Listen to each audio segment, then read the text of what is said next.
ಗುರುಗಳಿಗೆ ವಂದಿಸ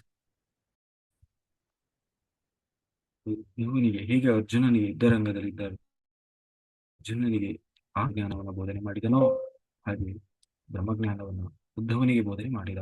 ಹಾಗೆ ಬೋಧನೆ ಮಾಡುವಾಗ ಒಂದು ವಿಷಯದ ಬಗ್ಗೆ ಭಗವಂತ ತಾನು ಹೇಳ್ತಾನೆ. ಏನು ಅಂತಂದ್ರೆ, ನೋಡು ಉದ್ದವ, ಮನುಷ್ಯನಿಗೆ ಉದ್ಧಾರ ಆಗಬೇಕು ಅಂತಂದ್ರೆ ಅವನಿಗೆ ಎಲ್ಲಿಗೂ ಹೋಗ್ಬೇಕಾಗಿಲ್ಲ, ಯಾರನ್ನ ಹುಡ್ಕೊಂಡು ಹೋಗ್ಬೇಕಾಗಿಲ್ಲ, ಗುರುಗಳನ್ನ ಹುಡ್ಕೊಂಡು ಹೋಗ್ಬೇಕಾಗಿಲ್ಲ, ಹಿಮಾಲಯಕ್ಕೆ ಹೋಗ್ಬೇಕಾಗಿಲ್ಲ, ಮನೆ ಬಿಡಬೇಕಾಗಿಲ್ಲ, ಮಠ ಬಿಡಬೇಕಾಗಿಲ್ಲ, ಏನು ಬಿಡಬೇಕಾಗಿಲ್ಲ. ಮುಖ್ಯವಾಗಿ ಏನ್ ಬೇಕು?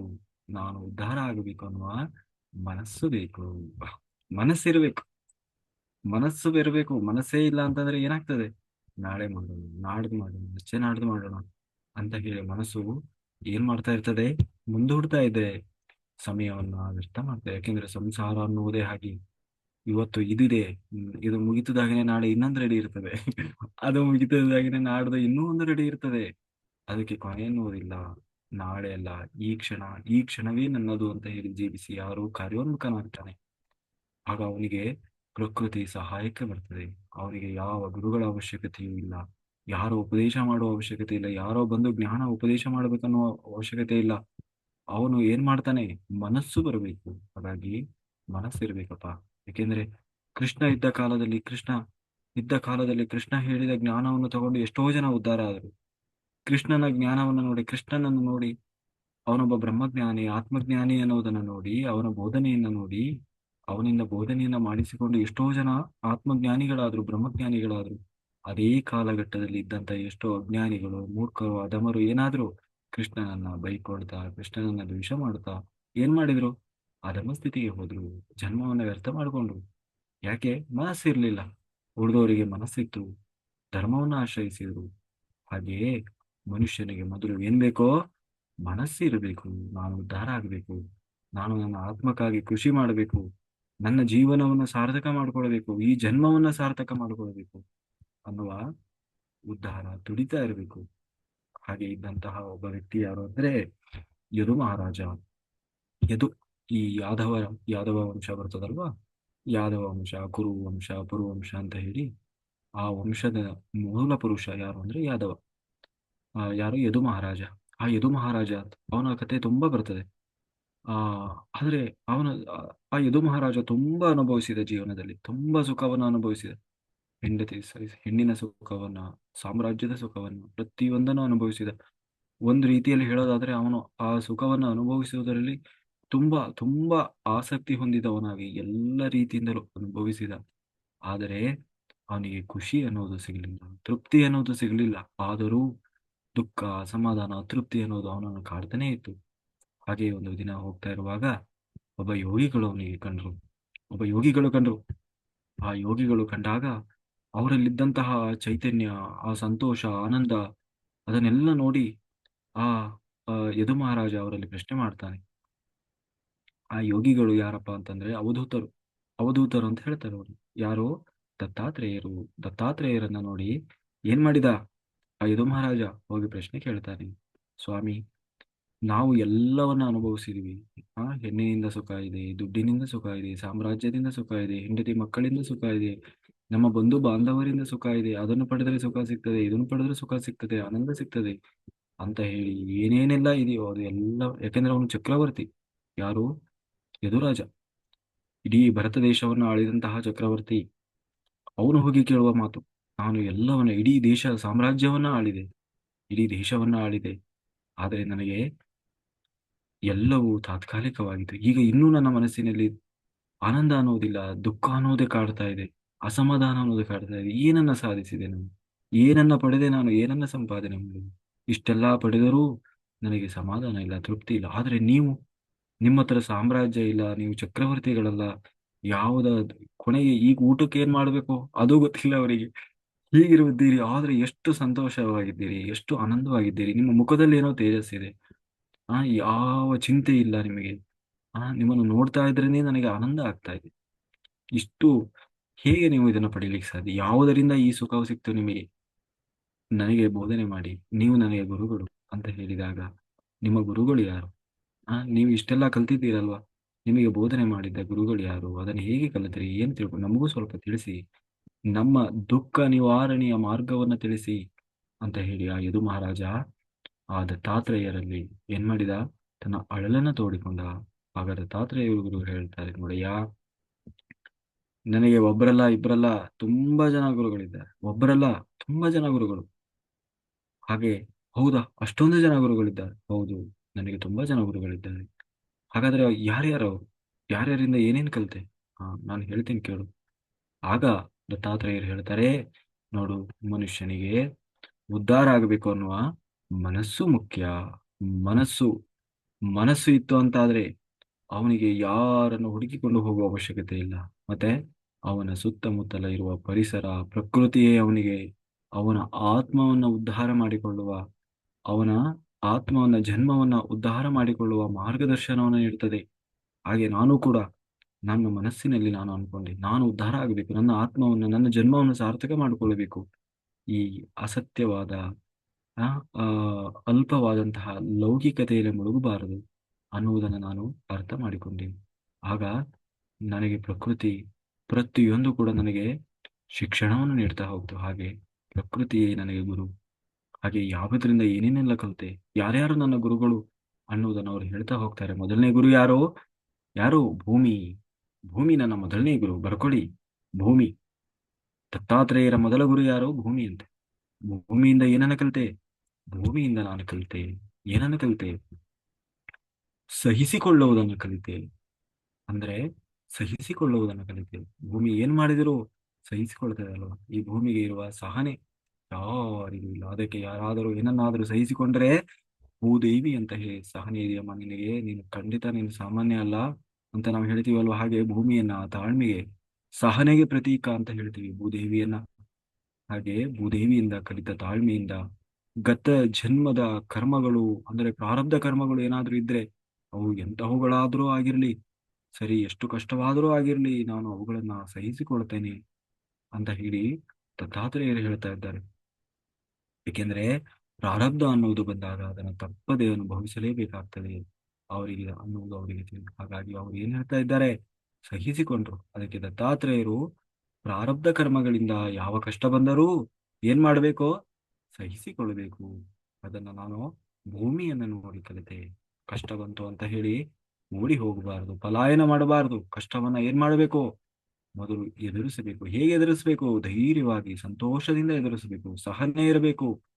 ನಾವು ಮಾಡುವ ಸಾಧನೆಯ ದಾರಿಯಲ್ಲಿ ಅವಮಾನ, ಅಪಮಾನ, ಎಲ್ಲ ರೀತಿಯ ಏನಾಗ್ತದೆ, ಚಾಲೆಂಜ್ಗಳು ಬರ್ತಾ ಇರ್ತದೆ. ಸಹಿಸಿಕೊಳ್ಳಬೇಕು. ಯಾರ ಹಾಗೆ ಸಹಿಸಿಕೊಳ್ಳಬೇಕು? ಸತ್ಯ ಹರಿಶ್ಚಂದ್ರನ ಹಾಗೆ ಸಹಿಸಿಕೊಳ್ಳಬೇಕು. ಸತ್ಯ ಹರಿಶ್ಚಂದ್ರ ಏನ್ ಮಾಡಿದ್ರು? ಎಷ್ಟು ಅವಮಾನ ಆದರೂ, ಎಷ್ಟು ದುಃಖ ಆದರೂ, ಎಷ್ಟು ಹೆಂಡತಿಯನ್ನ, ಮಕ್ಕಳನ್ನ, ಸಾಮ್ರಾಜ್ಯವನ್ನ, ಕೋಶವನ್ನ ಎಲ್ಲ ಕಳ್ಕೊಂಡು ಆ ಈ ಸ್ಮಶಾನದಲ್ಲಿ ಹೆಣ ಕಾಯುವ ಕೆಲಸ ಮಾಡ್ತಾ ಇದ್ರು. ತನ್ನ ಮಗನಿಗೆ ತಾನು ಬೆಂಕಿ ಇಡುವ ಕೆಲಸ ಬಂದಾಗಲೂ ಕೂಡ ತನ್ನ ಕರ್ತವ್ಯವನ್ನು ಬಿಡ, ಆ ಹೆಂಡತಿಯಲ್ಲೂ ಕೂಡ ಏನ್ ಮಾಡಿದ್ರು? ಅದಕ್ಕೆ ಫೀಸ್ ಕೇಳಿದ್ರು ಅಲ್ವಾ? ಹೆಣ ಸುಡಬೇಕು ಅಂದ್ರೆ ಅವಳ ಹತ್ರ ದುಡ್ಡಿಲ್ಲ, ಅದಕ್ಕೆ ಅವಳ ಮಾಂಗಲ್ಯವನ್ನು ಅವರು ಅಡ ಇಟ್ಕೊಳ್ತಾರ, ಅವರು ಇಸ್ಕೊಂಡು.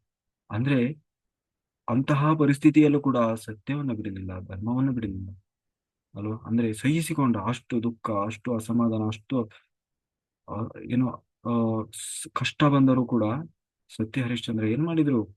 ಸಹಿಸಿಕೊಂಡ್ರು, ಸಹಿಸಿಕೊಂಡ್ರು, ಸಹಿಸಿಕೊಂಡ್ರು.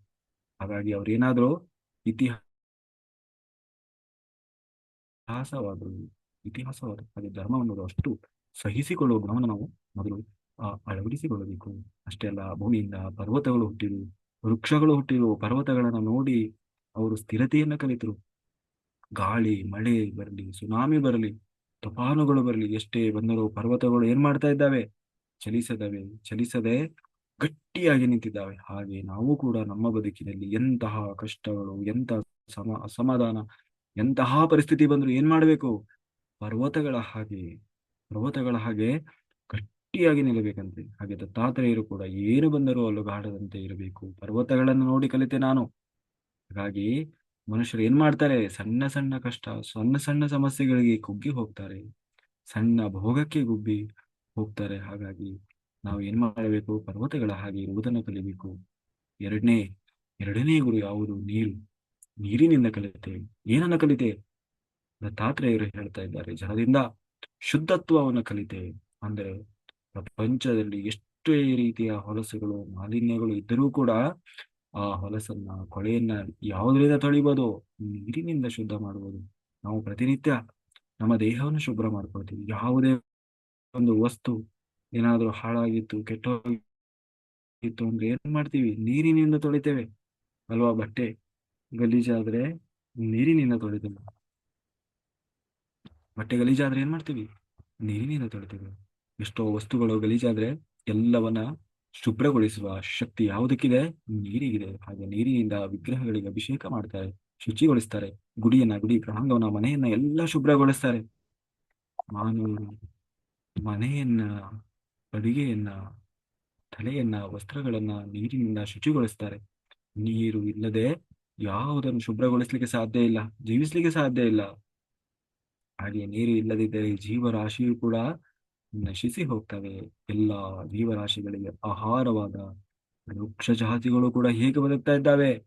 ನೀರಿನಿಂದ ಬದುಕ್ತಾ ಇದ್ದಾವೆ. ಆದ್ದರಿಂದ ನೀರು ಏನೋ ಜೀವರಾಶಿಗಳು ಅಷ್ಟು ಉಪಯೋಗ. ಹಾಗೆ ನೀರು ಕೆಲಸಕ್ಕೆ ಬಾರದವುಗಳನ್ನ ಉಪಯೋಗಿಸುವಂತೆ ಕೂಡ ಹೇಗೆ ಮಾರ್ಪಡಿಸ್ತದೋ ಹಾಗೆ ನಾವು ತಿಳಿದುಕೊಳ್ಳಬಹುದು. ದತ್ತಾತ್ರೇಯರು ಹೇಳ್ತಾ ಇದ್ದಾರೆ, ನೋಡು, ನೀರಿನಂತೆ ತನ್ನ ಬಳಿ ಬಂದ ಶಿಷ್ಯರಿಗೆ ಕೊಳೆಯಂತಹ ಅಜ್ಞಾನವನ್ನ ತೊಲಗಿಸಿ ಜ್ಞಾನವನ್ನ, ಪವಿತ್ರತೆಯನ್ನು ಕೊಡ್ತಾರೆ ಯಾರು ಗುರುಗಳು. ಹಾಗೆ ನಾನು ನೀರನ್ನ ನೋಡಿ ಕಲಿತೇನೆ.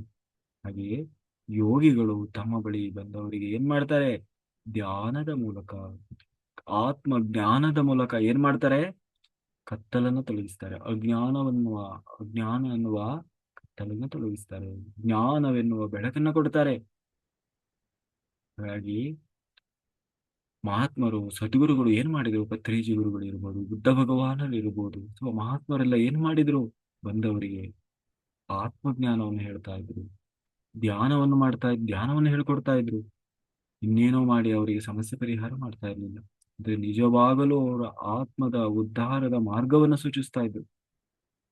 ಆದ್ರೆ ಜನ ಏನು ಬಯಸ್ತಾರೆ? ಪವಾಡವನ್ನು ಬಯಸ್ತಾರೆ. ಆಶೀರ್ವಾದ ಮಾಡಿಕೊಳ್ಳಿ ಏನಾಗ್ಬೇಕು ಅವರಿಗೆ? ಎಲ್ಲ ಕಷ್ಟ ಪರಿಹಾರ ಆಗ್ಬೇಕು. ಎಂತ ಪವಾಡ ಪುರುಷರು, ಎಂತ ಮಹಾತ್ಮರು, ಎಂತ ಪುರುಷರು ಇವರು ಅಂತ ಹೇಳಿ ಜನ ಅವರನ್ನು ಹೊಗಳಬೇಕು ಅಂತ ಹೇಳಿ ಜನ ಎಕ್ಸ್ಪೆಕ್ಟ್ ಮಾಡ್ತಾರೆ. ಆದರೆ ನಿಜವಾಗಲೂ ಅದರಿಂದ ಅವ್ರ ಜನ ಉದ್ಧಾರ ಆದ್ರ? ಇಲ್ಲ, ಜನ ಉದ್ಧಾರ ಆಗ್ಲಿಲ್ಲ. ನಿಜವಾಗ್ಲೂ ಅವರ ಆತ್ಮ ಉನ್ನತಿಯನ್ನು ಹೊಂದತಾ? ಇಲ್ಲ. ನಿಜವಾದ ಸದ್ಗುರುಗಳು ಏನ್ ಮಾಡ್ತಾರೆ ಅಂದ್ರೆ ಪವಾಡವನ್ನು ತೋರಿಸೋದು. ನಿಜವಾಗಲೂ ಅವರಿಗೆ ಸಹಾಯ ಮಾಡುವ ಗುರುಗಳು ಏನ್ ಮಾಡ್ತಾರೆ?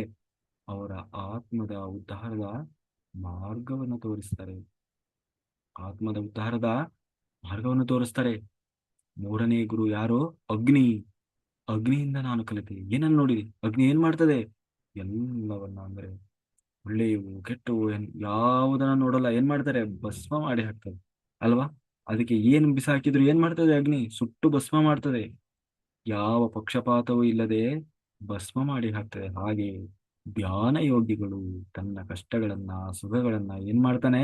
ಸಮಾನವಾಗಿ ಸ್ವೀಕಾರ ಮಾಡ್ತಾನೆ ಧ್ಯಾನ ಯೋಗಿ. ಅದಕ್ಕೆ ದತ್ತಾತ್ರೇಯರು ಹೇಳ್ತಾ ಇದ್ದಾರೆ,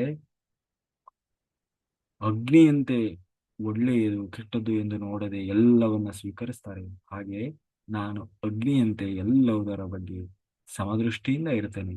ಅಗ್ನಿಗೆ ಪ್ರತ್ಯೇಕವಾದ ನಿರ್ದಿಷ್ಟವಾದ ಆಕಾರ ಅನ್ನೋದಿಲ್ಲ. ಯಾವ ಆಕಾರದಲ್ಲಿ ಪ್ರವೇಶಿಸ್ತದೋ ಆ ಆಕಾರವನ್ನೇ ಅದು ಧರಿಸ್ತದೆ ಅಲ್ವಾ? ನಾವು ಒಂದು ದೊಡ್ಡ ಗುಡ್ಡೆ ಹಾಕಿ ಬೆಂಕಿಯನ್ನ, ಒಂದು ಕಟ್ಟಿಗೆ ಗುಡ್ಡೆ ಹಾಕಿದ್ರೆ ಆ ಕಟ್ಟಿಗೆಗಳನ್ನು ನಾವು ಹೇಗೆ ಗುಡ್ಡೆ ಹಾಕಿದೆವೋ ಹಾಗೆ ಅದು ಆ ಹತ್ತಿ ಉರಿತದೆ. ಒಂದು ದೊಡ್ಡ ಆ ಮರಕ್ಕೆ ಬೆಂಕಿ ಹಾಕಿದ್ರೆ ಮರದ ಹಾಗೇನೆ ಅದು, ಅದಕ್ಕೆ ಆಕಾರ ಇಲ್ಲ. ಆ ವಸ್ತು ಹೇಗಿರ್ತದೋ ಅದೇ ಅದರ ಆಕಾರ. ಹಾಗೆ ಕಟ್ಟಿಗೆಯಲ್ಲಿ ಪ್ರವೇಶಿಸಿದರೆ ಅದರ ರೂಪ ಹೇಗಾಗ್ತದೋ ಹಾಗೆ ಅದರ ಆಕಾರ ಇರ್ತದೆ. ಹಾಗೆ ಯಾವ ವಸ್ತುವಿನಲ್ಲಿ ಹೊಕ್ಕರ ರೂಪವನ್ನೇ ಧರಿಸ್ತದೋ ಅಗ್ನಿಗೆ ಅದರದ್ದೇ ಆದ ಪ್ರತ್ಯೇಕವಾದ ಆಕಾರ ಅನ್ನೋದಿಲ್ಲ. ಹಾಗಾಗಿ ಆತ್ಮಕ್ಕೂ ಕೂಡ, ಆತ್ಮ ಎಲ್ಲರ ಒಳಗೆ ಇರುವ ಆತ್ಮ ಯಾವ ಆಕಾರವೂ ಇಲ್ಲ. ಯಾವ ಶರೀರವನ್ನ ಪ್ರವೇಶಿಸ್ತದೋ ಆ ರೂಪವೇ ತನ್ನದು ಅನ್ನುವಂತ ಇರ್ತದೆ. ಅದಕ್ಕೆ ಎಲ್ಲರಲ್ಲಿ ಇರುವ ಆತ್ಮ ಒಂದೇ. ಯಾವುದದೋ? ಅಗ್ನಿ. ಅಗ್ನಿ ಹಾಗೆ ಪ್ರಜ್ವಲಿಸ್ತಾ ಇದೆ ಬೆಳಕಿನ ರೂಪದಲ್ಲಿ. ಅದನ್ನ ನಾನು ಕಲಿತೆ ಅಂತ ದತ್ತಾತ್ರೇಯರು ಹೇಳ್ತಾ ಇದ್ದಾರೆ. ಅಂದ್ರೆ ಜೀವನದಲ್ಲಿ ಬರುವ ಎಲ್ಲವನ್ನ ಸಮಾನವಾಗಿ ಸ್ವೀಕರಿಸುವುದನ್ನ, ಅದಕ್ಕೆ ಯಾವುದೇ ರೂಪ ಆಕಾರವನ್ನು ಕೊಡದೆ ಸಮಾನವಾಗಿ ಸ್ವೀಕರಿಸುವುದನ್ನು ಅಗ್ನಿಯಿಂದ ಕಲಿತೆ. ಇನ್ನು ನಾಲ್ಕನೇದು ವಾಯು. ವಾಯುವಿನಿಂದ ಕಲಿತೆ. ವಾಯು ಎರಡು ವಿಧವಾಗಿರುತ್ತದೆ. ಏನು? ಅಂತರ್ವಾಯು, ಬಹಿರ್ವಾಯು. ಒಳಗಡೆ ಇರುವ ವಾಯು, ಹೊರಗಡೆ ಇರುವ ವಾಯು. ಅಂತರ್ವಾಯು ಯಾವುದು? ಅಂತರ್ವಾಯು ಒಳಗಿರೋದು ಪ್ರಾಣಶಕ್ತಿಯಾಗಿ ಶರೀರದಲ್ಲಿ ಇರ್ತದೆ. ಪ್ರಾಣಶಕ್ತಿ ಇದ್ದರೇನೆ ಮನುಷ್ಯ ಜೀವಿಸ್ಲಿಕ್ಕೆ ಸಾಧ್ಯ. ಪ್ರಾಣಶಕ್ತಿ ಇಲ್ಲದೆ ಇದ್ರೆ ಏನಾಗ್ತದೆ? ಶರೀರ ಶವವಾಗಿ ಹೋಗ್ತದೆ. ಮಾನವರು, ಪ್ರಾಣಿಗಳು, ಎಲ್ಲ ಜೀವರಾಶಿಗಳು ಏನಾಗ್ತದೆ? ಶವವಾಗಿ ಹೋಗ್ತದೆ. ಹಾಗೆ ಬಹಿರ್ವಾಯು, ಹೊರಗಡೆಯ ವಾಯು ಅಂದ್ರೆ ಹೊರಗೆ ಇರುವ ವಾಯು ಒಂದು ಲಕ್ಷಣ ಏನು ಅಂದ್ರೆ ತನ್ನೊಂದಿಗೆ ಯಾವುದನ್ನಾದರೂ ತೆಗೆದುಕೊಂಡು ಹೋಗ್ತದೆ. ಅಂದ್ರೆ ಗಾಳಿ ಇಲ್ಲಿಂದ ಬೀಸಿ ಮುಂದಕ್ಕೆ ಹೋಗ್ತಾ ಇರುವಾಗ ಏನಾಗ್ತದೆ? ಅಲ್ಲೆಲ್ಲೋ ದುರ್ಗಂಧ ಇತ್ತು, ಸುಗಂಧ ಇತ್ತು, ಎಲ್ಲವನ್ನ ಏನ್ ಮಾಡ್ತದೆ ಇದು? ದುರ್ಗಂಧ ಬಂದಾಗ ಗಾಳಿ ದುರ್ಗಂಧದ ಹಾಗೆ ಸ್ಮೆಲ್ ಬರ್ತದೆ. ಅಲ್ಲೆಲ್ಲೋ ಮುಂದೆ ಸುವಾಸನೆ ಬರ್ತಾ ಇದೆ, ಆಗ ಗಾಳಿ ಸುವಾಸನೆಯಾಗಿರ್ತದೆ. ಅದಕ್ಕೆ ವಾಯು ದುರ್ಗಂಧ ಪ್ರದೇಶದಲ್ಲಿ ಬೀಸಿದಾಗ ದುರ್ಗಂಧವನ್ನು ತುಂಬಿಕೊಳ್ತದೆ, ಹೊಲಸುನಾರ್ತದೆ. ಅಂದರೆ ದುರ್ಗಂಧ ವಾಯು ಬಂದಿದೆ ಅಂತ ಅರ್ಥ. ಹಾಗೆಯೇ ವಾಯು ಸುಗಂಧ ಪ್ರದೇಶದಲ್ಲಿ ಬೀಸಿದಾಗ ಏನಾಗ್ತದೆ? ಮಲ್ಲಿಗೆ ತೋಟದಲ್ಲೋ, ಸಂಪಿಗೆ ತೋಟದಲ್ಲೋ, ಗುಲಾಬಿ ತೋಟದಲ್ಲೋ ಬೀಸಿದಾಗ ಆ ಗಾಳಿಯು ಕೂಡ ಸುಗಂಧವನ್ನ ಹೊರಸೂಸ್ತದಲ್ವ. ಹಾಗೆ ಒಳ್ಳೆಯ ವಾಸನೆ ಬರ್ತದೆ, ಸುಗಂಧದ ಪರಿಮಳ ಬರ್ತದೆ. ಅದಕ್ಕಾಗಿ ವಾಯುವಿಗೆ ಏನು? ದುರ್ಗಂಧಗಳನ್ನಾಗಲಿ ಸುಗಂಧಗಳನ್ನಾಗಲಿ ಅನ್ನುವ ಒಂದೇ ರೀತಿಯಲ್ಲಿ ಸ್ವೀಕಾರ ಮಾಡ್ತದೆ. ಹಾಗೆ ಒಬ್ಬ ಜ್ಞಾನಿಯಾದವನು ದ್ವಂದ್ವಗಳಲ್ಲಿ, ಅಂದರೆ ಮಾನ ಅಪಮಾನಗಳಲ್ಲಿ, ಶೀತ ಉಷ್ಣಗಳಲ್ಲಿ, ಸುಖ ದುಃಖಗಳಲ್ಲಿ, ಸೋಲು ಗೆಲುವಿನಲ್ಲಿ, ನಿಂದನೆ ಸ್ತುತಿಗಳಲ್ಲಿ ಎಲ್ಲವೂ ಹೇಗಿರ್ತಾನೆ? ಸಮಸ್ಥಿತಿಯಲ್ಲಿ ಇರ್ತಾನೆ. ಸಮಸ್ಥಿತಿಯಲ್ಲಿ ಎಲ್ಲವನ್ನು ಸಮಾನವಾಗಿ ಸ್ವೀಕರಿಸ್ತಾನೆ. ಹೀಗೆ ಗಾಳಿ ದುರ್ಗಂಧ ಬಂದಾಗ ಅದು ಕೂಡ ದುರ್ಗಂಧ ಆಗಿತ್ತು, ಅದನ್ನು ಸ್ವೀಕಾರ ಮಾಡ್ತು. ಅಲ್ಲೆಲ್ಲೋ ಸುವಾಸನೆ ಬರ್ತಾ ಇದೆ, ಅದು ಕೂಡ ಸ್ವೀಕಾರ ಮಾಡ್ತು. ಎಲ್ಲವನ್ನು ಏನ್ ಮಾಡ್ತಾನೆ? ಸ್ವೀಕಾರ ಮಾಡಿ ಸಮಚಿತ್ತದಿಂದ ಇರ್ತಾನೆ. ಇದನ್ನು ನಾನು ಗಾಳಿಯನ್ನ ನೋಡಿ ಕಲಿತೆ. ದತ್ತಾತ್ರೇಯರು ಹೇಳ್ತಾ ಇದ್ದಾರೆ, ಏನು? ಒಬ್ಬ ಆತ್ಮಯೋಗಿ ಜ್ಞಾನಿ ದ್ವಂದ್ವಗಳಲ್ಲಿ ಇರೋದಿಲ್ಲ. ಅವನಿಗೆ ಎಲ್ಲರೂ ನನಗೆ ಏನು ಮಾನವನ್ನೇ ಮಾಡಬೇಕು, ಅಪಮಾನ ಮಾಡಬಾರದು, ನನಗೆ ಇದು ಉಷ್ಣ ಅಂದ್ರೆ ಇಷ್ಟ, ಶೀತ ಅಂದ್ರೆ ಕಷ್ಟ, ನನಗೆ ಯಾವಾಗ್ಲೂ ಸುಖನೇ ಇರಬೇಕು, ಯಾವಾಗ್ಲೂ ಗೆಲುವೆ, ಹೀಗಿಲ್ಲ. ಎಲ್ಲವನ್ನ ಏನ್ ಮಾಡ್ತಾನೆ? ಸಮಾನವಾಗಿ ಸ್ವೀಕಾರ ಮಾಡ್ತಾನೆ. ಐದನೇದು ಆಕಾಶ. ಆಕಾಶದಿಂದ ನಾನು ಕಲಿತೆ. ಏನನ್ನ ಕಲಿತೆ? ಇವೆಲ್ಲ ಗುರುಗಳು, ದತ್ತಾತ್ರೇಯರಿಗೆ ಗುರುಗಳು. ಆಕಾಶ, ಆಕಾಶವನ್ನು ನೋಡಿ ಕಲಿತೆ. ಏನು ಕಲಿತೆ? ಆಕಾಶವು ಎಲ್ಲೆಡೆಯೂ ವ್ಯಾಪಿಸಿದೆ. ಎಲ್ಲಿ ಖಾಲಿ ಇರ್ತದೆಯೋ ಅಲ್ಲಿ ಆಕಾಶವಿದ್ದಂತೆ ಅಂದ್ರೆ ಅರ್ಥ. ಆದ್ರೆ ಆಕಾಶದ ವಿಶೇಷತೆ ಏನು? ಎಲ್ಲ ಕಡೆ ಇದ್ದರೂ ಯಾವುದನ್ನಾದ್ರೂ ಅಂಟಿಸಿಕೊಂಡಿದೆಯಾ? ಯಾವುದನ್ನು ಅಂಟಿಸಿಕೊಂಡಿಲ್ಲ. ಅದಕ್ಕೆ ಮೋಡಗಳು ಅಂಟ್ಕೊಂಡಿಲ್ಲ, ಲೋಕಗಳು ಅಂಟ್ಕೊಂಡಿಲ್ಲ, ಯಾವುದು ಅಂಟ್ಕೊಂಡಿಲ್ಲ. ಆದ್ರೆ ಎಲ್ಲಿವರೆಗೆ ಆಕಾಶ ಇದೆ, ಎಲ್ಲಿವರೆಗೆ ಹೋದ್ರೂ ಆಕಾಶ ಕಾಣಿಸ್ತಲೇ ಇದೆ, ಕಾಣಿಸ್ತಲೇ ಇದೆ, ಕಾಣಿಸ್ತಲೇ ಇದೆ. ಹಾಗೆ ಪರಮಾತ್ಮನಿಲ್ಲದ ಸ್ಥಳವಿಲ್ಲ. ಆದರೆ ಸಿಗ್ತಾನ? ಸಿಗಲಾರ. ಹಿಡಿಯೋಣ ಅಂದ್ರೆ ಹಿಡಿಯಲಾರಲಿಕ್ಕೆ ಸಾಧ್ಯ ಇಲ್ಲ.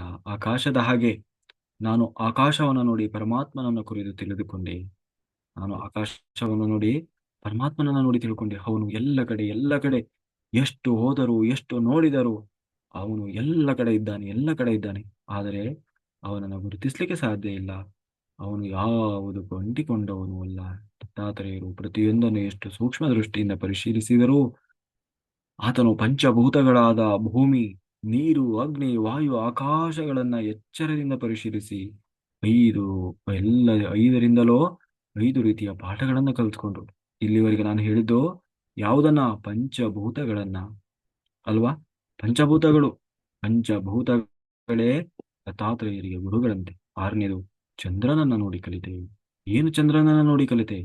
ಚಂದ್ರನ ಕಲೆಗಳು ಇಳಿಯುತ್ತಾ ಇರ್ತವೆ, ಬೆಳೆಯುತ್ತಾ ಇರ್ತವೆ. ಅವುಗಳನ್ನು ಅಮಾವಾಸ್ಯೆ ಹುಣ್ಣಿಮೆ ಅಂತ ಹೇಳ್ತೀವಿ. ಹಾಗೆಯೇ ಪ್ರತಿ ಜೀವಿಯು ಶರೀರವು ಮೊದಲು ಮೆಲ್ಲಗೆ ಬೆಳೀತಾ ಇರ್ತದೆ, ನಂತರ ಏನಾಗ್ತದೆ? ಚಂದ್ರನ ಹಾಗೆ ಮೆಲ್ಲ ಮೆಲ್ಲಗೆ ಕ್ಷೀಣಿಸ್ತಾ ಹೋಗ್ತದೆ. ಅಂದರೆ ಯಾವುದು ಶಾಶ್ವತವಲ್ಲ. ಜಗತ್ತಿನಲ್ಲಿ ಇರೋದು ಯಾವುದು ಶಾಶ್ವತ? ಎಲ್ಲವೂ ಅಸತ್ಯವಾದದ್ದು, ಎಲ್ಲವೂ ಅಸತ್ಯವಾದದ್ದು. ಸೃಷ್ಟಿಸಲ್ಪಟ್ಟ ಪ್ರತಿಯೊಂದು ಕೂಡ ಏನಾಗಬೇಕು? ಒಂದು ದಿನ ನಾಶವಾಗಲೇಬೇಕು. ಅದು ಪ್ರಕೃತಿಯ ನಿಯಮ. ಈ ಬ್ರಹ್ಮಾಂಡವು ಕೂಡ ಭಗವಂತನಿಂದ ಸೃಷ್ಟಿಸಲ್ಪಟ್ಟಿದೆ. ಈ ಬ್ರಹ್ಮಾಂಡವೇ ಸತ್ಯ ಅಲ್ಲ, ಒಂದು ದಿನ ನಾಶವಾಗಿ ಹೋಗ್ತದೆ. ಹಾಗಿರುವಾಗ ಯಾವುದು ಶಾಶ್ವತವಲ್ಲ ಅನ್ನುವುದನ್ನು ನಾನು ಚಂದ್ರನನ್ನು ನೋಡಿ ತಿಳ್ಕೊಂಡೆ ಅಲ್ವಾ. ಅಮಾವಾಸ್ಯೆ ಬಂದಾಗ ಏನೂ ಇರಲ್ಲ. ಒಂದೊಂದೇ ಚಂದ್ರನ ಕಲೆಗಳು ಬರ್ತಾ ಹೋಗ್ತದೆ. ಹುಣ್ಣಿಮೆ ಆದಾಗ ದೊಡ್ಡ ಚಂದ್ರ, ಮತ್ತೆ ಚಂದ್ರ ಏನಾಗ್ತಾನೆ, ಕ್ಷೀಣಿಸ್ತಾ ಕ್ಷೀಣಿಸ್ತಾ ಕ್ಷೀಣಿಸ್ತಾ ಒಂದು ದಿನ ಚಂದ್ರನೇ ಇಲ್ಲದ ಹಾಗೆ ಆಗ್ತಾನೆ. ಅದರ ಅರ್ಥ ಏನು? ಎಲ್ಲರೂ ಎಲ್ಲವೂ ಒಂದು ಕಾಲದಲ್ಲಿ ಹುಟ್ಟುತ್ತದೆ, ಬೆಳೀತದೆ, ದೊಡ್ಡ ಆಗಿ ಪ್ರಜ್ವಲಿಸ್ತದೆ. ಕೊನೆಗೆ ಒಂದು ದಿನ ಅದೇ ಏನಾಗ್ತದೆ, ಕುಗ್ತಾ ಕುಗ್ತಾ ಕುಗ್ತಾ ಒಂದು ದಿನ ಅದೇ ಇಲ್ಲದ ಹಾಗೆ ಆಗಿ ಹೋಗ್ತದೆ. ಏಳನೇದು ಯಾವುದು? ಸೂರ್ಯ. ಸೂರ್ಯನನ್ನು ನೋಡಿ ನಾನು ಕಲಿತೆ. ಏನು ಕಲಿತೆ? ಸೂರ್ಯನು ಎಲ್ಲದಕ್ಕೂ ಬೆಳಕು, ಶಾಖವನ್ನು ಕೊಡ್ತಾ ಇದ್ದಾನೆ, ನೀರನ್ನ ಆವಿ ಮಾಡ್ತಾ ಇದ್ದಾನೆ, ಮಳೆಯನ್ನ ಸುರಿಸ್ತಾ ಇದ್ದಾನೆ. ಹಾಗೆ ನಾನೇ ಸುರಿಸ್ತಿದ್ದೇನೆ ಏನು ಅಹಂಕಾರ ತೋರಿಸೋ ತತ್ವಭಾವ ಇಲ್ಲದೆ ಏನ್ ಮಾಡ್ತಾ ಇದ್ದೀನ ಅಂದರೆ ನಾನು ಮಾಡುತ್ತಿದ್ದೇನೆ ಎನ್ನುವ ಭಾವ ಇಲ್ಲದೆ ಮಾಡ್ತಾ ಇದ್ದಾನೆ ಸೂರ್ಯ. ಇಡೀ ಪ್ರಕೃತಿಯ ಆಧಾರ ಯಾರು? ಸೂರ್ಯ. ಸೂರ್ಯ ಇಲ್ಲದೆ ಯಾವುದು ನಡೀತಾ ಇಲ್ಲ. ಈ ಭೂಮಿಯ ಮೇಲೆ ಇರುವ ಪ್ರತಿಯೊಂದು ಜೀವರಾಶಿಗಳ ಶಕ್ತಿಯ ಮೂಲ ಯಾರು? ಅದು ಸೂರ್ಯ. ಸೂರ್ಯನೇ. ಸೂರ್ಯನಿಂದಲೇ ಎಲ್ಲರಿಗೂ ಶಕ್ತಿ ಬರ್ತಾ ಇರೋದು. ಅಂದ್ರೆ ಎಲ್ಲ ಸಸ್ಯ ರಾಶಿಗಳಿಗೆ, ಜೀವ ಸಸ್ಯ ಸಂಕುಲಕ್ಕೆ ಯಾವುದರಿಂದ ಬರ್ತಾ ಇದೆ ಶಕ್ತಿ? ಬೆಳಕು. ಬೆಳಕು ಬಂದ್ರೇನೆ ಅವು ಆಹಾರ ಉತ್ಪಾದನೆ ಮಾಡ್ಕೊಳ್ಳಿಕ್ಕೆ ಸಾಧ್ಯ ಆಗೋದು. ಆಹಾರ ಉತ್ಪಾದನೆ ಆದರೆ ಅದನ್ನ ತಿಂದು ಪ್ರಾಣಿಗಳು ಬದುಕ್ತವೆ, ನಾವು ಬದುಕ್ತೇವೆ ಅಲ್ವಾ. ಇವತ್ತು ನಾವು ಊಟ ಮಾಡ್ತಾ ಇದ್ದೀವಲ್ವಾ, ಅನ್ನ, ಗೋಧಿ, ಅಕ್ಕಿ, ಗೋಧಿ, ಬೇಳೆ ಎಲ್ಲವೂ ಯಾವುದರಿಂದ ಬರ್ತಾ ಇದೆ? ಸಸ್ಯದಿಂದ ಬರ್ತಾ ಇದೆ. ಆ ಸಸ್ಯಗಳಿಗೆ ಹೇಗೆ ಬರ್ತಾ ಇದೆ? ಸೂರ್ಯನ ಬೆಳಕಿನಿಂದ. ಸೂರ್ಯನ ಬೆಳಕು ಅವುಗಳಿಗೆ ಶಕ್ತಿ. ಹಾಗೆಯೇ ಎಲ್ಲ ಶಕ್ತಿಯ ಮೂಲ ಯಾರು? ಸೂರ್ಯ. ಆದ್ರೆ ಸೂರ್ಯ ಏನಾದ್ರೂ ಬೀಗ್ತಾ ಇದ್ದಾನಾ? ಆ ಜಂಬ ಮಾಡ್ಕೊಳ್ತಾ ಇದ್ದಾನಾ? ಇಲ್ಲ. ಮಳೆ ಬಂದ್ರೆ ಎಷ್ಟು ಲಾಭಗಳಿವೆ. ಹಾಗೆ ಆತನ ಬೆಳಕಿನಿಂದ, ಆತನ ಸೂರ್ಯ ಕಿರಣಗಳಿಂದ ಎಷ್ಟೋ ಮಂದಿ ಎಷ್ಟೋ ಕೆಲಸಗಳನ್ನ ಮಾಡ್ಕೊಳ್ತಾ ಇದ್ದಾರೆ. ಆದರೆ ಇವರೆಲ್ಲರ ಆನಂದಕ್ಕೆ ನಾನೇ ಕಾರಣ ಎಂದು ಏನಾದ್ರೂ ಸೂರ್ಯ ಉಬ್ಬಿ ಹೋಗ್ತಾ ಇದ್ದಾನಾ? ಇಲ್ಲ ಒಳ್ಳೆಯವರಿಗೆ ಒಂದು ರೀತಿ, ಕೆಟ್ಟವರಿಗೆ ಒಂದು ರೀತಿ ಏನಾದ್ರೂ ಮಾಡ್ತಾ ಇದ್ದಾನಾ? ಅಲ್ವಾ. ಏನಾದ್ರೂ ಮಾಡ್ತಾ ಇದ್ದಾನಾ? ಒಳ್ಳೆಯವರಿಗಷ್ಟೇ ಬೆಳಕು ಕೊಡೋದು, ಕೆಟ್ಟವರಿಗೆಲ್ಲ ಬೆಳಕಿಲ್ಲ, ಹೀಗೇನಾದ್ರೂ ಮಾಡ್ತಾ ಇದ್ದಾನಾ ಸೂರ್ಯ? ಇಲ್ಲ. ಯಾವ ಭೇದ ಭಾವವೂ ಇಲ್ಲದೆ ಎಲ್ಲರಿಗೂ ಮಳೆ ಸುರಿಸ್ತಾ ಇದ್ದಾನೆ. ಒಂದು ಊರಲ್ಲಿ ಒಳ್ಳೆಯವರು ಇರ್ತಾರೆ, ಕೆಟ್ಟವರು ಇರ್ತಾರೆ. ಮಳೆ ಏನಾದ್ರೂ ಭೇದ ಭಾವ ಮಾಡಿ ಬರ್ತದ? ಒಳ್ಳೆಯವ್ರ ಮನೆ ಹತ್ರ ಅಷ್ಟೇ ಒಳ್ಳೆಯವರ ಹೊಲದಲ್ಲಿ ಮಾತ್ರ ಮಳೆ ಬೀಳೋದು, ಈ ತರ ಏನಾದ್ರು ಆಗ್ತದೆ? ಇಲ್ಲ. ಒಳ್ಳೆಯವರಾದ್ರೂ ಆಗ್ಲಿ, ಕೆಟ್ಟವರಾದ್ರೂ ಆಗ್ಲಿ, ತನ್ನ ಧರ್ಮವನ್ನು ತಾನು ಪಾಲನೆ ಮಾಡ್ತಾ ಇದ್ದಾನೆ, ಸಮಾನವಾಗಿ ಹಂಚ್ತಾ ಇದ್ದಾನೆ. ಆದರೆ ಸಾಕ್ಷೀಭೂತವಾಗಿ ನೋಡ್ತಾ ಇದ್ದಾನಷ್ಟೆ. ಹಾಗೆ ಎಲ್ಲರಿಗೂ ಒಳಿತು ಮಾಡುತ್ತಾ ತಾನು ಮಾಡ್ತಾ ಇದ್ದೇನೆ ಅಂದುಕೊಳ್ಳಬಾರದ ಸ್ಥಿತಿಯಲ್ಲಿದ್ದಾನೆ. ಹಾಗಾಗಿ ನಾನು ಎಲ್ಲರಿಗೂ ಒಳಿತು ಮಾಡ್ತೇನೆ, ಒಳಿತು ಮಾಡಬೇಕು, ಆದರೆ ನಾನೇ ಎಲ್ಲ ಮಾಡ್ತಾ ಇದ್ದೇನೆ ಅನ್ನುವ ಅಹಂಕಾರ ಇಲ್ಲದೆ ಬದುಕಬೇಕು ಅಲ್ವಾ. ಹಾಗೆ ಅದನ್ನ ನಾನು ಸೂರ್ಯನನ್ನು ನೋಡಿ ಕಲಿತೆ. ಸೂರ್ಯನನ್ನು ನೋಡಿ ಕಲಿತೆ. ಮಾನವರು, ಜೀವರಾಶಿಗಳು ಸೂರ್ಯರಶ್ಮಿ ಎಷ್ಟೋ ಕಾರ್ಯಗಳನ್ನು ಮಾಡಿಕೊಳ್ತಾ ಇದ್ದರು. ನನ್ನಿಂದಲೇ ಇವರೆಲ್ಲ ಇಷ್ಟು ಕಾರ್ಯಗಳನ್ನು ಮಾಡ್ತಾ ಇದ್ದಾರೆ ಎಂದು ಕೂಡ ಅಂದುಕೊಳ್ಳಿಲ್ಲ. ಸಾಧಾರಣವಾಗಿ ಯಾರಾದರೂ ಏನಾದರೂ ಸಣ್ಣ ಕೆಲಸ ಮಾಡಿದ್ರೆ ಏನ್ ಮಾಡ್ತಾರೆ? ನಾನ್ ಮಾಡಿದ್ದು ಅಂತ ಏನ್ ಮಾಡ್ತಾರೆ? ಊರು ತುಂಬಾ ಹೇಳ್ಕೊಂಡು ಬರ್ತಾರೆ. ಆದ್ರೆ ಸೂರ್ಯ ಯಾವಾಗಲೂ ಕೂಡ ಎಷ್ಟು ಕೆಲಸ ನಡೆಸ್ತಾ ಇದ್ರು, ಏನ್ ಮಾಡ್ತಾ ಇದ್ದಾನೆ? ಸುಮ್ಮನೆ ತನ್ನ ಕೆಲಸ ತಾನು ಮಾಡ್ತಾ ಇದ್ದಾನೆ ಹೊರತು ಏನಾದ್ರೂ ಹೇಳ್ಕೊಂಡು ಬರ್ತಾ ಇದ್ದಾನಾ? ಇಲ್ಲ. ಹಾಗೆ ನಾವು ಏನ್ ಮಾಡ್ಬೇಕು? ಕೆಲಸ ಮಾಡಬೇಕು, ಸುಮ್ಮನೆ ಇರಬೇಕು. ನಾವು ಮಾಡಿದ್ದು 5%, ಹೇಳಿದ್ದು 95% ಆಗಬಾರ್ದು. ಅಲ್ವಾ. ನಾವು ಮಾಡೋದದೇ, ಮಾಡಿದ ಅಲ್ಪ ಸ್ವಲ್ಪ ಪುಣ್ಯವನ್ನು ಕೂಡ ಕಳ್ಕೊಂಡು ಬರ್ತೇವೆ. ಮಾಡಿದ ಅಲ್ಪ ಸ್ವಲ್ಪ ಪುಣ್ಯವನ್ನು ಕೂಡ ಮಹಾಭಾರತದಲ್ಲಿ ಬರ್ತದೆ. ಮಹಾಭಾರತದಲ್ಲಿ ಯುದ್ಧ ನಡೀತಾ ಇರ್ತದೆ. ಯುದ್ಧ ನಡೆಯುವಾಗ ಲಾಸ್ಟ್ ಯುದ್ಧ ನಡೀತಾ ಇದೆ. ಏನ್ ಮಾಡಿದ್ರು? ಎಲ್ಲರೂ ಸತ್ತೋದ್ರು. ಭೀಷ್ಮಾಚಾರ್ಯರು ಹೋದ್ರು, ದ್ರೋಣಾಚಾರ್ಯರು ಹೋದ್ರು, ಲಾಸ್ಟಿಗೆ ಕರ್ಣ ಒಬ್ಬ ನೋಡ್ಕೊಂಡಿದ್ದ. ಕರ್ಣನನ್ನ ಕೆಡಗಿದ್ರೆ ಮುಗೀತು, ಆಲ್ಮೋಸ್ಟ್ ಮುಗ್ದಾಗೇನೆ ಯುದ್ಧ. ಏನ್ ಮಾಡಿದ್ರು ಕರ್ಣನನ್ನು ಸೋಲಿಸ್ಲಿಕ್ಕೆ ಆಗ್ತಾ ಇಲ್ಲ. ಆ ಈ ಕಡೆ ಏನು ಧರ್ಮರಾಜನಿಗೆ ಬಹಳ ಸಿಟ್ಟು ಬಂತು ಅರ್ಜುನನ ಮೇಲೆ. ಏನೇವನು ಅಷ್ಟು ವರ್ಷ ವನವಾಸದಲ್ಲಿ ಬರೀ ಅವನಿಗೆ ಅದಕ್ಕೆ ಬಿಟ್ಬಿಟ್ಟಿದ್ರು, ನೀನು ಶಸ್ತ್ರಾಭ್ಯಾಸ ಸಂಪಾದನೆ ಮಾಡು, ಯಾವುದೇ ಕಾರಣ. ನಿನ್ನ ನಿಜವಾದ ಪ್ರತಿಸ್ಪರ್ಧಿ ಅಂದ್ರೆ ಯಾರು? ಕರ್ಣನನ್ನ ಕೆಡಗ್ಲಿಕ್ಕಾಗಿ. ಇವತ್ತು ನಾವು ಏನಾದ್ರೂ ಯುದ್ಧದಲ್ಲಿ ಗೆಲ್ಲಬಹುದು, ಕರ್ಣನನ್ನ ಸೋಲಿಸಬಹುದು ಅಂತಂದ್ರೆ ಅದಕ್ಕಿರುವ ಒಂದೇ ಒಂದು ಭರವಸೆ ಅಂದ್ರೆ ಅರ್ಜುನ. ಸುಮ್ಮನೆ ಅವನ ಜೊತೆಗೆ ಆಟ ಆಡ್ತಾ ಇದ್ದಾನೆ. ಏನೋ ಅದಕ್ಕೆ ಸಿಟ್ಟು ಬಂದು ಧರ್ಮರಾಜ ಬೈದ್ಬಿಟ್ಟ. ಬೈದ, ಏನು ನಿನ್ ನಿನ್ ಗಾಂಡೀವ ತೆಗೆದು ಎಲ್ಲಾದ್ರೂ ಹೋಗಿ ಬಿಸಾಕಿಬಿಡು, ನನ್ನ ಮುಖ ತೋರಿಸ್ಬಿಡ. ಏನಾಗಿದೆ ನಿನಗೆ? ಆ ಕರ್ಣ ನನ್ನ ಜೊತೆ ಸೋತು ಬರ್ತಾ ಇದ್ದೀಯ. ಇದಕ್ಕಾಗಿಯೇ ನಿನ್ನ ಮೂರು ಲೋಕದ ಗಂಡ ಅಂತ ಹೇಳಿ ಬಿರುದು ಕೊಟ್ಟಿದ್ದಾನೆ. ನಿನಗೆ ಏನು ಶಕ್ತಿ ಇಲ್ಲ, ಸುಮ್ಮನೆ ಬಡಾಯಿ ಕೊಚ್ಕೊಂತೀಯ, ಹಾಗೆ ಹೀಗೆ ಅಂತ ಹೇಳಿ ಧರ್ಮರಾಜ ಬೈದು ಬಿಟ್ಟ. ಸಿಟ್ಟು ಬಂದ್ಬಿಡ್ತು ಯಾರಿಗೆ? ಅರ್ಜುನನಿಗೆ. ಯಾಕೆ? ಅರ್ಜುನ ಒಂದು ಶಪಥ ಮಾಡಿದ್ದ. ಯಾರು ನನ್ನ ಗಾಂಡೀವವನ್ನ ಬಿಸಾಕು ಅಂತ ಹೇಳ್ತಾರೆ ಅವರ ಶಿರಚ್ಛೇದನ ಮಾಡ್ತೀನಿ ನಾನು ಅನ್ನೋದು ಶಪಥ ಒಂದು. ಯಾರು? ದುರ್ಯೋಧನ. ಸಾರಿ, ಯಾರು? ಅರ್ಜುನನದು. ಇವಾಗ ಅವ್ರ ಅಣ್ಣನೇ ಬೈದು ಬಿಟ್ಟ, ಆ ಗಾಂಡೀವವನ್ನ ಬಿಸಾಕಿ ಬಿಡು ನೀನು ಅಂತ.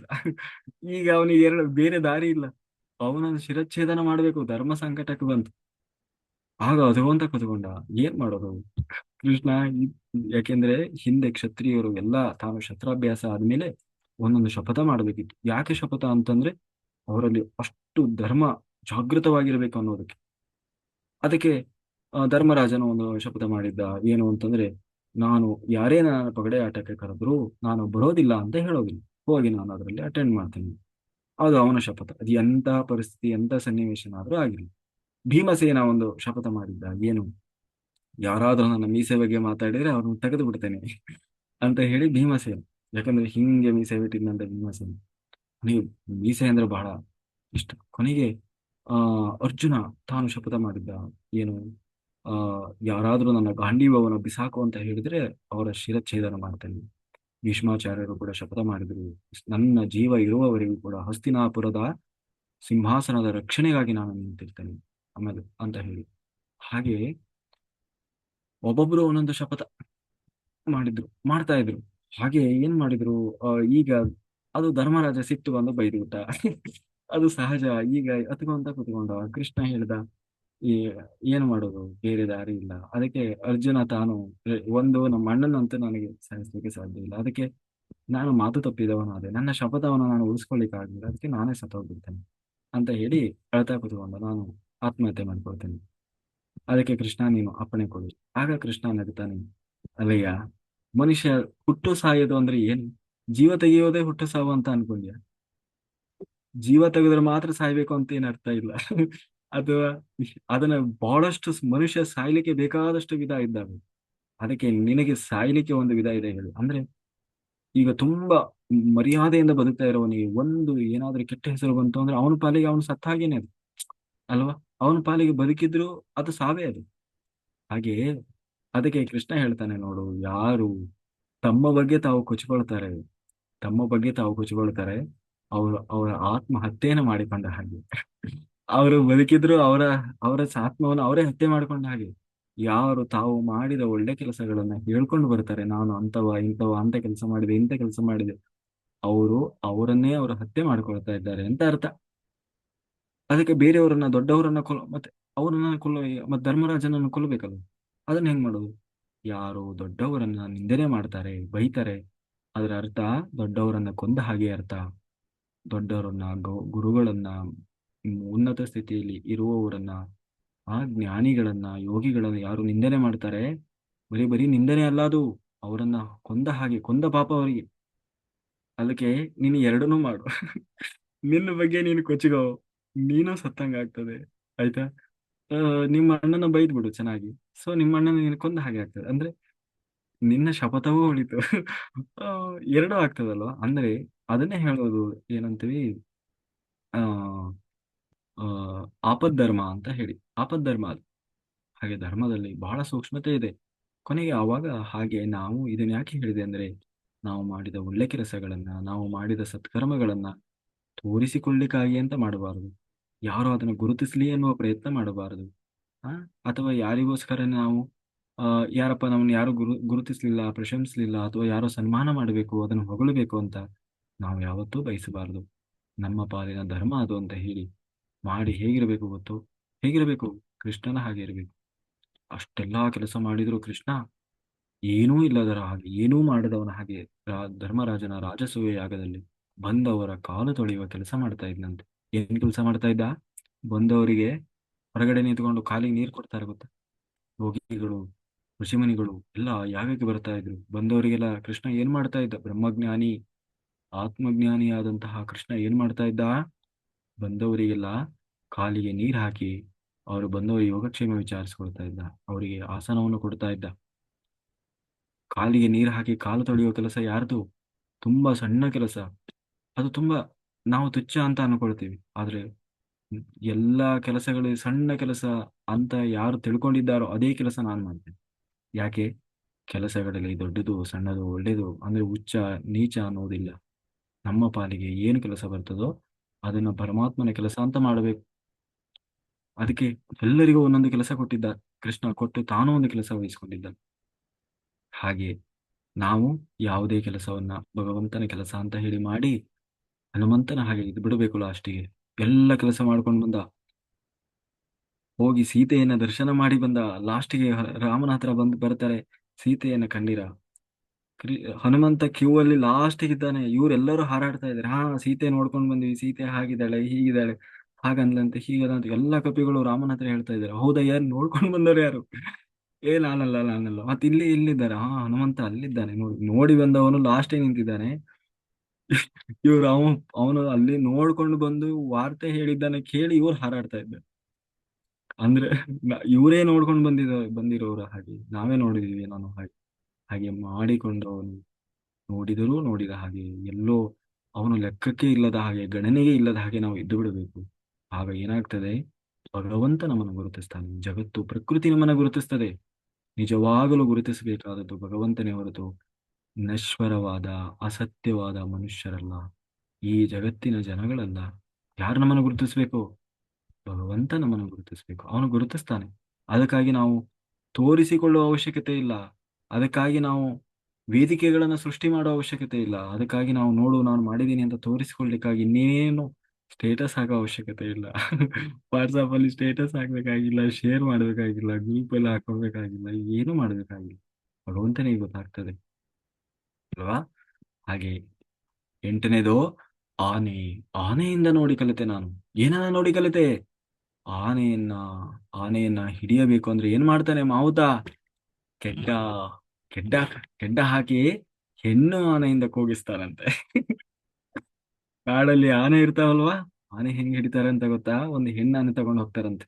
ಟ್ರೈನ್ ಟ್ರೈನ್ ಅಪ್ ಆಗಿರುವಂತ ಹೆಣ್ಣಾನೆ ತಗೊಂಡು ಹೋಗಿ ಕಟ್ತಾರೆ. ಕಟ್ಟಿ ಅದ್ರ ಸುತ್ತಲೂ ಗುಂಡಿ ತೋಡ್ತಾರೆ. ಗುಂಡಿ ತೋಡಿ ಅದಕ್ಕೆ ಏನ್ ಮಾಡ್ತಾರೆ? ಮುಚ್ತಾರೆ. ಎಲ್ಲ ಅಂದ್ರೆ ಎಲ್ಲ ಸಣ್ಣ ಸಣ್ಣ ಈ ಕಟ್ಟಿಗೆಗಳನ್ನ ಲಡ್ಡಾಗಿರುವ ಕಟ್ಟಿಗೆಗಳನ್ನ ಮುಚ್ಚಿ ಅದ್ರ ಮೇಲೆ ಹುಲ್ಲಾಕಿ ಮಣ್ಣು ಹಾಕಿ ಬಿಡ್ತಾರೆ. ಅಲ್ಲಿ ಒಂದು ಗುಂಡಿ ಇದೆ ಅನ್ನೋದು ಕೂಡ ಗೊತ್ತಾಗ್ಬಾರ್ದು. ಹೆಣ್ಣು ಆನೆಯನ್ನ ಕಟ್ತಾರೆ. ಅದರಿಂದ ಗೀಳು ಹಾಕೋದು ಅಂತೀವಲ್ಲ, ಕೂಗಿಸ್ತಾರೆ. ಆಗ ಎಲ್ಲ ಆನೆಗಳು ಓಡಿ ಬರ್ತವೆ. ಕಾಡಲ್ಲಿರುವ ಆನೆಗಳು ಓಡಿ ಬಂದು ಏನ್ ಮಾಡ್ತವೆ? ಆ ಗಂಡು ಆನೆಗಳು ಆ ಹೆಣ್ಣು ಆನೆಯ ಕೂಗಿ ಕೇಳಿ ಬರುವಾಗ ಆ ಕೆಡ್ಡದಲ್ಲಿ ಬಿದ್ದು ಸಿಕ್ಕಿ ಹಾಕಿಕೊಳ್ತವೆ. ಆಮೇಲೆ ಏನಾಗ್ತದೆ? ಅಪಾಯದಲ್ಲಿ ಬೀಳ್ತದೆ. ಅದಕ್ಕೆ ಯಾವಾಗಲೂ ಕೂಡ ಹೆಣ್ಣಿನ ಕಡೆಯಾಗಲಿ ಅಂದವಾದ ಸ್ತ್ರೀಯ ಕಡೆಯಾಗಲಿ ಆಕರ್ಷಿತವಾಗಬಾರದು ಅನ್ನೋದನ್ನ ಕಲಿತುಕೊಂಡೆ. ಹಾಗಾಗಿ ಶರೀರ ಸ್ಪರ್ಶ ಅನ್ನುವ ಆಕರ್ಷಣೆಗೆ ಆಸೆಗೆ ಒಳಗಾಯಿತು. ಆನೆ ಏನ್ ಮಾಡ್ತು? ಶರೀರ ಸ್ಪರ್ಶ ಆಕರ್ಷಣೆಗೆ ಆಸೆಗೆ ಒಳಗಾಯಿತು. ಅದಕ್ಕೆ ಬಹಳ ಜನ ಏನೋ ಪಂಚೇಂದ್ರಿಯಗಳಲ್ಲಿ ಶರೀರ ಸ್ಪರ್ಶಕ್ಕಾಗಿ ಎಷ್ಟೋ ಜನರು ನಾಶವಾಗ್ತಾ ಇದ್ದಾರೆ. ಹಾಗೆ ಆನೆ ಏನಾಯ್ತು? ಆನೆ ಏನಾಯ್ತು? ಅದಕ್ಕಾಗಿ ಬಂದು ಏನಾಯ್ತು? ಕೆಡ್ಡಕ್ಕೆ ಬಿತ್ತು. ಜೀವನ ಪರ್ಯಂತ ಇನ್ನೊಬ್ಬರ ವಶವಾಗಿ ಬದುಕ್ತು. ಅದಕ್ಕೆ ಮಾವುತ ಕೂಡ ಏನ್ ಮಾಡ್ತಾನೆ? ಹೆಣ್ಣಾನೆಯ ಕೂಡ ಕೂಗಿಸ್ತಾನೆ. ಯಾವುದನ್ನು ಆ ಗಂಡಾನೆ ಅಷ್ಟಕ್ಕೆ ಮುಗಿಲಿಲ್ಲ. ಅಷ್ಟಕ್ಕೆ ಮುಗಿತಾ? ಆ ಆನೆ ಹಿಡಿದ ಮೇಲೆ ಮುಗಿಲಿಲ್ಲ. ಆ ಆನೆಯನ್ನ ಪಳಗಿಸ್ತಾನೆ. ಹೇಗೆ ಗೊತ್ತು? ಗಂಡಾನೆಗಳನ್ನ ಬಳಸಿಕೊಂಡು ಆ ಆನೆಯನ್ನ ಪಳಗಿಸ್ತಾನೆ. ನಾಲ್ಕೈದು ಆನೆಗಳು ಸುತ್ತಲೂ ನಿಂತ್ಕೊಂಡು ಅದನ್ನು ತಳ್ಳಿ ತಳ್ಳಿ ತಳ್ಳಿ ಅದನ್ನ ಸುಸ್ತು ಮಾಡಿ ಕೈ ಬಿಡ್ತವೆ. ನೀವು ಆನೆಯನ್ನ ಪಳಗಿಸೋದು ನೋಡ್ಬೇಕು. ಆನೆಯನ್ನ ಹೇಗೆ ಪಳಗಿಸ್ತಾರೆ ಗೊತ್ತಾ? ಆನೆಗಳನ್ನ ಬಳಸಿಕೊಂಡೇ ಆನೆಗಳನ್ನ ಪಳಗಿಸೋದು. ಮನುಷ್ಯರು ಪಳಗಿಸೋದಿಲ್ಲ. ಅವುಗಳನ್ನ ಆ ಕಡೆಯಿಂದ ಒಂದು ಗುತ್ತುತ್ತದೆ, ಈ ಕಡೆಯಿಂದ ಒಂದು ಗುದ್ದುತ್ತದೆ. ಗುದ್ದಿ ಗುದ್ದಿ ಗುದ್ದಿ ಅದನ್ನು ಆ ಕಡೆ ಈ ಕಡೆ ಮಾಡಿ ಮಾಡಿ ಅದನ್ನ ಹಣ್ಣುಗಾಯಿ ನೀರ್ಗಾಯಿ ಮಾಡಿ ಲಾಸ್ಟಿಗೆ ಒಂದ್ ಕಡೆ ಹೋಗಿ ಕೂಡಿ ಬಿಡ್ತಾರೆ. ಒಂದು 15 ದಿವಸ ಅದಕ್ಕೆ ಊಟ ಇಲ್ಲ, ಊಟನೇ ಕೊಡೋದಿಲ್ಲ. ಸುಸ್ತಾಗಿ ಹೋಗ್ತದ. ಆಗ ಅದನ್ನ ಪಳಗಿಸ್ತಾರೆ. ನೋಡಿ, ಆನೆ ಯಾವುದರಿಂದ ಸಿಕ್ಕಾಕೊಳ್ತು? ಹೆಣ್ಣು ಆನೆಯಿಂದ. ಅಂದ್ರೆ ಆನೆ ಆನೆಯಿಂದಲೇ, ಹೆಣ್ಣು ಆನೆಯಿಂದಲೂ ಹೌದು, ಗಂಡ ಆನೆಯಿಂದಲೂ ಹೌದು. ಇಡೀ ಜೀವನ ಪರ್ಯಂತ ಅವರು ಹೇಳಿದ ಹಾಗೆ ಮಾವುತ ಪಳಗಿಸಿದ ಹಾಗೆ ಬದುಕಲಿಕ್ಕೆ ಶುರು ಮಾಡ್ತೀವಿ. ಹಾಗಾಗಿ ನಮ್ಮನ್ನ ನಮ್ಮವರಿಂದಲೇ ಕೆಡ್ಡಕ್ಕೆ ಕೆಡಕ್ತಾರೆ. ಹುಷಾರಿಂದ ಇರಬೇಕು. ನಮ್ಮವರಿಂದಲೇ, ನಮ್ಮವರು ಅನಿಸಿಕೊಂಡವರಿಂದಲೇ ನಮ್ಮನ್ನ ಕೆಡ್ಡಕ್ಕೆ ಕೆಡಕ್ತಾರೆ ಅಲ್ವಾ? ಆನೆ ಏನಾದ್ರು ಗೊತ್ತಿತ್ತಾ ಗಂಡಾನೆಗೆ ಈ ಹೆಣ್ಣಾನೆ ಇದೆ ನಮ್ದೇ ಜಾತಿ ಆನೆ ಅಂತ ಹೇಳಿ ಏನ್ ಮಾಡ್ತು? ಎಲ್ಲೋ ಇತ್ತು, ಆ ಕೂಗಿದ್ದನ್ನ ಕೇಳ್ಕೊಂಡು ಓಡಿ ಬಂತು. ಓಡಿ ಬಂದು ಏನ್ ಮಾಡ್ತು? ಬಿತ್ತು, ಕೆಡ್ಡಕ್ಕೆ ಬಿತ್ತು. ಹಾಗೆ ನಾವು ಅದು ಬರೀ ಹೆಣ್ಣು ಅಂತಲ್ಲ, ಹೆಣ್ಣಾಗಲಿ, ಹೆಣ್ಣು ಗಂಡಿಗಾಗಲಿ, ಗಂಡು ಹೆಣ್ಣಿಗಾಗಲಿ ಏನ್ ಮಾಡಬಾರ್ದು? ಮೋಹಿಸಬಾರದು. ತಮ್ಮದಲ್ಲದನ್ನ ನೋಡಿ ಮೋಹಿಸಬಾರದು. ತಮ್ಮದನ್ನ ಬಯಸಿದ್ರೆ ತಪ್ಪಲ್ಲ, ಆದ್ರೆ ಅಧರ್ಮಯುತವಾದದನ್ನ ಬಯಸಬಾರದು. ಅದಕ್ಕೆ ನಾನು ಭೌತಿಕ ಆಕರ್ಷಣೆಗಳಿಗೆ ಒಳಗಾಗಬಾರದು, ನನ್ನ ಜ್ಞಾನ ಬೆಳೆಯದು ಅನ್ನುವುದನ್ನ ನಾನು ಏನ್ ಮಾಡಿದೆ? ಆನೆಯನ್ನ ನೋಡಿ ಕಲ್ಕೊಂಡೆ. ನೋಡಿ ಎಷ್ಟು ಚೆನ್ನಾಗಿದೆ ಅಲ್ವಾ? ಇದನ್ನ ಹೇಳ್ಕೊಡೋದಕ್ಕೆ ಯಾರಾದ್ರೂ ಬೇಕಾ? ಅದನ್ನ ನೋಡಿದ್ರೆ ಅರ್ಥ ಆಗ್ತದಲ್ವ? ನೋಡಿ ಗುರು ಅದು. ಅದಕ್ಕೆ ಹೇಳೋದು, ಕೃಷ್ಣ ಹೇಳ್ತಾ ಇದ್ದಾನೆ, ಈ ಪ್ರಕೃತಿಯೇ ನಿನಗೆ ಉತ್ತರ ಕೊಡ್ತದೆ, ನೀನು ಪ್ರಕೃತಿಯನ್ನು ಗಮನಿಸು ಸಾಕು. ಆತ್ಮಜ್ಞಾನ, ಬ್ರಹ್ಮಜ್ಞಾನ ಅನ್ನೋದು ಯಾವುದೋ ಗುರುವನ್ನ ಆಶ್ರಯಿಸಿಕೊಂಡು ಹೋಗ್ಬೇಕಾಗಿಲ್ಲ. ಮನಸ್ಸು ಬೇಕು, ಮನಸ್ಸು ಸರಿ ಇರ್ಬೇಕಷ್ಟೇ.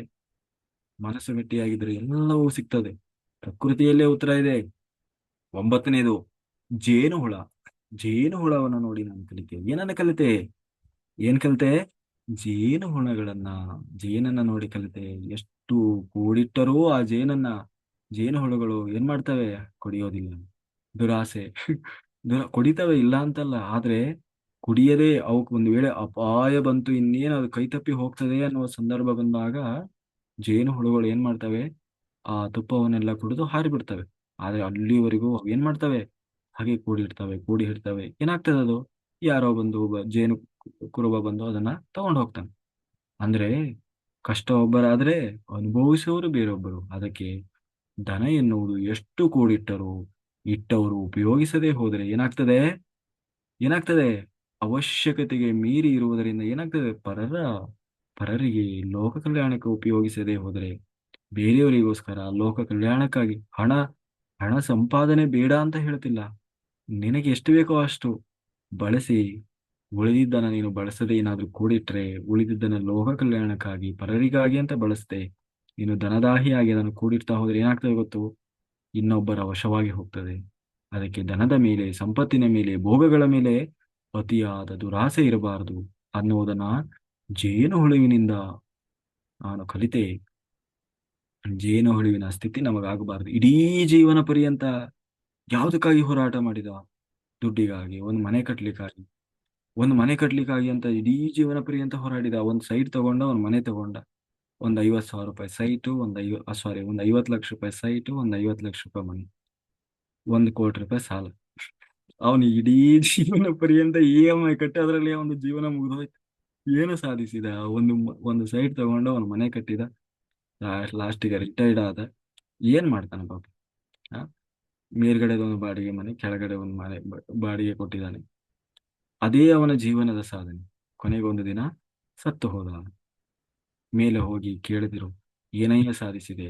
ಜೀವನ ಪರ್ಯಂತ ನಾನು ದುಡಿದು ಒಂದು ಸೈಟ್ ತಗೊಂಡೆ, ಒಂದು ಮನೆ ಕಟ್ಟಿದೆ. ಅದೇ ನನ್ನ ಸಾಧನೆ. ಎಲ್ಲಿದೆ ಅದು? ಅಲ್ಲೇ ಇದೆ. ಯಾರ ಪಾಲಾಯ್ತು? ಜೇನು ಹುಳುವಿನ ಕತೆ ಆಯ್ತು ನನ್ನ ಕತೆ. ಯಾರೋ ಅನುಭವಿಸ್ತಾ ಇದ್ದಾರೆ ಅಲ್ವಾ? ಯಾರೋ ಅನುಭವಿಸ್ತಾ ಇದ್ದಾರೆ. ಅದಕ್ಕಾಗಿ ಏನೇನೋ ಶ್ರಮ ಪಟ್ಟ, ಎದ್ದ ಬಿದ್ದ, ಒಂದು ದಿನವೂ ತನ್ನ ಆತ್ಮಕ್ಕಾಗಿ ಅಂತ ಶ್ರಮಿಸಲಿಲ್ಲ. ಒಂದು ದಿನವೂ, ಇಡೀ ಜೀವನ ಪರ್ಯಂತ ಆತ್ಮಹಂತಕನಾಗಿ ಬದುಕಿದ. ಆತ್ಮಹಂತಕನಾಗಿ ತನ್ನ ಆತ್ಮಕ್ಕಾಗಿ ಅಂತ ಒಂದು ಕ್ಷಣವೂ ಯಾರು ಶ್ರಮಿಸ್ತಾ ಇಲ್ಲ. ಒಂದು ಕ್ಷಣವೂ ಕೂಡ ನನ್ನ ಆತ್ಮದ ಉದ್ಧಾರಕ್ಕಾಗಿ ಅಂತ ಯಾರು ಪ್ರಯತ್ನ ಮಾಡ್ತಾ ಇಲ್ಲ. ಆತ್ಮಹಂತಕ ಅವನು. ಯಾರ ಆತ್ಮಕ? ತನ್ನ ಆತ್ಮದ ಹಂತಕ ಅವನು. ಆತ್ಮವನ್ನ ಪ್ರತಿನಿತ್ಯ ಸಾಯಿಸ್ತಾ ಇದ್ದಾನ ಅವನು. ಹಾಗಾಗಿ ಇಡೀ ಜೀವನ ಪರ್ಯಂತ ಆತ್ಮಹಂತಕನಾಗಿ ಬದುಕಿದ. ಹೇಗೆ? ಜೇನು ಹುಳುವಿನ ಹಾಗೆ. 10ನೇದು ಮಿಡತೆ. ಮಿಡತೆ ಮಿಡತೆ ಮಿಡತೆ ಏನ್ ಮಾಡ್ತದೆ? ಮಿಡತೆ ಮಿಡತೆಯ ದೀಪದ ಕಾಂತಿಯನ್ನು ನೋಡಿ ಅದು ಹಣ್ಣು ಎಂದುಕೊಂಡು ಅದಕ್ಕೆ ಆಕರ್ಷಿತವಾಗ್ತದಂತೆ. ಆ ದೀಪದ ಹತ್ತಿರ ಹೋಗಿ ಆ ದೀಪದಲ್ಲಿ ಬಿದ್ದು ಮರಣಿಸಿ ಹೋಗ್ತದೆ. ಅಂತಂದ್ರೆ ಏನ್ ಮಾಡ್ತದೆ ಮಿಡತೆ? ಅಂದ್ರೆ ಈಗ ಈ ಮಳೆಗಾಲದಲ್ಲಿ ನೋಡಿ, ಮಳೆಗಾಲ ಬರ್ತದಲ್ವಾ? ಈ ಬೀದಿ ಲೈಟಿಗೆ ತುಂಬಾ ಈ ಜಿಟ್ಟಿ ಹುಳ ಬಂದು ಸುತ್ತರದು ಅಲ್ಲಿ ತುಂಬಾ ಬಿದ್ದು ಸತ್ತೋಗಿರ್ತಾವೆ. ಅಥವಾ ಈಗ ಮನೆಯಲ್ಲಿ ದೀಪ ಹಚ್ಚಿಟ್ರೆ, ಇವಾಗೆಲ್ಲ ದೀಪ ಇಲ್ಲ ಬಿಡಿ.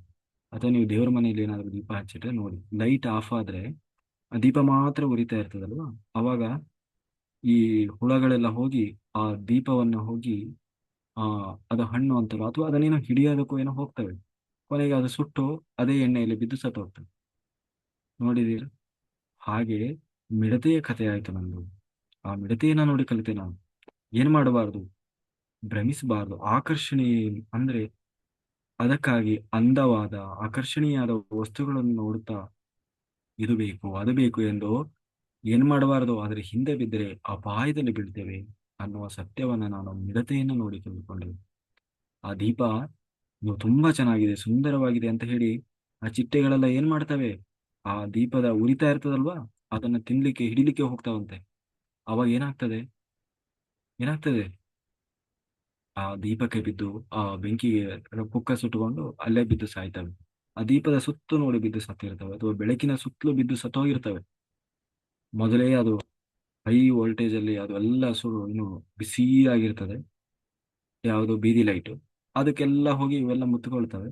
ಅದು ಸುಟ್ಟು ಸುಟ್ಟು ಎಲ್ಲ ರೆಕ್ಕೆಗಳು ಸುಟ್ಟು ಕೆಳಗಡೆ ಬಿದ್ದಿರ್ತವೆ ಅಲ್ವಾ. ಹಾಗೆ ಹನ್ನೊಂದನೇದು ಸಮುದ್ರ. ಸಮುದ್ರ ಸಮುದ್ರವನ್ನು ನೋಡಿ ನಾನು ಕಲಿತೆ. ಏನ್ ಕಲಿತೆ? ಸಮುದ್ರದಲ್ಲಿ ನದಿಗಳು ಬಂದು ಸೇರ್ತಾ ಇದ್ದಾವೆ. ಎಷ್ಟೋ ನದಿಗಳು ಬಂದು ಸೇರಿದರೂ ಸಮುದ್ರ ಉಕ್ಕಿ ಹರಿತಾ ಇದೆಯಾ? ಸಮುದ್ರ ಉಕ್ಕೋದೇ ಇಲ್ಲ. ಬೇಸಿಗೆ ಕಾಲ ಬಂದ ಕೂಡಲೇ ಸಮುದ್ರದಲ್ಲಿ ನೀರು ಆವಿಯಾಗಿ ಮೋಡಗಳಾಗಿ ಬದಲಾಗ್ತದೆ. ಆದರೆ ಸಮುದ್ರ ಕರಗಿ ಹೋಗ್ತದಾ? ಸಮುದ್ರವೇ ಇಲ್ದಂಗ ಆಗ್ತದಾ? ನಿಂತಾ ಇದೆಯಾ? ಇಲ್ಲ. ಏನೋ ಒಂದು ಸ್ವಲ್ಪ ಒಂದು 10 ಹೆಜ್ಜೆ ಹಿಂದಕ್ಕೆ ಹೋಗ್ಬೋದು, ಒಂದು 10 ಹೆಜ್ಜೆ ಮುಂದಕ್ಕೆ ಬರ್ಬೋದು ಅಷ್ಟೇ. ಅಂದರೆ ನದಿಗಳು ಬಂದು ಸೇರಿದವು ಅಂತ ಹೇಳಿ ಸಮುದ್ರ ಏನ್ ಮಾಡೋದಿಲ್ಲ, ಉಬ್ಬೋದಿಲ್ಲ, ಉಕ್ಕಿ ಹರಿಯೋದಿಲ್ಲ. ಹಾಗಂತ ಹೇಳಿ ಬೇಸಿಗೆ ಬಂತು ಅಂತ ಹೇಳಿ ಆವಿಯಾಗಿ ಸಮುದ್ರ ಏನಾಗೋದಿಲ್ಲ, ಕಡಿಮೆ ಆಗೋದಿಲ್ಲ. ಹಾಗೆ ಯಾವುದು ಬಂದರೂ ಉಬ್ಬಿ ಹೋಗದೆ, ಕಷ್ಟ ಏನು ಬರಲಿಲ್ಲ ಅಂದ್ರೂ ಕೂಡ ಕುಗ್ಗಿ ಹೋಗದೆ ಇರಬೇಕು ಅನ್ನುವುದನ್ನು ನಾನು ಸಮುದ್ರವನ್ನು ನೋಡಿ ಕಲಿತುಕೊಂಡೆ. ಅಷ್ಟೇ ಅಲ್ಲ, ಸಮುದ್ರ ಎಷ್ಟೋ ಜಲರಾಶಿಗಳಿಗೆ ಚರ ಏನು ಎಷ್ಟೋ ಏನು ಅಲ್ಲಿ ವನ್ಯ ಅಂದ್ರೆ ಏನಂತೀವಿ, ಸಣ್ಣ ಸಣ್ಣ ಸಸ್ಯಗಳಿಗೆ, ಮೀನುಗಳಿಗೆ ವಾಸಸ್ಥಾನವಾಗಿದೆ, ಉಪಯೋಗ ಆಗ್ತಾ ಇದೆ. ಅಲ್ಲದೆ ಅವುಗಳ ಜೀವನಕ್ಕೆ ಎಷ್ಟೋ ಸಹಕಾರಿಯಾಗಿದೆ. ಹಾಗೆ ಯಾರೇ ಆದರೂ ಸರಿ ಇತರರ ಜೀವನಕ್ಕೆ ಏನಾಗಬೇಕು, ಸಹಕಾರಿಯಾಗಿರ್ಬೇಕು ಅನ್ನುವುದನ್ನ ಸಮುದ್ರವನ್ನು ನೋಡಿ ಕಲ್ಕೊಂಡೆ. ಉಬ್ಬೋದಿಲ್ಲ, ಬಂತು ಅಂತ ಉಬ್ಬೋದಿಲ್ಲ, ಹೋಯ್ತು ಅಂತ ಕುಗ್ಗೋದಿಲ್ಲ.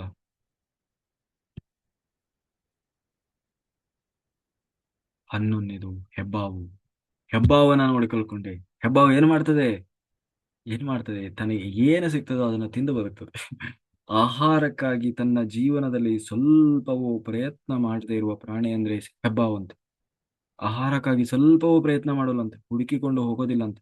ಸುಮ್ಮನೆ ಬಿದ್ದಿರ್ತದೆ, ಸುಮ್ಮನೆ ಬಿದ್ದಿರ್ತದೆ. ಹಾ, ಅಂದ್ರೆ ಹೆಬ್ಬಾವಿನಷ್ಟು ಸೋಂಬೇರಿ ಪ್ರಾಣಿ ಇನ್ನೊಂದಿಲ್ವಂತೆ. ತನ್ನ ಇಡೀ ಬದುಕಿನಲ್ಲಿ ಆಹಾರಕ್ಕಾಗಿ ಅಂತ ಪ್ರಯತ್ನನೇ ಮಾಡೋಲ್ಲಂತದು, ಸುಮ್ಮನೆ ಮಲ್ಕೊಂಡಿರ್ತದಂತೆ. ತನ್ನ ಹತ್ತಿರಕ್ಕೆ ಏನಾದ್ರೂ ಬಂದ್ರೆ ಅಷ್ಟೇ ಗಬುಕ್ಕನೆ ಹಿಡ್ಕೊಂಡು ತಿಂತದೆ. ಏನ್ ಸಿಗ್ತದೆ ಅದು, ಅದು ಮನುಷ್ಯರು ಸಿಕ್ಕರು ಆಯ್ತು, ಪ್ರಾಣಿ ಸಿಕ್ಕರು ಆಯ್ತು, ಪಕ್ಷಿ ಸಿಕ್ಕರು ಆಯ್ತು, ಏನಾದ್ರೂ ಸಿಗ್ಲಿ, ಸುಮ್ಮನೆ ಬಿದ್ದಿರ್ತದೆ. ಹೆಂಗೆ ಅಂದ್ರೆ ಸತ್ತೋಗಿದೆ ಏನೋ ಅಂತ. ನಾವೇ ಒಂದ್ಸರಿ ನೋಡಿದೀವಿ, ಸತ್ತೋಗಿದೆ ಏನೋ ಅಂತ ಹೇಳಿ ಕಾಲಲ್ಲಿ ಒದ್ರು ಹಾಗೆ ಬಿದ್ದಿರ್ತದದು. ಆಮೇಲೆ ಆಮೇಲೆ ಅದು ಹಿಂಗೆ ಮಿಸಗಾಡ್ಲಿಕ್ಕೆ ಶುರು ಮಾಡ್ತದೆ, ಆ ತರ ಬಿದ್ದಿರ್ತದೆ. ಹಾಗೆ ಈ ಕೋತಿಗಳೆಲ್ಲ ಏನ್ ಮಾಡ್ತಾವೆ ಗೊತ್ತಾ, ಸತ್ತೋಗಿದೆ ಅಂತ ಅವು ಕಪಿಚೇಷ್ಟೆ ಮಾಡಕ್ ಹೋಗ್ತವೆ, ಬಾಲ ಹಿಡಿದು ಎಳಿಯೋದು ಹಂಗ್ ಅವಾಗ ಅದು ಹಿಡ್ಕೊಂಡ್ ಬಿಡ್ತದೆ ಗಪ್ಪನೆ. ಹಾಗೆ ಏನ್ ಮಾಡ್ತದೆ ಜೀವನದಲ್ಲಿ ಹೆಬ್ಬಾವು, ಆಹಾರಕ್ಕಾಗಿ ಅಂತೇಳಿ ತನ್ನ ಬದುಕಿಗಾಗಿ ಅಂತೇಳಿ ಒಂದೇ ಒಂದು ಚೂರು ಪ್ರಯತ್ನ ಮಾಡೋದಿಲ್ಲ, ಸುಮ್ಮನೆ ಬಿದ್ದಿರ್ತದೆ. ಹಾಗೆಯೇ ಏನು ಸಿಗ್ತದೋ ಅದನ್ನು ಸ್ವೀಕಾರ ಮಾಡ್ತದೆ, ಬದುಕ್ತದೆ. ಏನೂ ಸಿಗದಿದ್ದರೆ ಅದು ಏನ್ ಮಾಡ್ತದೆ, ಉಪವಾಸ ಇರ್ತದಂತೆ, ತಿಂಗಳಗಟ್ಲೆ ಆಹಾರ ಇಲ್ಲದೆ ಬದುಕಬಹುದಂತೆ. ಯಾವುದು? ಹೆಬ್ಬಾವು. ತಿಂಗಳಗಟ್ಲೆ ಆಹಾರ ಸಿಗದೇ ಇದ್ರೂ ಕೂಡ ಬದುಕ್ತದಂತದ್ದು. ಹಾಗೆ ಹೊರತು ತಿಂಡಿಗಾಗಿ ಎಂದೂ ಕೂಡ ಪ್ರಯತ್ನ ಮಾಡೋದಿಲ್ಲ. ತನ್ನ ಬಳಿಗೆ ಯಾವ ಜೀವಿ ಆದರೂ ಬಂದ್ರೆ ಏನ್ ಮಾಡ್ತದೆ, ಊಟಕ್ಕೆ ಅದನ್ನ ಹಿಡಿತದೆ, ತಿಂತದೆ, ಅದನ್ನ ಇಟ್ಟುಕೊಂಡು ತಿಂಗಳಗಟ್ಟಲೆ ಬದುಕ್ತದೆ. ಹಾಗೆ ನಾನು ಕೂಡ ನನಗೆ ಏನು ಸಿಗ್ತದೋ ಅದೇ ನನ್ನ ಆಹಾರ ಅಂತ ಬದುಕ್ತಾ ಇದ್ದೇನೆ ಹೊರತು ಆಹಾರ ಸಿಗ್ಲಿಲ್ಲ ಅಂದ್ರೆ ನಿರಾಹಾರಿಯಾಗಿರ್ತೇನೆ. ಆದ್ರೆ ಆಹಾರಕ್ಕಾಗಿ ಅಂತ ನನ್ನ ಜೀವನದಲ್ಲಿ ಸ್ವಲ್ಪವೂ ನಾನು ಪ್ರಯತ್ನನೇ ಮಾಡ್ತಾ ಇಲ್ಲ. ಯಾಕಂದ್ರೆ ಅವಶ್ಯಕತೆ ಇಲ್ಲ. ದೇವರು ನನಗೆ ಯಾವ ರೂಪದಲ್ಲಾದ್ರೂ ಕೂಡ ನನಗೆ ಆ ಹೆಬ್ಬಾವಿಗೆ ದೇವರು ಆಹಾರ ಹಾಕ್ತಾ ಇದ್ದಾರೆ ತಾನೆ. ಏನೂ ಪ್ರಯತ್ನ ಮಾಡದೇ ಇರುವ ಒಂದು ಹೆಬ್ಬಾವಿಗೆ ದೇವರು ಅನ್ನ ಹಾಕ್ತಾ ಇದ್ದಾನೆ ಅಂದ್ಮೇಲೆ ಎಲ್ಲರಿಗೂ ಕೂಡ ದೇವರು ಅನ್ನ ಹಾಕ್ತಾನೆ ಅಲ್ವಾ? ಹಾಗೆ ನಾನು ಅನ್ಕೊಂಡಿದ್ದೇನೆ, ನನಗೆ ನಾನು ಪ್ರಯತ್ನ ಮಾಡಬೇಕಾಗಿಲ್ಲ. ದೇವರು ನನಗೆ ನನ್ನನ್ನು ಈ ಭೂಮಿ ಮೇಲೆ ಬರ್ಲಿಕ್ಕೆ ಅವಕಾಶ ಕೊಟ್ಟಿದ್ದಾನೆ ಅಂದ್ರೆ ನನ್ನನ್ನು ನೋಡಿಕೊಳ್ಳುವ ಭಾರ ಹೊಂದಿದೆ. ಹಾಗಾಗಿ ಏನ್ ಮಾಡ್ತಾ ಇದ್ದೇನೆ, ಆಹಾರ ದೊರಕಿಸ್ತಾ ಇದ್ರೆ ಸ್ವೀಕರಿಸ್ತೇನೆ, ಇಲ್ದಿದ್ರೆ ಸುಮ್ಮನೆ ಇರ್ತೇನೆ. ಹೆಬ್ಬಾವು ಹೇಗಿರ್ತದೋ ಹಾಗೆ ಅಂತ ಹೇಳಿ ದತ್ತಾತ್ರೇಯರು ಹೆಬ್ಬಾವನ ನೋಡಿ ಕಲಿತೆ. ಅಂದ್ರೆ ಆಹಾರಕ್ಕಾಗಿ ಹೊಟ್ಟೆಪಾಡಿಗಾಗಿ ಪ್ರಯತ್ನ ಮಾಡೋ ಅವಶ್ಯಕತೆ ಇಲ್ಲ. ಅಂದ್ರೆ ಪ್ರಯತ್ನ ಮಾಡದೆ ಅಂತಂದ್ರೆ ಸುಮ್ಮನೆ ಟಿವಿ ನೋಡ್ಕೊಂತ ಮನೆ ಕುತ್ಕೊಳ್ಬೇಕು ಅಂತ ಅರ್ಥ ಅಲ್ಲ. ಕಾಲ ಮೇಲೆ ಕಾಲಕ್ಕೆ ಬ್ರಹ್ಮನಿಗಾಗಿ, ಬ್ರಹ್ಮ ಪದಕ್ಕಾಗಿ ಯಾರು ಪ್ರಯತ್ನ ಮಾಡ್ತಾ ಇದ್ದಾನೆ ಯೋಗಿ, ಅವನ ಬಗ್ಗೆ ಹೇಳ್ತಾ ಇರೋದು. ಸುಮ್ಮನೆ ಲೌಕಿಕವಾಗಿ ಮುಳುಗಿದವರಿಗೆ ಇದು ಸಂಬಂಧ ಇದ್ದಲ್ಲ. ಅಂದ್ರೆ ಯಾರು ತನ್ನ ಆತ್ಮ ಸಾಧನೆಗಾಗಿ ಅಂತ ಹೇಳಿ ನಿರಂತರವಾಗಿ ಸಾಧನೆ ಮಾಡ್ತಾ ಇದ್ದಾನೆ, ಅವನು ಪ್ರತ್ಯೇಕವಾಗಿ ಮತ್ತೆ ಹೊಟ್ಟೆಪಾಡಿಗಾಗಿ ಅಂತ ಪ್ರಯತ್ನ ಮಾಡೋ ಅವಶ್ಯಕತೆ ಇಲ್ಲ. ಭಗವಂತ ಅವನಿಗೆ ಏನ್ ಮಾಡ್ಬೇಕು ಅದನ್ನ ಮಾಡ್ತಾನೆ. ಯಾಕೆ? ಅನನ್ಯ ಚಿಂತೆಯಂತೋ ಮಾಂ ಯೇ ಜನ ಪರ್ಯುಪಾಸತೆ ತೇಷಾಂ ನಿತ್ಯಾಭಿಯುಕ್ತಾನಾಮಂ ಯೋಗಕ್ಷೇಮಂ ವಹಾಮ್ಯಹಂ. ಯಾರು ಯೋಗ ನಿರತನಾಗಿದ್ದಾನೋ, ಯಾರು ನನ್ನನ್ನು ಹೊಂದಬೇಕು ಅಂತ ಪ್ರಯತ್ನ ಮಾಡ್ತಾ ಇದ್ದಾನೋ, ಅವನ ಯೋಗಕ್ಷೇಮದ ಜವಾಬ್ದಾರಿ ನನ್ನದು. ಅವನ ಯೋಗಕ್ಷೇಮದ ಜವಾಬ್ದಾರಿ ನನ್ನದು. ಅದಕ್ಕಾಗಿ ಅವನು ಚಿಂತೆ ಮಾಡಬೇಕಾಗಿಲ್ಲ. ಜಿಂಕೆ ಜಿಂಕೆಯನ್ನು ನಾನು ನೋಡಿ ಕಲಿತೆ. ಏನನ್ನ ನೋಡಿ ಕಲಿತೆ? 13ನೇದು ಜಿಂಕೆ. ಜಿಂಕೆ ಅದಕ್ಕೆ ಸಂಗೀತ ಕೇಳೋದು ಅಂತಂದ್ರೆ ಬಹಳ ಇಷ್ಟ ಅಂತೆ ಜಿಂಕೆಗೆ. ಸಂಗೀತವನ್ನು ಕೇಳ್ತಾ ಮೈ ಮರೆತು ಬಿಡ್ತದಂತೆ. ಯಾವುದು ಜಿಂಕೆ ಆಲೈಸ್ತಾ ಆಲೈಸ್ತಾ ಆಲೈಸ್ತಾ ನಿಂತದಂತೆ. ಅದರಿಂದ ಜಿಂಕೆಯನ್ನ ಹಿಡಿಬೇಕು ಅಂತಂದ್ರೆ ಬೇಡ ಏನ್ ಮಾಡ್ತಾನಂತ ಗೊತ್ತು? ಕಾಡಲ್ಲಿ ಬೇಡರು ಇರ್ತಾರಲ್ವಾ, ಅವರು ಶಿಳ್ಳೆ ಹೊಡಿತಾರಂತೆ. ಶಿಳ್ಳೆ ಹೊಡೆಯೋದು ಅಂತಂದ್ರೆ ಅದೊಂದ್ ರೀತಿ ಇಂಪಾದ ರೀತಿಯಲ್ಲಿ ಅಂದ್ರೆ ಶಿಳ್ಳೆಯ ಮೂಲಕವೇ ಸಂಗೀತ ನುಡಿಸ್ತಾ ಇರ್ತಾರಂತೆ. ಆಗ ಜಿಂಕೆ ಏನ್ ಮಾಡ್ತದೆ, ಸುಮ್ಮನೆ ಯಾವ್ದೋ ಒಂದ್ ಕಡೆ ತಲೆ ಹಾಕೊಂಡು ಹೀಗೆ ಅದನ್ನ ಅಲೈಸ್ತಾ ನಿಂತ್ಕೊಳ್ತದಂತೆ. ಅದನ್ನ ಮಾಡ್ತಾ ಮಾಡ್ತಾ ಇನ್ನೊಂದ್ ಕಡೆಯಿಂದ ಏನ್ ಮಾಡ್ತಾನೆ, ಬಾಣ ಹೊಡಿತಾನೆ. ಜಿಂಕೆ ಆ ಸಂಗೀತವನ್ನು ಕೇಳಿ ಮೈ ಮರೆತು ಓಡಿ ಹೋಗದೆ ಒಂದು ಕಡೆ ಏನ್ ಮಾಡ್ತದೆ, ಸುಮ್ಮನೆ ನಿಂತ್ಕೊಂಡು ಬಿಡ್ತದೆ. ಆಗ ಆ ಬೇಡ ಏನ್ ಮಾಡ್ತಾನೆ, ಬಾಣ ಹೊಡಿತಾನೆ ಇಲ್ಲ ಬಲೆ ಹಾಕ್ತಾನೆ. ಹೀಗೆ ಜಿಂಕೆ ಸಂಗೀತದ ಧ್ವನಿಗಾಗಿ ಅಂದ್ರೆ ಅದನ್ನ ಆಲೈಸ್ತಾ ನಿಂತ್ಕೊಂಡು ಏನ್ ಮಾಡ್ತು ತನ್ನ ಜೀವನವನ್ನೇ ನಷ್ಟ ಮಾಡ್ಕೊಳ್ತು. ಹಾಗೆ ಕೆಲವರು ಏನ್ ಮಾಡ್ತಾರೆ, ನನಗೆ ಸಂಗೀತ ಅಂದ್ರೆ ಇಷ್ಟ, ನನಗೆ ನಾಟ್ಯ ಅಂದ್ರೆ ಇಷ್ಟ, ನನಗೆ ನೃತ್ಯ ಅಂದ್ರೆ ಇಷ್ಟ, ನನಗೆ ಚಿತ್ರಕಲೆ ಅಂದ್ರೆ ಇಷ್ಟ, ನನಗೆ ಆ ಕಲೆ ಅಂದ್ರೆ ಇಷ್ಟ, ಈ ಕಲೆ ಅಂದ್ರೆ ಇಷ್ಟ ಅಂತ ಹೇಳಿ ಇಡೀ ಜೀವನ ಪರ್ಯಂತ ಅದಕ್ಕಾಗಿಯೇ ಶ್ರಮಿಸ್ತಾರೆ ಶ್ರಮಿಸ್ತಾರೆ ಶ್ರಮಿಸ್ತಾರೆ. ಏನು ಸಾಧಿಸಿದ್ರು? ಏನು ಸಾಧಿಸ್ಲಿಲ್ಲ. ಸಂಗೀತ ಕಲ್ತ್ರು ಕಲ್ತ್ರು ಕಲ್ತ್ರು ಕಲ್ತ್ರು ಕಲ್ತ್ರು ಇಡೀ ಜೀವನ ಪರ್ಯಂತ ಸಂಗೀತಕ್ಕಾಗಿಯೇ ಜೀವನವನ್ನ ಮುಡಿಪಾಗಿಟ್ರು. ಒಂದು ಚೂರಾದ್ರೂ ಆತ್ಮ ಉನ್ನತಿಯನ್ನು ಮಾಡ್ಕೊಂಡ್ರ? ಇಲ್ಲ. ಕೊನೆಗೆ ಇಡೀ ಜೀವನವನ್ನು ವ್ಯರ್ಥ ಮಾಡ್ಕೊಂಡ್ರು. ಹಾಗಾಗಿ ಆ ಜಿಂಕೆಯಿಂದ ಕಲಿತೆ ನಾನು ಏನು, ಯಾವುದೇ ಕಲೆಯ ಮೇಲಿನ ಮೋಹ ಇರಬಾರ್ದು. ಅದಕ್ಕಾಗಿ ಅಂತ ಹೇಳಿ ಜೀವನ ಸವಿಸುವ ಪ್ರಯತ್ನ ಮಾಡಬಾರ್ದು. ಆಕರ್ಷಣೆ ಗುರಿಯಾಗಿ ಹೊಂದಬೇಕಾದ ಯಾವುದು ಒಂದೇ ಒಂದು ನಮ್ಮ ಗುರಿ ಇರಬೇಕು, ಏನು ಜ್ಞಾನವನ್ನು ಸಂಪಾದನೆ ಮಾಡಬೇಕು, ನಷ್ಟವಾಗುವ ಕಲೆಗಳ ಹಿಂದೆ ಬೀಳುವುದಲ್ಲ. ಆದ್ದರಿಂದ ಅಂತಹವುಗಳ ಮೇಲೆ ದೃಷ್ಟಿ ಇಟ್ಟರೆ ಏನಾಗ್ತದೆ, ಇಡೀ ಜನ್ಮವನ್ನೇ ನಷ್ಟಪಡಿಸಿಕೊಳ್ಬೇಕಾಗ್ತದೆ. ಇಡೀ ಜನ್ಮವನ್ನೇ ನಷ್ಟಗೊಳಿಸಿಕೊಳ್ಳಬೇಕಾಗ್ತದೆ. 14 14 ನೋಡಿ ಕಲಿತೆ. ಏನು, ಒಬ್ಬ ವೇಶ್ಯಾಸ್ತ್ರೀ ಒಬ್ಬ ವೇಶ್ಯಾಸ್ತ್ರೀಯನ್ನ ನೋಡಿ ಕಲಿತೆ ನಾನು. ಹೌದಾ? ಅದಕ್ಕೆ ಇದು ಒಬ್ಬ ವೇಶ್ಯೆಯು ಕೂಡ ನಿನ್ನ ಗುರುವ? ಹೌದು. ಹೀಗೆ ಅವಳಿಂದ ಏನ್ ನೋಡಿ ಕಲಿತೆಪ್ಪ? ಅದಕ್ಕೆ ವೇಶ್ಯೆ ಕೂಡ ನನಗೆ ಗುರುವೇ. ದತ್ತಾತ್ರೇಯರು ಹೇಳ್ತಾ ಇದ್ದಾರೆ, ವೇಶ್ಯೆ ಕೂಡ ಗುರುವೇ ನನಗೆ.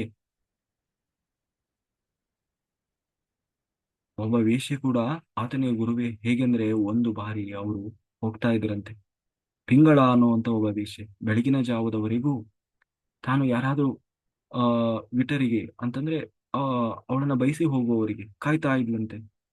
ಸಂಪೂರ್ಣವಾಗಿ ಪೂರ್ತಿ ತಾನು ಸಂಜೆ ಆದ ಕೂಡಲೇ ಎಲ್ಲ ತಾನು ಎಲ್ಲ ಮೇಕಪ್ ಎಲ್ಲ ಮಾಡ್ಕೊಂಡು ಒಳ್ಳೆ ಬಟ್ಟೆ ಹಾಕೊಂಡು ಮನೆಯ ಹೊರಗೆ ಬಂದು ನಿಂತ್ಕೊಳ್ತಾ ಇದ್ಲಂತೆ.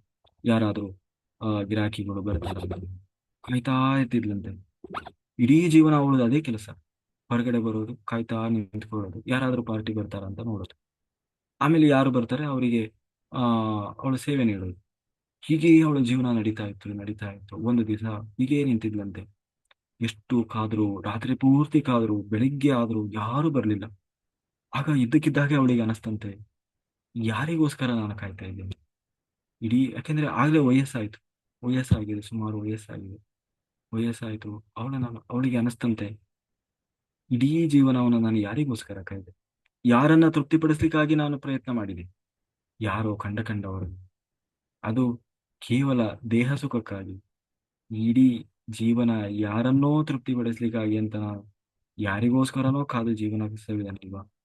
ಅದರ ಬದಲಾಗಿ ನನ್ನೊಳಗೆ ಇರುವ ಭಗವಂತನನ್ನ ಮೆಚ್ಚಿಸ್ಲಿಕ್ಕೆ ಅಂತ ನಾನೇನಾದ್ರೂ ಜೀವನ ಸವಿಸಿದ್ರೆ, ನನ್ನೊಳಗಿರುವ ಭಗವಂತನನ್ನ ಮೆಚ್ಚಿಸ್ಲಿಕ್ಕಾಗಿ ಅಂತ ಹೇಳಿ ನಾನು ಪ್ರಯತ್ನ ಮಾಡಿದ್ರೆ, ಈ ರೀತಿಯಾಗಿ ನಾನು ಕೊನೆಗೆ ನನ್ನ ಜೀವನವನ್ನು ನಷ್ಟ ಮಾಡಿಕೊಳ್ಳುವ ಅವಶ್ಯಕತೆ ಇರಲಿಲ್ಲ.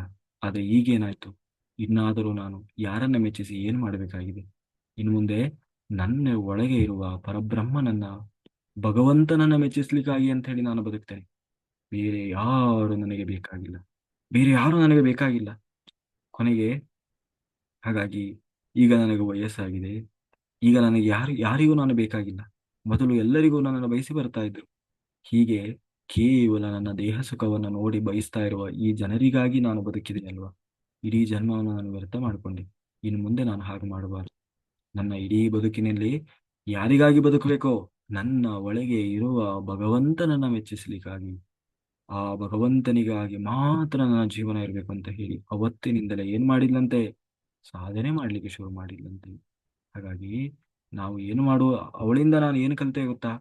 ನಮ್ಮ ಇಡೀ ಬದುಕಿನಲ್ಲಿ ನಾವು ಯಾವುದಕ್ಕಾಗಿ ಶ್ರಮಿಸ್ಬೇಕೋ, ನಮ್ಮ ಒಳಗಿರುವ ಭಗವಂತನನ್ನ ಮೆಚ್ಚಿಸ್ಲಿಕ್ಕಾಗಿ, ಬೇರೆ ಹೊರಗಿನ ಯಾವ ಜನರನ್ನ ಮೆಚ್ಚಿಸ್ಲಿಕ್ಕಾಗಿ ಬದುಕಬೇಕಾಗಿಲ್ಲ. ಆ ಯೋಗ್ಯರನ್ನ ಏನು ತೃಪ್ತಿಪಡಿಸ್ಲಿಕ್ಕಾಗಿ ನಾವು ಬದುಕಬೇಕಾಗಿಲ್ಲ. ಯಾವ ಮೂರ್ಖರನ್ನ, ಸಂಸಾರದಲ್ಲಿ ಲೌಕಿಕತೆಯ ಒಳಗೆ ಮುಳುಗಿ ಹೋದ ಜನರನ್ನ ಮೆಚ್ಚಿಸ್ಲಿಕ್ಕಾಗಿ ನಾವು ಬದುಕಬೇಕಾದ ಅವಶ್ಯಕತೆ ಇಲ್ಲ. ಯಾರನ್ನ ಮೆಚ್ಚಿಸ್ಬೇಕು? ನಮ್ಮ ಒಳಗೆ ಇರುವ ಭಗವಂತನನ್ನ ಮೆಚ್ಚಿಸ್ಲಿಕ್ಕಾಗಿ ಅಂತೇಳಿ ಇಡೀ ಜೀವನವನ್ನ ಶ್ರಮಿಸಬೇಕು ಅನ್ನುವುದನ್ನ ಆ ಹೆಣ್ಣಿನಿಂದ ಕಲಿತೇವೆ, ಒಬ್ಬ ವೇಷಾಸ್ತ್ರೀಯಿಂದ ಕಲಿತೇವೆ. 15 ಸರ್ಪ, ಸರ್ಪದಿಂದ ಕಲಿತೆ. ಏನು ಕಲಿತೆ? ಸರ್ಪ ಯಾ ಯಾವುದ್ರಲ್ಲಿ ತಿರುಗಾಡಿದ್ರು ಕೂಡ, ಹೇಗೆ ತಿರುಗಾಡಿದ್ರು ಕೂಡ ಏನ್ ಮಾಡ್ತದೆ ಸರ್ಪ? ಯಾವುದನ್ನ ಅಂಟಿಸಿಕೊಳ್ಳುವುದಿಲ್ಲ. ಗಲೀಜಾಗಿರೋ ಸರ್ಪದ ಹಾವು ನೋಡಿದಿರ ಇಲ್ಲ? ಗಲೀಜಾಗಿರೋದು ಯಾವಾಗ್ಲೂ ಪಳ ಪಳ ಪಳ ಪಳ ಹೊಳಿತಾ ಇರ್ತದೆ. ಆದ್ರೆ ಅದೇನಾದ್ರೂ ಮೇಲೆ ಹಾರಿ ಹೋಗ್ತದ? ಇಲ್ಲ. ಎಲ್ಲ ನೆಲದ ಮೇಲೆನೆ ಹರಿತಾ ಹರಿತಾ ಹರಿತಾ ಎಲ್ಲೆಲ್ಲೋ ಬೇಲಿಯಲ್ಲಿ, ಮಣ್ಣಿನಲ್ಲಿ ಕೊಳಚಿ ಎಲ್ಲ ಕಡೆ ಹರಿದು ಹೋಗ್ತದೆ. ಹರಿದು ಹೋದ್ರೆ ಏನ್ ಮಾಡ್ತದೆ? ತನಗಾಗಿ ಅಂತ ಒಂದು ಗೂಡನ್ನು ಸಹ ಕಟ್ಟಿಕೊಳ್ಳೋದಿಲ್ಲ. ಕೆಸರಿನಲ್ಲಿ ಹೋದರೂ ಸರ್ಪಕ್ಕೆ ಕೆಸರು ಅಂಟುವುದಿಲ್ಲ. ಹಾಗೆ ನಾವು ಕೂಡ ಯಾವುದನ್ನು ಜೀವನದಲ್ಲಿ ಅಂಟಿಸಿಕೊಳ್ಳದೆ ಜೀವಿಸಬೇಕು, ಯಾವುದನ್ನ ಅಂಟಿಸಿಕೊಳ್ಳದೆ ಜೀವಿಸಬೇಕು. ಅಷ್ಟೇ ಅಲ್ಲ, ಹಾವು ಎಂದಿಗೂ ಕೂಡ ತನಗೇ ಅಂತ ಒಂದು ಮನೆ ನಿರ್ಮಾಣ ಮಾಡ್ಕೊಳ್ಳೋದಿಲ್ಲ. ಏನ್ ಮಾಡ್ತದೆ? ಗೆದ್ದಲು ಗೆದ್ದಲು ಗೂಡು ಇರ್ತದಲ್ವಾ, ಆ ಗೆದ್ದಲು ಎಲ್ಲ ತಿಂದು ಬಿಟ್ಟು ಹೋದ್ಮೇಲೆ ಹಾವು ಹೋಗಿ ಅಲ್ಲಿ ಸೇರ್ಕೊಳ್ತದೆ. ಹಾಗೆ ನಾವು ಕೂಡ ನಮಗಾಗಿ ಪ್ರಯತ್ನಿಸದೆ ಭಗವಂತನ ಮಾರ್ಗದಲ್ಲಿ ಇದ್ರೆ, ಆ ಭಗವಂತನೇ ಯಾವುದೋ ರೂಪದಲ್ಲಿ, ಯಾವುದೋ ವಿಧವಾಗಿ ನಮಗೆ ಮನೆಯನ್ನು ಕೂಡ ವ್ಯವಸ್ಥೆ ಮಾಡಿಕೊಡ್ತಾನೆ. ಹ್ಮ್, ನನಗೆ ಮನೆ ಇಲ್ಲ, ಅರಮನೆ ಇಲ್ಲ ಅಂತ ಯಾರು ನೋವು ಪಡುವ ಅವಶ್ಯಕತೆ ಇಲ್ಲ. ನಮ್ಮ ಅರ್ಹತೆಗೆ ಅನುಗುಣವಾಗಿ ನಮಗೆ ಲಭಿಸೇ ಲಭಿಸ್ತದೆ. ನಾವು ಎಂದಿಗೂ ಅದಕ್ಕಾಗಿ ಆಲೋಚಿಸುವ ಅವಶ್ಯಕತೆ ಇಲ್ಲ. ಯಾವುದನ್ನ ಜೀವನದಲ್ಲಿ ಅಂಟಿಸಿಕೊಳ್ಳಬಾರದು. ಎಲ್ಲಿ ಹೋದರೂ ಯಾವುದನ್ನು ಅಂಟಿಸಿಕೊಳ್ಳಬಾರದು, ಯಾವುದನ್ನು ಅಂಟಿಸಿಕೊಳ್ಳಬಾರದು. ಹೇಗೆ ಅಂಟಿಸಿಕೊಳ್ಳಬಾರದು ಅಂದ್ರೆ, ಒಂದು ಕಥೆ ಬರ್ತದೆ. ಏನಂತಂದ್ರೆ, ಈ ಶಾಸ್ತ್ರಗಳಲ್ಲಿ ಒಂದು ಮಾತಿದೆ. ಸನ್ಯಾಸಿಗಳಿರ್ತಾರಲ್ವಾ, ಮಠಗಳಲ್ಲಿ ಸನ್ಯಾಸ ಸ್ವೀಕಾರ ಮಾಡಿರ್ತಾರಲ್ವಾ, ಅವರು ಹೆಣ್ಣು ಮಕ್ಕಳನ್ನು ಮುಟ್ಟಬಾರದು ಅನ್ನೋದು ಒಂದು ಒಂದು ರೂಲ್ಸ್. ಅದು ಯಾವುದೇ ಕಾರಣಕ್ಕೂ ಹೆಣ್ಣು ಮಕ್ಕಳನ್ನ ಮುಟ್ಟಬಾರದು ಅಲ್ವಾ. ಹಾಗೆ 2 ಜನ, ಒಂದು ಒಬ್ಬ ಗುರುಗಳು ಮತ್ತೆ ಎಲ್ಲ ಶಿಷ್ಯಂದ್ರು ಹೋಗ್ತಾ ಇದ್ರಂತೆ. ಹೋಗ್ತಾ ಇರುವಾಗ ಇದು ತುಂಬಾ ಕಡೆ ಈ ಕತೆ ಬರ್ತದೆ. ಯಾರೋ ಒಬ್ಬ ಹೆಣ್ಮಗಳು ನೀರಲ್ಲಿ ಬಿದ್ದು ತಾನು ಮುಳುಗಿ ಸಾಯ್ತಾ ಇದ್ಲು. ಆವಾಗ ಕೂಡ್ಲೆ ಗುರುಗಳು ನೋಡಿ, ಎಲ್ಲ ಶಿಷ್ಯಂದ್ರೆ ಚಿಕ್ಕವರು, ಗುರುಗಳು ನೋಡಿದ್ರು, ಹೋಗಿ ಒಂದೇ ಸಾರಿ ನೀರಿಗೆ ಹಾರಿ ಅವಳನ್ನ ರಕ್ಷಣೆ ಮಾಡಿ ಬಂದ್ರು. ಆ ಎಲ್ಲ ಶಿಷ್ಯಂದರಿಗೂ ಚರ್ಚೆ ಶುರುವಾಯಿತು. ಏನಿದು, ನಮ್ಮ ಗುರುಗಳು ಸನ್ಯಾಸಿಗಳಲ್ಲ, ಒಂದು ಹೆಣ್ಣನ್ನು ಮುಟ್ಟಿಬಿಟ್ರಲ್ವ, ಮುಟ್ಟೋ ಹಾಗಿಲ್ವಲ್ಲ ಅಂತ ಹೇಳಿ ಎಲ್ಲರೂ ಚರ್ಚೆ ಮಾಡ್ತಾ ಇದ್ರು. ಕೊನೆಗೆ ಎಲ್ಲ ಆಶ್ರಮಕ್ಕೆ ಬಂದರು. ಆಶ್ರಮಕ್ಕೆ ಬಂದ ಮೇಲೆ ಆ ಅದರಲ್ಲೂ ಒಂದು ಕೆಲವರು ಶಿಷ್ಯರು ಬಹಳ, ಇಲ್ಲ, ಪ್ರಶ್ನೆ ಮಾಡಲೇಬೇಕಿದೆ, ಯಾಕೆಂದ್ರೆ ಶಾಸ್ತ್ರಕ್ಕೆ ವಿರುದ್ಧವಾದದ್ದು, ಇಂಥ ಗುರುಗಳು ಆ ಆ, ಹೇಗೆ ನಾವು ಅವರನ್ನ ನಂಬ್ಕೊಂಡಿರೋದು ಅಂತ ಹೇಳಿ ಆ ಗುರುಗಳ ಹತ್ರ ಹೋಗಿ ಕೇಳಿದ್ರು, ಏನ್ ಗುರುಗಳೇ, ನೀವು ಸನ್ಯಾಸಿಗಳಲ್ಲ, ಹೆಣ್ಣು ಮಕ್ಕಳನ್ನು ಮುಟ್ಟಬಾರದಲ್ವ, ನೀನು ನೀವು ಆ ಹೆಣ್ಣು ಮಗಳನ್ನು ಮುಟ್ಟುಬಿಟ್ರಲ್ವಾ, ನಿಮ್ಮ ಸನ್ಯಾಸ ಧರ್ಮ ಲೋಪ ಆಯ್ತಲ್ವ ಅಂತ ಕೇಳಿದ್ರೆ, ಆಗ ಆ ಗುರುಗಳು ಹೇಳಿದ್ರಂತೆ, ನಾನು ಅವಳನ್ನ ಅಲ್ಲೇ ಬಿಟ್ಟು ಬಂದೆ, ನೀವ್ ಯಾಕೆ ಇನ್ನೂ ಹಿಡ್ಕೊಂಡು ತಿರುಗ್ತಾ ಇದ್ದೀರಿ?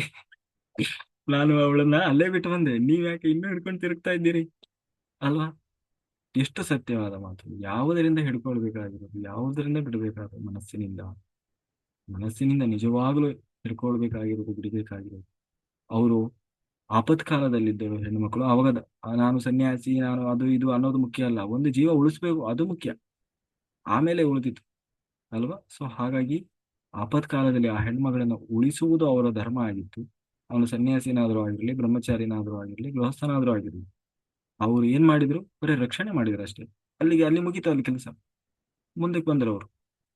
ಇವ್ರು ಏನ್ ಮಾಡಿದ್ರು, ಅವ್ರು ಏನು ಒಳ್ಳೆ ಕೆಲಸ ಮಾಡಿದ್ರು, ಯಾಕೆ ಮಾಡಿದ್ರು ಅನ್ನೋದನ್ನ ಯೋಚನೆ ಮಾಡಿಲ್ಲ, ಒಂದು ಹೆಣ್ಣನ್ನು ಮುಟ್ಬಿಟ್ರಲ್ಲ ಅವರು ಅಂತ ಹೇಳಿ ತಲೆಯಲ್ಲಿ ಅದನ್ನೇ ಇಟ್ಕೊಂಡು, ಅಂದ್ರೆ ಇವರ ಮನಸ್ಸು ಗಲೀಜಿನಿಂದ ತುಂಬಿತ್ತು. ಮನಸ್ಸಿನಿಂದ ಇವ್ರು ಹಿಡ್ಕೊಂಡಿದ್ರು, ಅವ್ರ ಮನಸ್ಸಿನಿಂದ ಹಿಡ್ಕೊಂಡಿರ್ಲಿಲ್ಲ. ಹಾಗೆ ಏನ್ ಮಾಡ್ಬೇಕು, ಒಳಗಿನಿಂದ ಹಿಡ್ಕೊಳ್ಬಾರ್ದು. 16ನೇದು ಜಾಸ್ತಿ ಆಯ್ತು ಇವತ್ತು ಸ್ವಾಧ್ಯಾಯ, ಆದ್ರೂ ಪರವಾಗಿಲ್ಲ ಅಲ್ವಾ? ಹಾ, ಹಾ.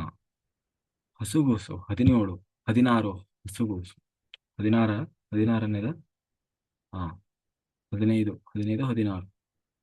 ಹಾ, ದತ್ತಾತ್ರೇಯರಿಗೆ ಹಸುಗೂಸು ಕೂಡ ಗುರುವೇ ಅಂತೆ. ಅದ ಹೆಂಗಪ್ಪ ಹಸುಗೂಸು? ಯಾವ ಮಾಯಾ ಮರ್ಮವನ್ನು ಕೂಡ ಮನಸ್ಸಿನಲ್ಲಿ ಇಟ್ಕೊಳ್ಳೋದಿಲ್ಲ. ಅದಕ್ಕೇನಾದ್ರೂ ಕಪಟ ಗೊತ್ತಿದೆಯಾ? ಕಲ್ಮಶ ಇರ್ತದ ಮಗುವಿಗೆ? ಇಲ್ಲ. ನಗ್ತದದು, ಯಾರು ಬಂದು ನಿಂತ್ಕೊಂಡ್ರು ಕಿಕ್ಕನ ನಗ್ತದದು, ಯಾರು ಬಂದು ಆಕ್ಷನ್ ಮಾಡಿದ್ರು ನಗ್ತದದು ಅಲ್ವಾ? ನನಗೆ ಬೇಕಾದವರು ಅಂತಿಲ್ಲ, ಬೇಡಾದವರು ಅಂತಿಲ್ಲ, ಎಲ್ಲರೂ ಒಂದೇ. ಅದಕ್ಕೆ ಯಾವ ಮಾಯ ಇಲ್ಲ, ಅದಕ್ಕೆ ಮರ್ಮ ಇಲ್ಲ, ಯಾರ ಮೇಲೂ ರಾಗ ಇಲ್ಲ, ದ್ವೇಷ ಇಲ್ಲ. ಅದಕ್ಕೆ ಕೂಸನ್ನ ಏನಂತ ಕರಿತೀವಿ ನಾವು? ಸಣ್ಣ ಮಕ್ಳು ಅಂದ್ರೆ ದೇವ್ರಿದ್ದ ಹಾಗೆ ಅಂತ ಹೇಳಿ, ಸಣ್ಣ ಮಕ್ಳು ಹೇಳಿದ್ರೆ ದೇವ್ರು ಹೇಳಿದಂಗೆ ಅಂತ ಅಲ್ವಾ? ನಾವು ಹೇಳ್ತೀವಲ್ಲ, ಸಣ್ಣ ಮಕ್ಳು ಸುಳ್ಳು ಹೇಳೋದಿಲ್ಲ. ಈಗಿನ ಮಕ್ಳು ಹೇಳ್ತಾರೆ ಸುಳ್ಳು, ಆದ್ರೆ ಆದ್ರೆ ಸಣ್ಣ ಮಕ್ಕಳು ಸುಳ್ಳು ಹೇಳೋದಿಲ್ಲ. ಯಾಕೆ? ಒಳಗೆ ಕಪಟ ಇರೋದಿಲ್ಲ. ಅವರಿಗೆ ರಾಗ ದ್ವೇಷ ಅಸೂಯೆ, ಬೇಕಾದವರು ಬೇಡಾದವರು ಅಂತ ಏನೇ ಇರೋದಿಲ್ಲ. ಆದ್ದರಿಂದ ನಾನು ಅನ್ಕೊಂಡೆ, ನಾ ಈ ಬದುಕಿದರೆ ಮಗುವಿನ ಹಾಗೆ ಬದುಕಬೇಕು. ಯಾರ ಮೇಲೂ ರಾಗ ಇಲ್ಲ, ದ್ವೇಷ ಇಲ್ಲ, ಅಸೂಯೆ ಇಲ್ಲ, ಎಲ್ಲರನ್ನ ಸಮಾನವಾಗಿ ಕಾಣ್ತದೆ, ಯಾವ ಮಾಯೆ ಇಲ್ಲ ಅದಕ್ಕೆ. ಮನಸ್ಸಿನಲ್ಲಿ ಯಾವುದನ್ನು ಇಟ್ಟುಕೊಳ್ಳಬಾರದು ಎಂದು ನಾನು ಹಸುಗೂಸನ್ನ ನೋಡಿ ತಿಳ್ಕೊಂಡೆ. ಹಸುಗೂಸು 17. ಮೀನು, ಮೀನನ್ನ ನೋಡಿ ಕಲಿತೆ. ಏನು ಮೀನು? ನಾಲಿಗೆಯ ಚಪಲಕ್ಕೆ ಬೀಳಬಾರದು. ನಾಲಿಗೆಯ ರುಚಿಗೆ ಚಪಲಕ್ಕೆ ಬೀಳಬಾರದು. ಗೋಬಿ ತಿನ್ಬೇಕು ಅಲ್ವಾ? ನನಗೆ ಗೋಲ್ಗಪ್ಪ ಅಂದ್ರೆ ಇಷ್ಟ, ನನಗೆ ಬಿರಿಯಾನಿ ಅಂದ್ರೆ ಇಷ್ಟ, ನನಗೆ ನೂಡಲ್ಸ್ ಅಂದ್ರೆ ಇಷ್ಟ ಅಂತ ಹೇಳಿ ಹಾದಿ ಬೀದಿಯಲ್ಲಿರುವ ಸಗಣಿ ತಿನ್ನಕ್ ಹೋದ್ರೆ ಏನಾಗ್ತದೆ? ಸಾಧನೆ ಮಾಡಿದ ಸಾಧನೆ ಶಕ್ತಿ ಎಲ್ಲ ಆ ಸಗಣಿ ಜೊತೆಗೆ ವ್ಯರ್ಥವಾಗಿ ಹೋಗ್ತದೆ.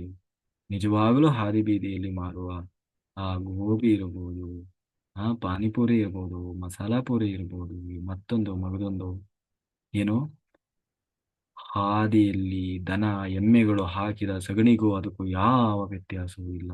ಅದು ಯೋಗಿಗಳಿಗೆ ಮಾತ್ರ ಗೊತ್ತಾಗ್ತದೆ, ಯೋಗಿಗಳಿಗೆ ಮಾತ್ರ ಗೊತ್ತಾಗ್ತದೆ. ತಿಂದು ನೋಡಿ ಬೇಕಾದ್ರೆ, ಸಾಧನೆ ಮಾಡೋದು. ಅದಕ್ಕೆ ನಾನು ಅದನ್ನ ಸಗಣಿ ಅಂತಾನೆ ಕರೆಯೋದು. ಯಾರು ಕರೆದ್ರು ನಾನು ಸಗಣಿ, ಆ ಸಗಣಿ ತಿನ್ನೋಕೆ ಬರೋಲ್ಲ ನಾನು. ನಿಜವಾಗಲೂ ಅದು ಸಗಣಿಯೇ. ಹೊರಗಡೆ ಅಂಗಡಿಯಲ್ಲಿ ನೀವು ಬೇಕರಿಯಲ್ಲಿ ತರುವ ಕೇಕುಗಳು ಕೂಡ ಅದು ಸಗಣಿಗೆ ಸಮಾನ. ಯಾಕೆ? ಶುದ್ಧವಾದ ಸಾತ್ವಿಕವಾದ ಆಹಾರವನ್ನು ಯಾರು ಸ್ವೀಕಾರ ಮಾಡ್ತಾನೆ ಅವರೇ ನಿಜವಾದ ಯೋಗಿ. ಯಾಕೆ? ನಮ್ಮ ಮನಸ್ಸಿಗೂ ಆಹಾರಕ್ಕೂ ನೇರ ನೇರ ಸಂಬಂಧ ಇದೆ, ನೇರ ನೇರ ಸಂಬಂಧ. ಎಷ್ಟು ಅಂತಂದ್ರೆ, ನಮಗಂತೂ ಅದು ಅನುಭವ ಇದೆ. ಒಂದು ಚೂರು ಆಹಾರದಲ್ಲಿ ವ್ಯತ್ಯಾಸ ಆದರೂ ನನಗೆ ಗೊತ್ತಾಗ್ಬಿಡ್ತದೆ, ಅದಕ್ಕೆ ಡಿಸ್ಟರ್ಬ್ ಆಗಿಬಿಡ್ತದೆ, ಬುದ್ಧಿ ಕೆಡ್ತದೆ. ನನ್ನ ಆಹಾರವನ್ನು ನಾನೇ ತಯಾರು ಮಾಡ್ಕೊಳ್ತೇನೆ. ಎಲ್ಲಿಗೆ ಹೋದ್ರು ಏನು ತಗೊಳ್ಳೋದು, ನೀರು ಸಹ ಕುಡಿಯೋದಿಲ್ಲ ನಾನು ಬೇರೆ ಕಡೆ. ನೋಡಿ, ಒಂದು ಬಾಟ್ಲಿಯಲ್ಲಿ ಯಾವಾಗಲೂ ಒಂದು ಬಾಟ್ಲಿಗೆ ನೀರು ಇರ್ತದೆ. ಎಲ್ಲಿ ಹೋದ್ರು ನಾನು ನೀರು ತಗೊಂಡೇ ಹೋಗುದು. ಅಲ್ಲಿರುವ ನೀರನ್ನು ಕುಡಿಯೋದಿಲ್ಲ. ಅದಕ್ಕೆ ಏನ್ ಮಾಡ್ಬೇಕು, ಎಷ್ಟು ಸಾಧ್ಯ ಆಗ್ತದೋ ಅಷ್ಟು ಏನ್ ಮಾಡಬೇಕು, ಹೊರಗಡೆ ಆಹಾರವನ್ನು ತಿನ್ನಬಾರದು. ಅದು ಕೆಲವೊಮ್ಮೆ ನಾವು ದೇವಸ್ಥಾನ ಅಂತ ಹೇಳಿ ದೇವಸ್ಥಾನದಲ್ಲಿ ಪ್ರಸಾದ ಪ್ರಸಾದ ತಿಂತೀವಿ, ಅಲ್ಲೂ ಅದೇ ಇರ್ತದೆ. ಯಾಕೆ? ಆಹಾರವನ್ನ ತಯಾರು ಮಾಡುವವರು ಎಂಥವರು ಅನ್ನುವುದು ಮುಖ್ಯ ಆಗ್ತದೆ. ಅವರ ಭಾವನೆ ಹೇಗಿದೆ, ಅವರ ಬುದ್ಧಿ ಹೇಗಿದೆ, ಯಾವ ಉದ್ದೇಶದಿಂದ ಮಾಡ್ತಾ ಇದ್ದಾರೆ ಅನ್ನುವುದು ಆಹಾರದ ಮೇಲೆ ಇರ್ತದೆ. ಅದೇ ಬುದ್ಧಿ ನಮಗೆ ಬರ್ತದೆ, ಬೇರೆಯವರಿಗೆ ಬರಲ್ವಲ್ಲ. ಆಲ್ರೆಡಿ ಗೊಬ್ಬು ನಾರ್ತಾ ಇರೋರಿಗೆ ಇನ್ನೊಂದಿಷ್ಟು ಹೊಲಸು ಸೇರಿದ್ರೆ ಏನು ವ್ಯತ್ಯಾಸ ಗೊತ್ತಾಗಲ್ಲ. ಆದರೆ ಮನಸ್ಸು ಯಾರಿಗೆ ನಿರ್ಮಲವಾಗಿರ್ತದೆ, ಶುಭ್ರವಾಗಿರ್ತದೆ, ಒಂದು ಸಣ್ಣ ಗಲೀಜು ಹೀಗೆ ಸೆಣಸಿದ್ರು ಕೂಡ ಗೊತ್ತಾಗ್ಬಿಡ್ತದೆ, ಡಿಸ್ಟರ್ಬ್ ಆಗ್ತದೆ. ಬಿಳಿ ಪಂಚೆಗೆ, ಬಿಳಿ ಬಟ್ಟೆಗೆ ಸ್ವಲ್ಪ ಏನಾದ್ರೂ ಕೊಳೆ ಆದ್ರೆ ಏನಾಗ್ತದೆ ಗೊತ್ತಾಗ್ಬಿಡ್ತದೆ, ಅದು ಎದ್ದು ಕಾಣಿಸ್ತದೆ. ಆಲ್ರೆಡಿ ಬಣ್ಣ ಬಣ್ಣದ ಆ ರಂಗಿನ ಸೀರೆ, ಅದಕ್ಕೆ ಎಷ್ಟು ಗಲೀಜಾದ್ರೂ ಏನು ಗೊತ್ತಾಗಲ್ಲ ಅಲ್ವಾ. ಅದೇ ಒಂದು ಬಿಳಿ ಸೀರೆಗೆ ಸ್ವಲ್ಪ ಕೊಳೆ ಆದ್ರೆ ಗೊತ್ತಾಗ್ತದೆ. ಜ್ಞಾನಿಗಳ ಮನಸ್ಸು ಅಷ್ಟು ನಿರ್ಮಲವಾಗಿರ್ತದೆ, ಶುಭ್ರವಾಗಿರ್ತದೆ. ಅದಕ್ಕೆ ಸ್ವಲ್ಪ ಸ್ವಲ್ಪ ಏನಾದರೂ ಹಾಕಿದರೂ ಗೊತ್ತಾಗ್ಬಿಡ್ತದೆ, ವ್ಯತ್ಯಾಸ ಗೊತ್ತಾಗ್ಬಿಡ್ತದೆ. ಅದಕ್ಕೆ ಮುಖ್ಯವಾಗಿ ಸಾಧಕರು ಏನ್ ಮಾಡಬೇಕು, ಆಹಾರದಲ್ಲಿ ತುಂಬಾ ಕಂಡೀಷನ್ ಇರಬೇಕು, ತುಂಬಾ ಕಂಡೀಷನ್. ನಾಲಿಗೆ ಚಪಲಕ್ಕೆ ಬೀಳಬಾರ್ದು. ಮೀನು ಏನ್ ಮಾಡ್ತದಂತೆ, ನಾಲಿಗೆ ಚಪಲಕ್ಕೆ ಬೀಳ್ತದಂತೆ. ಅದಕ್ಕೆ ಫಸ್ಟ್ ಏನ್ ಮಾಡ್ತಾನೆ, ಮೀನು ಹಿಡಿಯೋನು, ಗಾಣ ಹಾಕೋನು, ಫಸ್ಟ್ ಒಂದಿಷ್ಟು ಆಹಾರ ಬೀಸ್ತಾನಂತೆ ನೀರಿಗೆ. ಅದನ್ನ ತಿನ್ಲಿಕ್ಕೆ ಎಲ್ಲ ಬರ್ತವೆ, ತುಂಡು ಕಪ ಕಪ ಕಪ ತಿಂತವೆ. ಆಮೇಲೆ ಒಂದು ಗಾಣಕ್ಕೆ ಹಾಕಿ ಬಿಡ್ತಾನೆ ಆಮೇಲೆ ಏನ್ ಮಾಡ್ತು, ಗಾಣಕ್ಕೆ ಸಿಕ್ಕಾಕೊಂಡು ತನ್ನ ಜೀವವನ್ನೇ ಕಳ್ಕೊಳ್ತು ಅಲ್ವಾ. ಹಾಗೆ ಮೀನು ಕೇವಲ ಬಾಯಿ ಚಪಲಕ್ಕೆ ಬಿದ್ದು ಏನ್ ಮಾಡ್ತು, ತನ್ನ ಜೀವನವನ್ನೇ ಕಳ್ಕೊಳ್ತು. ಅದಕ್ಕೆ ನಾನು ಅನ್ಕೊಂಡೆ, ಮೀನಿನ ಹಾಗೆ ನಾವು ಯಾವುದೇ ಕಾರಣಕ್ಕೂ ನಾಲಿಗೆ ರುಚಿಯ ಹಿಂದೆ ಬೀಳಬಾರದು. ನಾಲಿಗೆ ರುಚಿಯಿಂದ ಬಿದ್ರೆ ಏನಾಗ್ತದೆ, ಅದನ್ನ ತಿನ್ಬೇಕು ಅಂತ ಆಸೆ ಆಗ್ತದೆ, ಇದನ್ನ ತಿನ್ಬೇಕು ಅಂತ ಆಸೆ ಆಗ್ತದೆ. ಸುಮ್ಮನೆ ಏನೋ ಕುತ್ಕೊಂಡ್ರು ಕೊನೆ ಏನಾಗ್ತದೆ, ಕೊನೆಗೆ ದೊಡ್ಡ ಫ್ಯಾಟ್ ಬರ್ತದೆ, ಜಾಸ್ತಿ ಆಗ್ತದೆ, ತೂಕ ಜಾಸ್ತಿ ಆಗ್ತದೆ, BP ಬರ್ತದೆ, ಶುಗರ್ ಬರ್ತದೆ. ಆವಾಗ ಮತ್ತೆ ಒದ್ದಾಡೋದು ಅದನ್ನು ಕರಗಿಸ್ಲಿಕ್ಕೆ ಅಂತ. ಹಾಗೆಯೇ ನಾಲಿಗೆ ಚಪಲಕ್ಕೆ ಹಿಂದೆ ಬೀಳಬಾರದು ಅಲ್ವಾ. ಕೆಲವರಿಗೆ ಅದೆಲ್ಲ ಒಂದೇ ಇದಿದೆ, ವಾರ ವಾರ ಹೋಟ್ಲಲ್ಲಿ ಹೋಗಿ ತಿನ್ಲಿಲ್ಲ ಅಂದ್ರೆ ಅವರಿಗೆ ಸಮಾಧಾನ ಇರೋಲ್ಲ. ಹಾ ಅಂದ್ರೆ ಅದು ಸಗಣಿ ತಿನ್ನೋದ್ರಲ್ಲಿ ಅಷ್ಟು ಆಸಕ್ತಿ ಇರ್ತದೆ.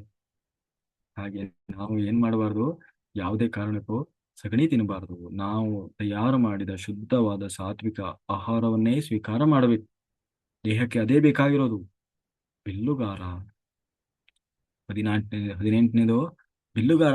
ಆ ಬಿಲ್ಲುಗಾರನ ನೋಡಿ ಕಲಿತೆ ಏನೋ.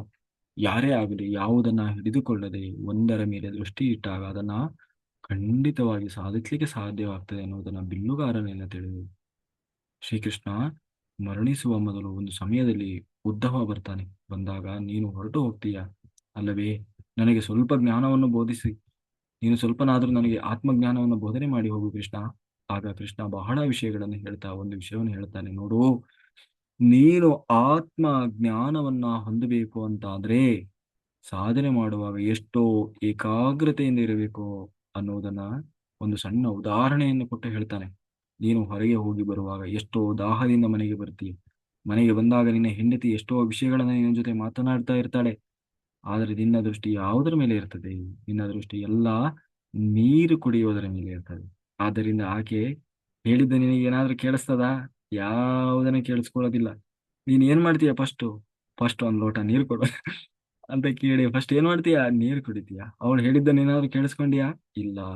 ಅದೇ ರೀತಿ ನೀನು ಇವತ್ತು ಏನು ಹೇಳಿದೆ ನಾನು ಸರಿಯಾಗಿ ಕೇಳಿಸ್ಕೊಳ್ಳಿಲ್ಲ, ಈಗ ಹೇಳು ಅಂತ ಹೇಳಿ ಏನ್ ಮಾಡ್ತೀವಿ, ಅವಾಗ ಹೊಸದಾಗಿಂದ ಕೇಳಲಿಕ್ಕೆ ಶುರು ಮಾಡ್ತೀವಿ ಅಲ್ವಾ.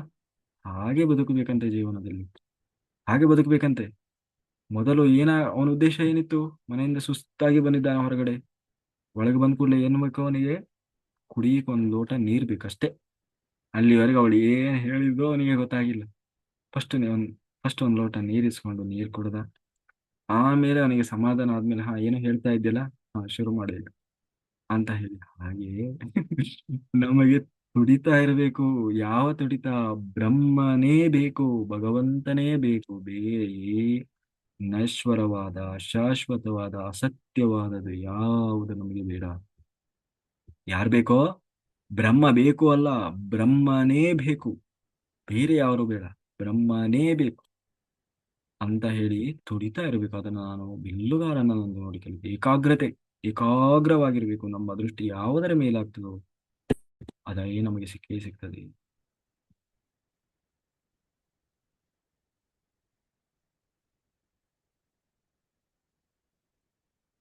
ಹಾಗೆಯೇ 19ನೇದು ಒಂದು ಹುಳ, ಕಣಜ ಅನ್ನುವಂತ ಒಂದು ಸಣ್ಣ ಹುಳ, ಹುಳ ಅಂತೆ. ಆ ಹುಳದಿಂದ ನಾನು ಕಲಿತೆ. ಏನ್ ಹುಳ ಅದು? ಕಣಜ ಅನ್ನೋ ಹುಳ ಏನ್ ಮಾಡ್ತದೆ ಅಂತಂದ್ರೆ, ಮಣ್ಣಿನಿಂದ ಗೂಡನ್ನು ಕಟ್ಟಿ ಸಣ್ಣ ಕೀಟಗಳನ್ನು ತಂದು ಆ ಗೂಡಿನಲ್ಲಿ ಇಟ್ಟು ಹೊರಗೆ ಕೆಲವು ದಿನ ಜುಮ್ ಅನ್ನೋ ಶಬ್ದವನ್ನು ಮಾಡ್ತಾ ಇರ್ತದಂತೆ.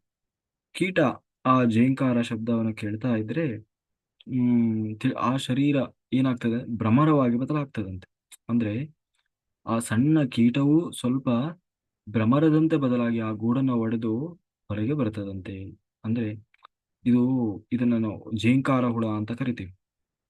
ಅಂದ್ರೆ ಈ ಮರದಲ್ಲೆಲ್ಲ ಇರ್ತವೆ, ಮರಗಳು ಅಥವಾ ಮಣ್ಣಿನಲ್ಲಿ ಆ ಕೆಳಗಡೆ. ಇದು ಈ ನಮ್ಮ ಮಲೆನಾಡು ಪ್ರದೇಶದಲ್ಲಿ ಜಾಸ್ತಿ ಮರಗಳಲ್ಲಿ ಇರ್ತದೆ. ಅಂತಂದ್ರೆ ಅದು ಆ, ಹುಳದ ಹಾಗೆ ಇರ್ತದೆ. ಆಮೇಲೆ ಅದು ಜೇಂಕಾರ ಹುಳ ಆಗಿ ಜೋರ ಗೊಯ್ ಜೀ ಅಂತ ಕೂಗ್ತಾ ಇರ್ತದೆ ರಾತ್ರಿ ಎಲ್ಲ ದಿನ ಎಲ್ಲ.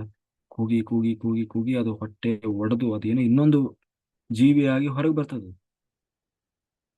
ಹಾಗೆ ಅದರಿಂದ ನಾನು ಏನು ಕಲಿತೆ ಅಂತಂದ್ರೆ, ನೀನು ಧ್ಯಾನದಲ್ಲಿ ಆ ಪರಮಾತ್ಮನೊಂದಿಗೆ ಇದ್ದಾಗ ಅದು ಯಾವಾಗ್ಲೂ ಗುಂಗುಡ್ತಾ ಇರ್ತದೆ ಒಳಗಿಂದ, ಗುಂಗುಡ್ತಾ ಗುಂಗುಡ್ತಾ ಗುಂಗುಡ್ತಾ ಏನಾಗ್ತದೆ, ಅದು ಜೇಂಕಾರ, ಒಂದು ಸಣ್ಣ ಹುಳ ಇದ್ದುದು ಜೇಂಕಾರ ಹುಳ ಆಗಿ ಪರಿವರ್ತನೆ ಆಗ್ತದೆ. ಅದು ಇಷ್ಟೇ ಇರ್ತದೆ ಅದು. ಎಷ್ಟು ಕೂಗ್ತದೆ ಅಂದ್ರೆ ಅದನ್ನ ಕಿವಿ ಮುಚ್ಕೋಬೇಕು ನಾವು, ಅಷ್ಟು ಜೋರ್ ಕೂಗ್ತದೆ ಅದು. ಹಾಗೆ ಆ ಜೇಂಕಾರ ಹುಳು ಹೇಗೆ ಅದನ್ನೇ ಗುಂಗುಡ್ತಾ ಗುಂಗುಡ್ತಾ ಗುಂಗುಡ್ತಾ ಕೊನೆಗೆ ಏನಾಯ್ತು, ಅದು ಜೇಂಕಾರ ಹುಳುವಾಗಿ ಪರಿವರ್ತನೆ ಆಯ್ತು, ಭ್ರಮರವಾಗಿ. ಭ್ರಮರವಾಗಿ ಕೊನೆಗೆ ತಯಾರಾಯ್ತಂತೆ. ಹಾಗೆ ನಾವು ಧ್ಯಾನದಲ್ಲಿ ಪರಮಾತ್ಮನೊಂದಿಗೆ ಇದ್ದಾಗ ಏನಾಗ್ತೀವಿ, ಒಂದು ದಿನ ಅಲ್ಲ, ಎರಡು ದಿನ ಅಲ್ಲ, ಅದು ಒಂದೇ ದಿನಕ್ಕಾಯ್ತಾ, ನಿರಂತರವಾಗಿ ಅದು ಗುಂಗುಡ್ತಾ ಗುಂಗುಡ್ತಾ ಗುಂಗುಡ್ತಾ ಜೇಂಕಾರವನ್ನು ಮಾಡ್ತಾ ಮಾಡ್ತಾ ಮಾಡ್ತಾ ಏನ್ ಮಾಡ್ತು, ಒಂದು ಒಳ್ಳೆ ಭ್ರಮರವಾಗಿ ತಯಾರಾಯ್ತು. ಹಾಗೆ ಝೇಂಕಾರ ಹುಳು.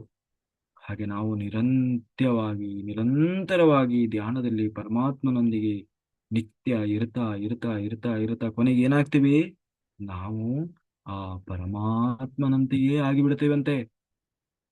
ಆ ಪರಮಾತ್ಮನ ಸಾನ್ನಿಧ್ಯವನ್ನೇ ಸೇರಿಕೊಂಡು ಬಿಡ್ತೇವಂತೆ. ಅದಕ್ಕೆ ದತ್ತಾತ್ರೇಯರು ಹೇಳ್ತಾ ಇದ್ದಾರೆ ನೋಡಿ, ನಾನು ತಿಳಿದುಕೊಂಡೆ ಇದನ್ನೇ ಭ್ರಮರ ಕೀಟಕ ನ್ಯಾಯ ಅಂತ ಕರೀತಾರೆ. ಭ್ರಮರ ಕೀಟಕ ನ್ಯಾಯ ಅಂದ್ರೆ ಜಿಂಕಾರ ಹುಳದ ನ್ಯಾಯ ಅಂತ. ಅಂದ್ರೆ ನಾವು ಯಾವುದನ್ನ ಹೆಚ್ಚು ಹೆಚ್ಚು ಹೆಚ್ಚು ಚಿಂತನೆ ಮಾಡ್ತಾ ಇರ್ತೀವೋ ಅದೇ ಆಗ್ತೀವಿ ಅಂತ. ಧ್ಯಾನದಲ್ಲಿ ನಿರಂತರವಾಗಿ ನಿರಂತರವಾಗಿ ಭಗವಂತನೊಟ್ಟಿಗೆ ನಾವು ಇರ್ತಾ ಇರ್ತಾ ಇರ್ತಾ ಇರ್ತಾ ನಾವು ಆ ಪರಮಾತ್ಮನೇ ಆಗಿಬಿಡ್ತೇವೆ. ಜೇಡ, ಜೇಡವನ 20ನೇದು ಜೇಡ. ಜೇಡವನ್ನ ನೋಡಿ ಕಲಿತೆ. ಏನು ಕಲಿತೆ? ಜೇಡ ಏನು ಮಾಡ್ತದೆ ಅಂದ್ರೆ ತನ್ನ ಸುತ್ತಲೂ ಗೂಡನ್ನು ಹೆಣೆದುಕೊಳ್ತದೆ. ಅದರ ಬಾಯಿಂದ ಒಂದು ದ್ರವ ಬರ್ತದೆ. ಅದನ್ನ ಬಿಡ್ತಾ ಬಿಡ್ತಾ ಬಿಡ್ತಾ ಬಿಡ್ತಾ ಗೂಡನ್ನ ಹೆಣಿತಿದೆ. ಕೊನೆಗೆ ಅದನ್ನೆಲ್ಲ ತಾನೇ ಒಳಗೆ ಎಳೆದುಕೊಳ್ತದಂತೆ. ಆ ಜೇಡ ಹಾಗೆ ಪರಮಾತ್ಮನಿಂದ ಬಂದ ಈ ಸೃಷ್ಟಿ ಎಲ್ಲ ಕೂಡ ಆತನಲ್ಲಿಯೇ ಲಯವಾಗಿ ಹೋಗ್ತದೆ ಎನ್ನುವುದನ್ನು ನಾನು ತಿಳಿದುಕೊಂಡೆ. ಅಂದರೆ ಅವರು ಇನ್ನೂ ಜ್ಞಾನ ಆಕಾಂಕ್ಷಿಯಾಗಿ ಸಾಧಕನು ಹೇಗೆ ಇರಬೇಕು, ಹೇಗೆ ಇದ್ದರೆ ಜೀವನು ದೇವನಾಗ್ತಾನೆ, ಇವೆಲ್ಲವುಗಳನ್ನು ನಾನು ತಿಳಿದುಕೊಂಡೆ. ಈಗ ಯದು ಮಹಾರಾಜರಿಗೆ ಹೇಳಿದರು. ಇವರು ಇನ್ನೂ ಕೆಲವು ಹೇಳ್ತಾ ಹೋಗ್ತಾರೆ. ಜೇನು ಬಿಡಿಸುವವನು, ಜೇನು ತೆಗೆಯುವವನಿಂದ ಕಲಿತುಕೊಂಡೆ. ಏನಂದ್ರೆ ಸದ್ವಿನಿಯೋಗ ಮಾಡದೆ ಬಚ್ಚಿಟ್ಟ ದನವು ಕಳ್ಳರನ್ನ ಆಕರ್ಷಿಸಿ ಸಂಪತ್ತನ್ನ ತಂದುಕೊಡ್ತದೆ. ಆದ್ದರಿಂದ ಸಂಗ್ರಹಣದ ಶಕ್ತಿಯನ್ನ, ಲೋಭ ಪ್ರವೃತ್ತಿಯನ್ನ ಹತ್ತಿರಕ್ಕೆ ಕರೆಯಬಾರದು ಅನ್ನೋದನ್ನ ತಿಳಿದುಕೊಂಡೆ. ಪಾರಿವಾಳ, ಪಾರಿವಾಳದಿಂದ ಕಲ್ತ್ಕೊಂಡೆ. ಏನು ಪಾರಿವಾಳದಿಂದ ಕಲ್ತ್ಕೊಂಡೆ? ಮೋಹಕ್ಕೆ ಒಳಗಾದರೆ ಒಂದು ಪಾರಿವಾಳ ಒಂದು ಮರದ ಮೇಲೆ ಗೂಡು ಕಟ್ಟಿಕೊಂಡು ಹೆಣ್ಣು ಪಾರಿವಾಳದ ಜೊತೆಗೆ ಏನ್ ಮಾಡಿತ್ತು, ಬದುಕ್ತಾ ಆಯ್ತಂತೆ. ಎರಡು ಪಕ್ಷಿಗಳು ಅನನ್ಯವಾಗಿ ಜೀವಿಸ್ತಾ ಇದ್ವು. ಆ ಮೊಟ್ಟೆ ಇಟ್ಟು ಆ ಮರಿ ಸಾಕತೊಡಗಿದವು. ಆ ಮರಿಗಳಿಗಾಗಿ ಆ ದಿನ ಎಲ್ಲ ಶ್ರಮಿಸ್ತಾ ಇತ್ತು. ಆಹಾರವನ್ನು ತಂದು ಕೊಡ್ತಾ ಇತ್ತು. ಆ ಗಂಡು ಮರಿ ಪೋಷಿಸ್ತಾ ಇತ್ತು. ಮರಿ ಪಕ್ಷಿಗಳು ಆ ಮರದ ಕೆಳಗೆ ಬಂದು ಆಡ್ತಾ ಒಬ್ಬ ಬೇಟೆಗಾರನ ಬಲೆಗೆ ಸಿಕ್ಕಿ ಬಿದ್ದುವು. ಆಗ ಮರಿಗಳನ್ನ ಬಿಡಿಸಲು ಹೋಗಿ ಹೆಣ್ಣು ಪಕ್ಷಿ ಬೇಟೆಗಾರನ ಬಲೆಯಲ್ಲಿ ಸಿಕ್ಕಿಕೊಂಡಿತು. ಅಯ್ಯೋ ಎಲ್ಲರೂ ಸಿಕ್ಕಾಕೊಂಡಿದ್ದಾರೆ, ನಾನೇನಾದ್ರೂ ಮಾಡಿ ಪ್ರಯತ್ನ ಮಾಡಿ ಬಿಡಿಸೋಣ ಅಂತ ಹೇಳಿ ಗಂಡು ಪಾರಿವಾಳ ಹೋಗಿ ಏನ್ ಮಾಡ್ತು, ಆ ಗೂಡಿನಲ್ಲಿ ಹೆಂಡತಿ ಮಕ್ಕಳ ಜೊತೆ ಹೋಗಿ ಏನ್ ಮಾಡ್ತು, ಸಿಕ್ಕಾಕೊಳ್ತು. ಅಂದ್ರೆ ಅವುಗಳ ವಿಯೋಗ ಬಾಧೆಯನ್ನ ಸಹಿಸಲಾರದೆ ಭರಿಸಲಾರದೆ ತಾನೂ ಕೂಡ ಬಲೆಯಲ್ಲಿ ಹೋಗಿ ಸಿಕ್ಕಿಬಿತ್ತಂತೆ. ಹಾಗೆ ಪಾರಿವಾಳವನ್ನು ಬಿಟ್ಟು ಹೋಗಲಾರದೆ ಅವುಗಳನ್ನ ಬಿಡಿಸಲಿಕ್ಕೆ ಅಂತ ಪ್ರಯತ್ನಿಸಿ ತಾನೂ ಕೂಡ ಬಲೆಯಲ್ಲಿ ಬಿದ್ದಿತು. ಆಗ ಆ ಪಾರಿವಾಳ ಹೀಗೆ ರೋಧಿಸ್ತು, ಏನೋ, ನಾನು ಮಮಕಾರದಿಂದ, ಮಮಕಾರ, ಅತಿಯಾದ ಮಮಕಾರ ಮೋಹದಿಂದ ಏನ್ ಮಾಡಿದೆ, ವ್ಯಾಮೋಹದಿಂದ ನನ್ನ ಜೀವನವನ್ನು ಕೂಡ ರಕ್ಷಿಸಿಕೊಳ್ಳಲಾರದೆ ಹೋದೆ. ಹಾಗೆ ನಾವು ಯಾರು ಸಂಸಾರದ ಮಮಕಾರದಲ್ಲಿ, ಯಾರು ಏನು, ನಂದು ಮನೆ ಮಕ್ಕಳು ಗಂಡ ಹೆಂಡತಿ ತಂದೆ ತಾಯಿ ಬಂಧು ಬಾಂಧವ ನನ್ನ ಸ್ನೇಹಿತರು ಅನ್ನುವ ವ್ಯಾಮೋಹದಲ್ಲಿ ನಮ್ಮ ಆತ್ಮ ಸಾಧನೆಯನ್ನು ನಾವು ಕಡೆಗಣಿಸಿಕೊಂಡ್ವಿ ಅಂತಾದ್ರೆ ಏನಾಗ್ತೀವಿ, ಅವ್ರ ಕಥೆ ಅಂತೂ ಮುಗೀತು, ಅವ್ರು ಹೋಗೋರೆ. ಅವ್ರ ಜೊತೆ ಏನಾಗ್ತದೆ, ನಮ್ಮದು ಅದೇ ಕಥೆಯಾಗಿ ಬಿಡ್ತದೆ, ನಮ್ದು ಅದೇ ಕಥೆ ಆಗ್ತದೆ. ಅದಕ್ಕೆ ಏನ್ ಮಾಡ್ಬೇಕು, ಅವ್ರ ಜೀವನ ಅವ್ರು ನೋಡ್ಕೊಳ್ತಾ ಇದ್ದಾರೆ. ಅವರಿಗೆ ಅವ್ರದ್ದು ಇನ್ನೂ ಜನ್ಮಗಳಿದಾವೆ, ಮತ್ತೆ ಮತ್ತೆ ಜನ್ಮ ತಗೊಂಡ್ ಬರ್ತಾರೆ. ಆವಾಗ ನಾವಲ್ಲ, ಇನ್ಯಾರೋ ಗಂಡ ಯಾರೋ ಹೆಂಡತಿ ಯಾರೋ ಮಕ್ಕಳು ಅವರಿಗೆ, ಅವ್ರದ್ದು ಹೀಗೆ ನಡೀತಾ ಇರ್ತದೆ. ಅವ್ರದ್ದು ಇನ್ನೂ ಇದೆ, ನಿನ್ನದು ಹಾಗಲ್ಲ. ನಿನ್ನದು ಇದು ಕೊನೆಯ ಜನ್ಮ ಆಗ್ಬೇಕು, ನಿನ್ನದು ಇದು ಕೊನೆಯ ಜನ್ಮ ಆಗಬೇಕು. ಅದಕ್ಕಾಗಿ ನೀನು ಶ್ರಮಿಸ್ಬೇಕು. ಅದಕ್ಕೆ ಏನ್ ಮಾಡು, ಸಂಬಂಧಿಗಳು, ನನ್ನವರು, ನನ್ನ ಜನ್ಮದಾತರು, ನನ್ನ ಸಹೋದರರು ಅಂತ ಹೇಳಿ ಲೌಕಿಕವಾಗಿ ಇದ್ದವರ ಕಡೆಗೆ ನೀನು ಏನ್ ಮಾಡಬಾರ್ದು, ವ್ಯಾಮೋಹವನ್ನು ಇಟ್ಕೊಳ್ಬಾರ್ದು. ಯಾರು ನಿನ್ನ ನಿಜವಾದ ಬಂಧುಗಳು, ನಿನ್ನ ಆತ್ಮದ ಉನ್ನತಿಗಾಗಿ ಯಾರು ಶ್ರಮಿಸ್ತಾ ಇದ್ದಾರೋ, ನಿನ್ನ ಆತ್ಮದ ಉನ್ನತಿಗಾಗಿ ಯಾರು ನಿನಗೆ ಪ್ರಯತ್ನ ಮಾಡ್ತಾ ಇದ್ದಾರೋ, ಯಾರು ನಿನಗೆ ಸಹಾಯ ಮಾಡ್ತಾ ಇದ್ದಾರೋ, ಕೊನೆಗೂ ಕೂಡ ನಿನಗೆ ಜ್ಞಾನವನ್ನು ಕೊಟ್ಟು ಧ್ಯಾನವನ್ನು ಕೊಟ್ಟು ಅದಕ್ಕೆ ಬೇಕಾದ ಸಹಕಾರವನ್ನು ಕೊಟ್ಟು, ಯಾರೇ ಆಗಿರ್ಬೋದು, ಅವಕಾಶಗಳನ್ನು ಕೊಟ್ಟು ಯಾರು ನಿನ್ನ ಆತ್ಮದ ಪ್ರಗತಿಗಾಗಿ ಪ್ರಯತ್ನ ಮಾಡ್ತಾ ಇದ್ದಾರೋ ಅವರೇ ನಿನ್ನ ನಿಜವಾದ ಬಂಧುಗಳು. ಅವರ ಮೇಲೆ ಇಟ್ಕೋ. ಆದರೆ ಲೌಕಿಕವಾಗಿರುವ ಈ ಬಂಧುಗಳ ಮೇಲೆ ನೀನು ಏನಿಟ್ಕೊಳ್ಬೇಡ, ವ್ಯಾಮೋಹವನ್ನು ಇಟ್ಕೊಳ್ಬೇಡ. ಏನಾಗ್ತದೆ, ಅವರು ಹೋಗೋರೇ ಒಂದು ದಿವಸ, ಅವ್ರದ್ದು ವ್ಯರ್ಥ ಜೀವನವೇ. ಅವರ ಜೊತೆಗೆ ಸೇರಿ ನಿನ್ನ ಜೀವನವನ್ನು ಕೂಡ ಪಾರಿವಾಳದ ಹಾಗೆ ಏನ್ ಮಾಡ್ಕೊಳ್ಬೇಡ, ವ್ಯರ್ಥ ಮಾಡ್ಕೊಳ್ಬೇಡ. ನೀನು ಬೇರೆ ಆಗೋ, ನಿಂದು ಬೇರೆ ಇದೆ ಕತೆ. ಅದಕ್ಕಾಗಿ ಇದೊಂದು ನಾಟಕ, ಇದನ್ನ ಸತ್ಯ ಅಂತ ತಿಳ್ಕೊಳ್ಬೇಡ. ಇದು ಅಸತ್ಯ, ಈ ಸಂಬಂಧಗಳೆಲ್ಲ ಅಸತ್ಯ. ನೀನು ಅವರಿಗೆ ಇದು ಮೊದಲಲ್ಲ. ನಿನ್ನಂತ 1000 ಹೆಂಡತಿಯರು ಅವರಿಗೆ ಬಂದು ಹೋಗಿದ್ದಾರೆ, ನಿನ್ನಂತ 1000 ಗಂಡಂದರು ಅವರಿಗೆ ಬಂದು ಹೋಗಿದ್ದಾರೆ, ನಿನ್ನಂತ 1000 ಲಕ್ಷ ಮಕ್ಕಳು ಬಂದು ಹೋಗಿದ್ದಾರೆ. ಕೇವಲ ಇದು ಏನು, ನಿಮಿತ್ತ ಕರ್ಮ ಅಷ್ಟೇ, ಕರ್ಮ ಬಂಧನ. ಮುಂದಿನ ಜನ್ಮದಲ್ಲಿ ನೀನೇ ಅವ್ರ ಹೆಂಡತಿ ಗಂಡ ಆಗ್ತೀಯಾ, ಇಲ್ಲ, ಅದು ಗೊತ್ತಿಲ್ಲ. ಯಾರಿಗ ಋಣ ಇಟ್ಕೊಂಡಿರ್ತೀಯೋ ಅವರಿಗೆ. ಹಾಗೆಯೇ ಅದಕ್ಕೆ ನೀನು ಮತ್ತೆ ಜನ್ಮಗಳಿಗಾಗಿ ಪ್ರಯತ್ನ ಮಾಡಬೇಡ. ಇಡೀ ಜನ್ಮವನ್ನ ಕೊನೆ ಮಾಡ್ಕೊಂಡಿಗಾಗಿ ಶ್ರಮಿಸು, ಕೃಷಿ ಮಾಡು, ಆತ್ಮಕ್ಕಾಗಿ ಕೃಷಿ ಮಾಡು. ವ್ಯಾಮೋಹದಲ್ಲಿ ಸಿಕ್ಕಿ ಜನ್ಮ ವ್ಯರ್ಥ ಮಾಡ್ಕೊಳ್ಬೇಡ. 23ನೇದು, ಕುರರ ಅನ್ನುವ ಪಕ್ಷಿ ಅಂತ. ಕುರರ ಅನ್ನುವಂತ ಪಕ್ಷಿ ಏನ್ ಮಾಡ್ತದೆ, ಮಾಂಸದ ತುಂಡುಗಳನ್ನು ತಂದು ಗೂಡಿನಲ್ಲಿ ಬಚ್ಚಿಡ್ತದಂತೆ.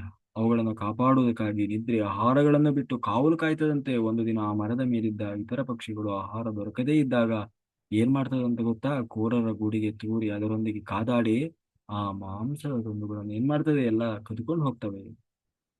ಕುರರ ಪಕ್ಷಿ ಏನಾಗ್ತದೆ, ನಿಶ್ಚಿಂತೆಯಾಗಿ ಇರತೊಡಗಿತು. ಹಾಗೆಯೇ ಸಿಕ್ಕಿದ್ದನ್ನೇ ತಿನ್ನುತ್ತಾ ಏನನ್ನ ಬಚ್ಚಿಟ್ಟುಕೊಳ್ಳದೆ ಪರಮ ಶಾಂತಿಯನ್ನು ಹೊಂದುತ್ತಾ ಇರಬೇಕು. ನಾವು ತಂದು ತಂದು ತಂದು ಬಚ್ಚಿಟ್ಟುಕೊಳ್ಳುವ ಪ್ರಯತ್ನ ಮಾಡಬಾರ್ದು. ಯಾಕೆ, ಒಂದು ದಿನ ಅದು ದುಃಖಕ್ಕೆ ಕಾರಣವಾಗ್ತದೆ. ನನ್ನದು ಏನೂ ಇಲ್ಲದೆ ಹೋದರೆ ನಾನು ಪರರ ಸುಖಕ್ಕಾಗಿ ಸಂತೋಷವಾಗಿ ಇರಬಲ್ಲೆ ಅನ್ನುವುದನ್ನ ನಾನು ಅರ್ಥ ಮಾಡಿಕೊಂಡೆ. ನಾನು ಅರ್ಥ ಮಾಡಿಕೊಂಡೆ.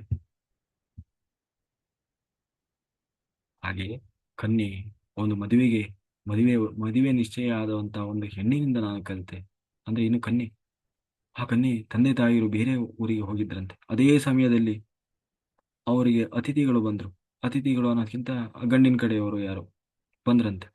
ಅಂದ್ರೆ ನಿಶ್ಚಯ ಆಗಿದೆ, ಯಾರೋ ದೂರ ಸಂಬಂಧಿಗಳು, ಮಾವನೋ ಯಾರೋ ದೂರ, ಏನೋ ನಿಮ್ಮೂರ್ ಕಡೆ ಬಂದಿದ್ವಿ ಅಂತ ಬಂದಿದ್ದಾರೆ. ಆಗ ಅಡುಗೆ ಮಾಡ್ಲಿಕ್ಕೆ ಅಕ್ಕಿ ಇರಲಿಲ್ಲಂತೆ. ಆಕೆ ಸ್ವಲ್ಪ ಭತ್ತವನ್ನ ಕುಟ್ಟಬೇಕಾಯ್ತು. ಆದ್ರೆ ಅವರು ಧ್ಯಾನ ಮಾಡ್ತಾ ಇದ್ದಾರೆ. ಧ್ಯಾನ ಮಾಡ್ತಾ ಇದ್ದಾರೆ. ಪರಿಸ್ಥಿತಿ ಆದ್ರೆ ಅವಳು ಕುಟ್ಟೋದು ಅವರಿಗೆ ಡಿಸ್ಟರ್ಬ್ ಆಗಬಾರ್ದು, ಅಥವಾ ಇವಳು ಮನೇಲಿ ಅಕ್ಕಿ ಇಲ್ಲ ಅನ್ನೋದು ಅವರಿಗೆ ಗೊತ್ತಾಗಬಾರ್ದು. ಅದಕ್ಕೆ ಏನ್ ಮಾಡ್ತಾ ಇದ್ಲು, ಕುಟ್ಟುವಾಗ ಅವಳ ಬಳೆ ಶಬ್ದ ಆಗ್ತಾ ಇದ್ವಂತೆ. ಅದಕ್ಕೆ ಕೇಳಿಸಬಾರದು ಅಂತ ಹೇಳಿ ಎಲ್ಲಾ ಬಳೆಗಳನ್ನ ತೆಗೆದು ಎರಡೂ ಕೈಲಿ ಒಂದೊಂದೇ ಬಳೆ ಇಟ್ಟುಕೊಂಡು ಕುಟ್ಲಿಕ್ಕೆ ಶುರು ಮಾಡಿದ್ಲಂತೆ. ಯಾಕೆಂದ್ರೆ ಬಳೆಗಳು ಜನ ಜನ ಜನ ಸೌಂಡ್ ಬರ್ತಾ ಇದ್ವು.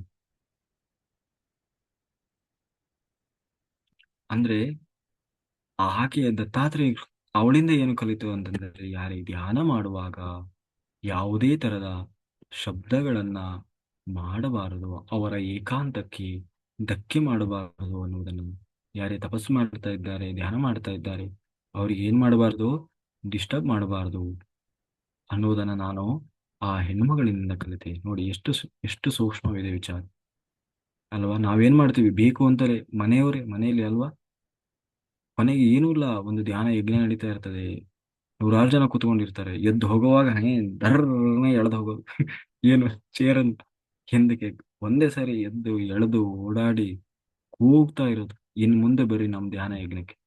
ನೋಡ್ರಿ ಹೆಂಗಿದೆ ಮಜಾ ಅಲ್ವಾ. ಸೈಲೆನ್ಸ್ ಅಂದ್ರೆ ಸೈಲೆನ್ಸ್, ಎದ್ದು ಹೋಗಿದ್ದು ಪಕ್ಕದವರಿಗೂ ಗೊತ್ತಾಗ್ಬಾರ್ದು, ನಿಮ್ ಚೇರಿಗೂ ಗೊತ್ತಾಗಬಾರ್ದು ಇವ್ರು ಕುತ್ಕೊಂಡಿದ್ದಾರೆ ಎದ್ದು ಹೋದ್ರು ಅನ್ನೋದು. ಅಷ್ಟು ಡಿಸಿಪ್ಲೈನ್ ಇರ್ಬೇಕು ಇನ್ ಮುಂದೆ. ಹೌದು. ಹಾಗೆ ನಾನು, ಅದು ಪಾಪದ ಕೆಲಸ, ಆತ್ಮ ಹಂತಕರಾಗ್ತೀವಿ. ಯಾಕೆಂದ್ರೆ ಪರಬ್ರಹ್ಮನ ಜೊತೆಗೆ ಏನಾಗಿರ್ತಾರೆ, ಆತ್ಮ ಧ್ಯಾನದಲ್ಲಿ ನಿರತರಾಗಿರ್ತಾರೆ ಅವರು ಒಳಗೆ. ನೀವು ಒಂದೇ ಸರಿ ಡಿಸ್ಟರ್ಬ್ ಮಾಡಿದ್ರೆ ಏನಾಗ್ತದೆ, ಅವರಿಗೆ ಆತ್ಮ ಪರಮಾತ್ಮನ ವಿಯೋಗ ಮಾಡಿದ ಹಾಗಾಗ್ತದೆ, ಪಾಪ ಬರ್ತದೆ. ಅದು ಪಾಪದ ಕೆಲಸ. ಅದು ಧ್ಯಾನ ಮಾಡೋರಿಗೆ ಡಿಸ್ಟರ್ಬ್ ಮಾಡೋದು ಪಾಪದ ಕೆಲಸ ಅಲ್ವಾ. ದೇವರ ಜೊತೆಗೆ ಇದ್ದಾಗ ಬೇರ್ಪಡಿಸಿದ್ರೆ ಏನಾಗ್ತದೆ, ಪಾಪದ ಕೆಲಸ ಅಲ್ವಾ ಅದು. ಹಾಗೆಯೇ ಆ ಜ್ಞಾನ ಇರಬೇಕು ನಮಗೆ. ಹೀಗೆ ಒಟ್ಟು 24 ಗುರುಗಳು ಯಾರಿಗೆ, ದತ್ತಾತ್ರೇಯರಿಗೆ. ಹಾಗೆ ಕೃಷ್ಣ ಪರಮಾತ್ಮ ಹೇಳಿದ ಉದ್ದವನಿಗೆ, ನೋಡಯ್ಯ, ಮನಸ್ಸು ಮನಸ್ಸು ಮುಖ್ಯ, ಉದ್ಧಾರ ಆಗಬೇಕು, ನನ್ನ ಆತ್ಮವನ್ನು ಉದ್ಧಾರ ಮಾಡ್ಕೊಳ್ಬೇಕು ಅನ್ನೋ ಮನಸ್ಸು ಇದ್ದವರಿಗೆ ಯಾರು ಬೇಡ, ಈ ಪ್ರಕೃತಿಯೇ ಗುರು. ಪ್ರತಿಯೊಂದನ್ನು ಗಮನಿಸ್ತಾ ಗಮನಿಸ್ತಾ ಅದನ್ನು ನಮ್ಮ ಜೀವನದಲ್ಲಿ ಏನ್ ಮಾಡಬೇಕು, ಅಳವಡಿಸಿಕೊಳ್ಳಬೇಕು. ಕಾಯೇನ ವಾಚ ಮನಸೇಂದ್ರಿಯರ್ವ ಬುದ್ಧಾತ್ಮನಾವ ಪ್ರಕೃತೆ ಸ್ವಭಾವ ರೋಮಿ ಯದ್ಯತ್ಸಕಲಂ ಪರಸ್ಮೈ ನಾರಾಯಣಾಯತಿ ಸಮರ್ಪಯಾಮಿ. ಸರ್ವಂ ಶ್ರೀಕೃಷ್ಣಾರ್ಪಣಮಸ್ತು. Thank you, thank you, thank you. Okay masters, ಯಾರಿಗಾದ್ರೂ ಯಾರಿಗೆ ಆದರೂ ಏನಾದರೂ ಡೌಟ್ ಇದ್ರೆ ಎನ್ರೇಸ್ ಮಾಡಿ, ಮಾತನಾಡಿ.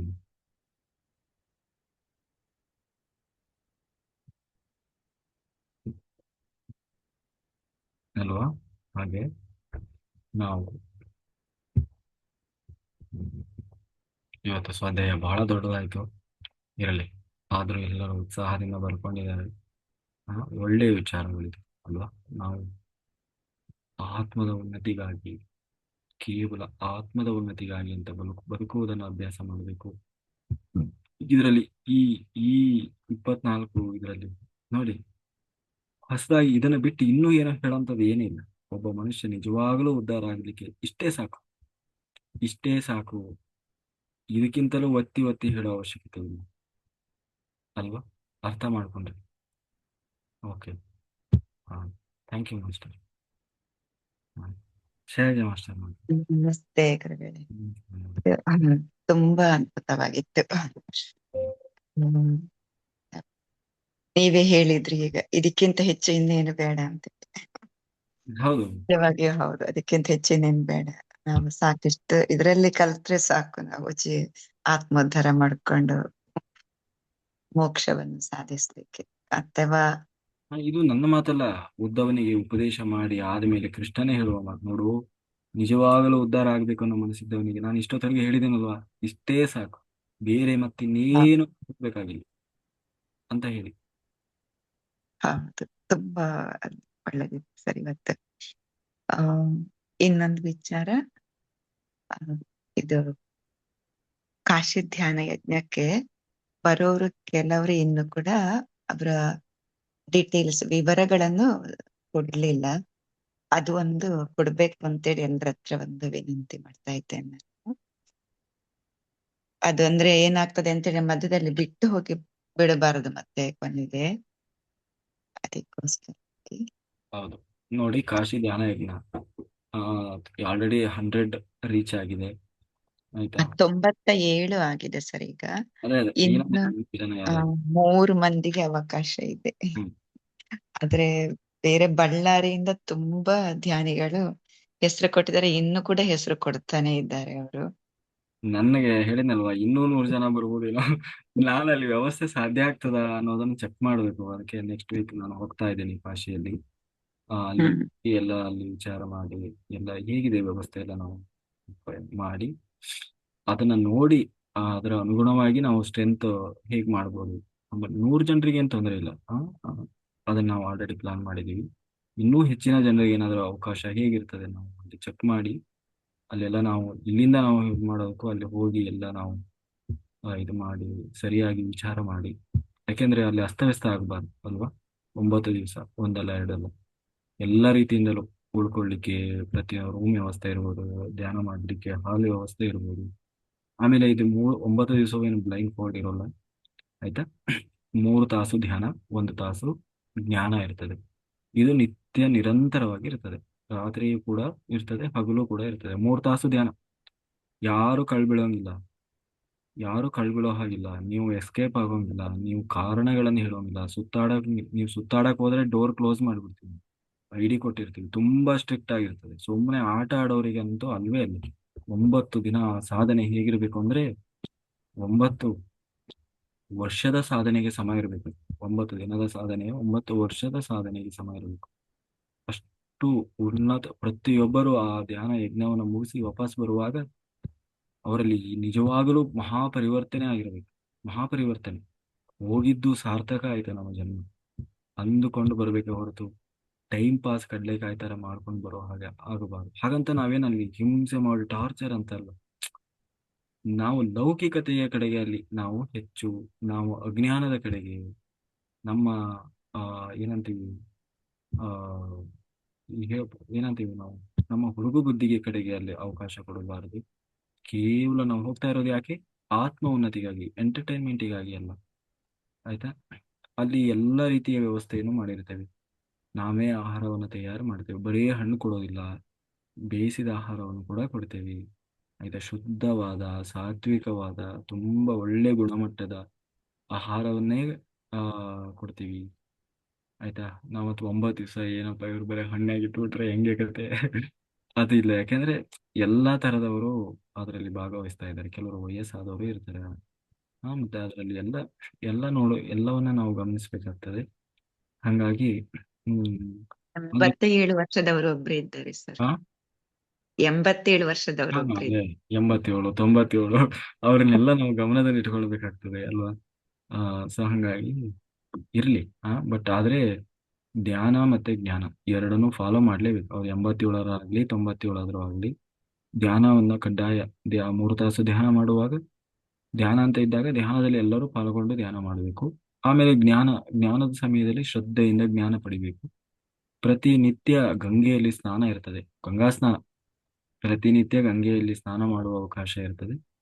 ಆ 1ನೇ ದಿವಸ ವಿಶ್ವನಾಥನ ದರ್ಶನ, ಲಾಸ್ಟಿನ ದಿವಸ ಅಲ್ಲಿರುವ ಎಲ್ಲ ಕ್ಷೇತ್ರಗಳಲ್ಲಿ ಅಲ್ಲಿ ಕೂಡ ಹೋಗಿ ಧ್ಯಾನ ಮಾಡುವ ಅವಕಾಶ ಇರ್ತದೆ. ಎಲ್ಲಿ ಅದನ್ನೆಲ್ಲ ನಾವು ಮಾತಾಡಿದೀವಿ. ಆ ಅಲ್ಲಿ ಹೋಗಿ ನಾನು ಕೂಡ ವಿಸಿಟ್ ಮಾಡಿದಾಗ ನಾನು ಎಲ್ಲ ಪ್ಲೇಸ್ಗಳನ್ನ, ಅಲ್ಲಿ 2-3 ದಿವಸ ನಾನು ಅಲ್ಲೇ ಇರ್ತಾ ಇದ್ದೀನಿ ಕಾಶಿಯಲ್ಲಿ.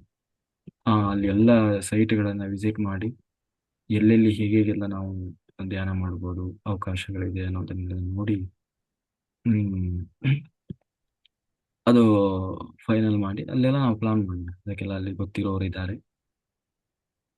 ಆ, ಹಾಗಾಗಿ ಹ್ಮ್ ಹ್ಮ್. ಅದು ಅದು ಮಾಡ್ಬೋದು. ನಾನು ಸುತ್ತಾಡಕ್ ಹೋಗ್ತೀನಿ, ನಾನು ಅಲ್ಲಿಗೆ ಹೋಗಿ ಬರ್ತೀನಿ, ಇಲ್ಲಿಗೆ ಹೋಗಿ ಬರ್ತೀನಿ. ನೀವು ವೈಯಕ್ತಿಕವಾಗಿ ಹೋಗಿ ಬರ್ಬೋದು.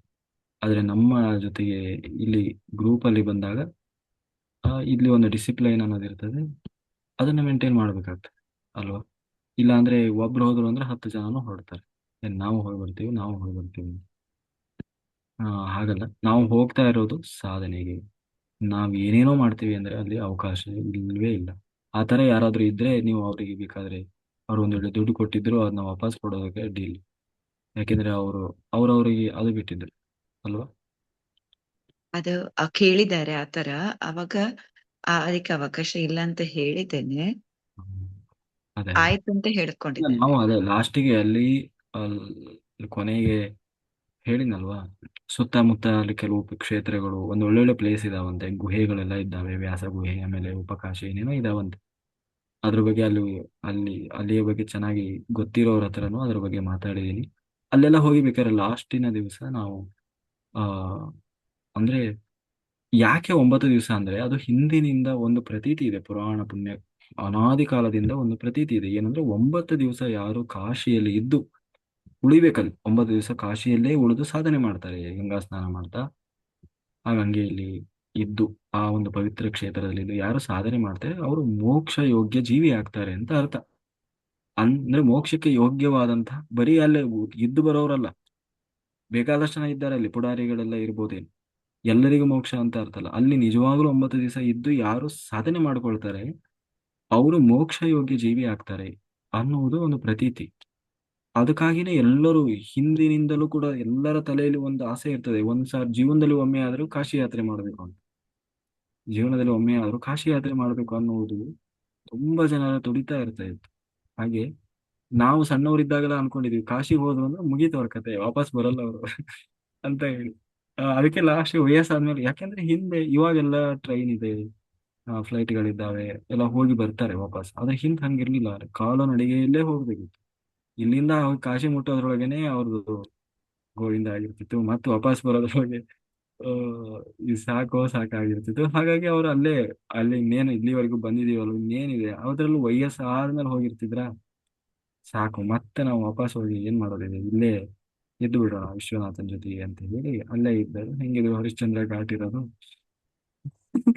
ಏನು ಸಮಸ್ಯೆ ಇರ್ಲಿಲ್ಲ. ಬಟ್ ಇವಾಗ ಹಾಗಿಲ್ಲ, ಸಾಧನೆ ಮಾಡ್ಕೊಂಡು ಬರ್ಬೋದು, ಅವಕಾಶ ಇಲ್ವಾ. ಹಾಗಾಗಿ ಸಾಧನೆಗೆ ಹೆಚ್ಚು ನಾವೇನು ಬ್ಲೈಂಡ್ ಫೋಲ್ಡ್ ಏನಿರಲ್ಲ ಅಲ್ವಾ, ಏನು ನಿರಂತರ ಧ್ಯಾನ ಹಾಗೂ ಇಲ್ಲ. ಬಟ್ 3 ತಾಸು ಧ್ಯಾನ ಯಾರಿಗೂ ಕಷ್ಟ ಆಗಲ್ಲ ಅನ್ಸುತ್ತೆ. 3 ತಾಸು ಧ್ಯಾನ, 1 ತಾಸು ಅಂದ್ರೆ ಬಿಗಿನರ್ಸ್ ಅಂತ ಯಾರಿದ್ದಾರೆ ಅವರು ಮಾಡ್ಬೋದು, ಯಾರಿಗೂ ಕಷ್ಟ ಆಗಲ್ಲ. 3 ತಾಸು ಧ್ಯಾನ ಮಾಡೋದು, 1 ತಾಸು ಜ್ಞಾನ ಮಾಡೋದು, ಮಧ್ಯೆ ಮಧ್ಯೆ ಬ್ರೇಕ್ ಇರ್ತದೆ. ಹ್ಮ್ ಹೋಗೋದು, ಬ್ರೇಕ್ ಮುಗಿಸ್ಕೊಳ್ಳೋದು, ಮತ್ತೆ ಬರೋದು, ಧ್ಯಾನ ಮಾಡೋದು. ರಾತ್ರಿ ಕೂಡ ಧ್ಯಾನ ಇರ್ತದೆ. ಅವರವರ ಆಸಕ್ತಿ, ರಾತ್ರಿ ಎಲ್ಲ ಧ್ಯಾನ ಮಾಡೋರು ಮಾಡ್ಬೋದು, ಇಲ್ಲ ಅಂದ್ರೆ ಅವರಿಗೆಲ್ಲ ರೂಮಿನ ವ್ಯವಸ್ಥೆ ಇರ್ತದೆ, ಬೇಕಾದ್ರೆ ಮಲಗ್ಬೋದು. ಅದು ಎಷ್ಟು ತಾಸು, ಬರೀ 4 ತಾಸು ಅಷ್ಟೇ. ಹೋಗಿ ಮಲಗೋವರಿಗೆ 4 ತಾಸು ಅಷ್ಟೇ ಅವಕಾಶ, ಮತ್ತೆ ಅವರು ಬಂದು ಜಾಯ್ನ್ ಆಗ್ಬೇಕು. ಸೊ ಹೀಗೆಲ್ಲ ಇರ್ತದೆ. ಸ್ವಲ್ಪ ಕಠಿಣ ಅನಿಸ್ಬೋದು ಹೊರಗಿನ ಹೊಸಬರಿಗೆ, ಬಟ್ ಅದೇನು ಆಗಲ್ಲ, ಕಠಿಣ ಅಂತ ಏನಿಲ್ಲ. ಬಟ್ ಸಾಧನೆ ಖಂಡಿತ ಒಳ್ಳೆ ಸಾಧನೆ ಆಗ್ತದೆ. ನಿಜವಾಗ್ಲೂ ನಾವು ಇಲ್ಲಿಂದ ಅಲ್ಲಿಗೆ ಹೋಗಿದ್ದಕ್ಕೆ ಸಾರ್ಥಕ ಆಗ್ತದೆ. ಆಯ್ತಾ. ಹ್ಮ್ ಯಾರಿಗಾದ್ರೂ ಏನಾದ್ರು ಡೌಟ್ ಇದ್ರೆ, ಹ್ಮ್. ಯಾರಿಗಾದ್ರೂ ಈ ವಿಚಾರವಾಗಿ ಅರುಣಾ ಮೇಡಮ್ ಏನಾದ್ರು ಡೌಟ್ ಇದೆಯಾ? ಇದ್ರೆ ಹೇಳಿ ಮೇಡಮ್.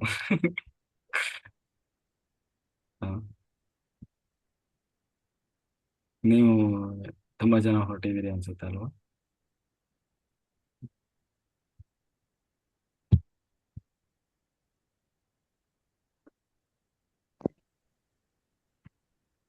ನಮಸ್ಕಾರ ಸರ್. ಹಾ ಮೇಡಮ್. ನಾವು 5 ರಿಂದ 6 ಜನ ಬರ್ತಾ ಇದೀವಿ ಸರ್. Very 5 good. ಒಬ್ಬರು ಹೆಚ್ಚು ಕಡಿಮೆ ಆಗ್ಬಹುದು. ಹ್ಮ್ 6 ಜನ.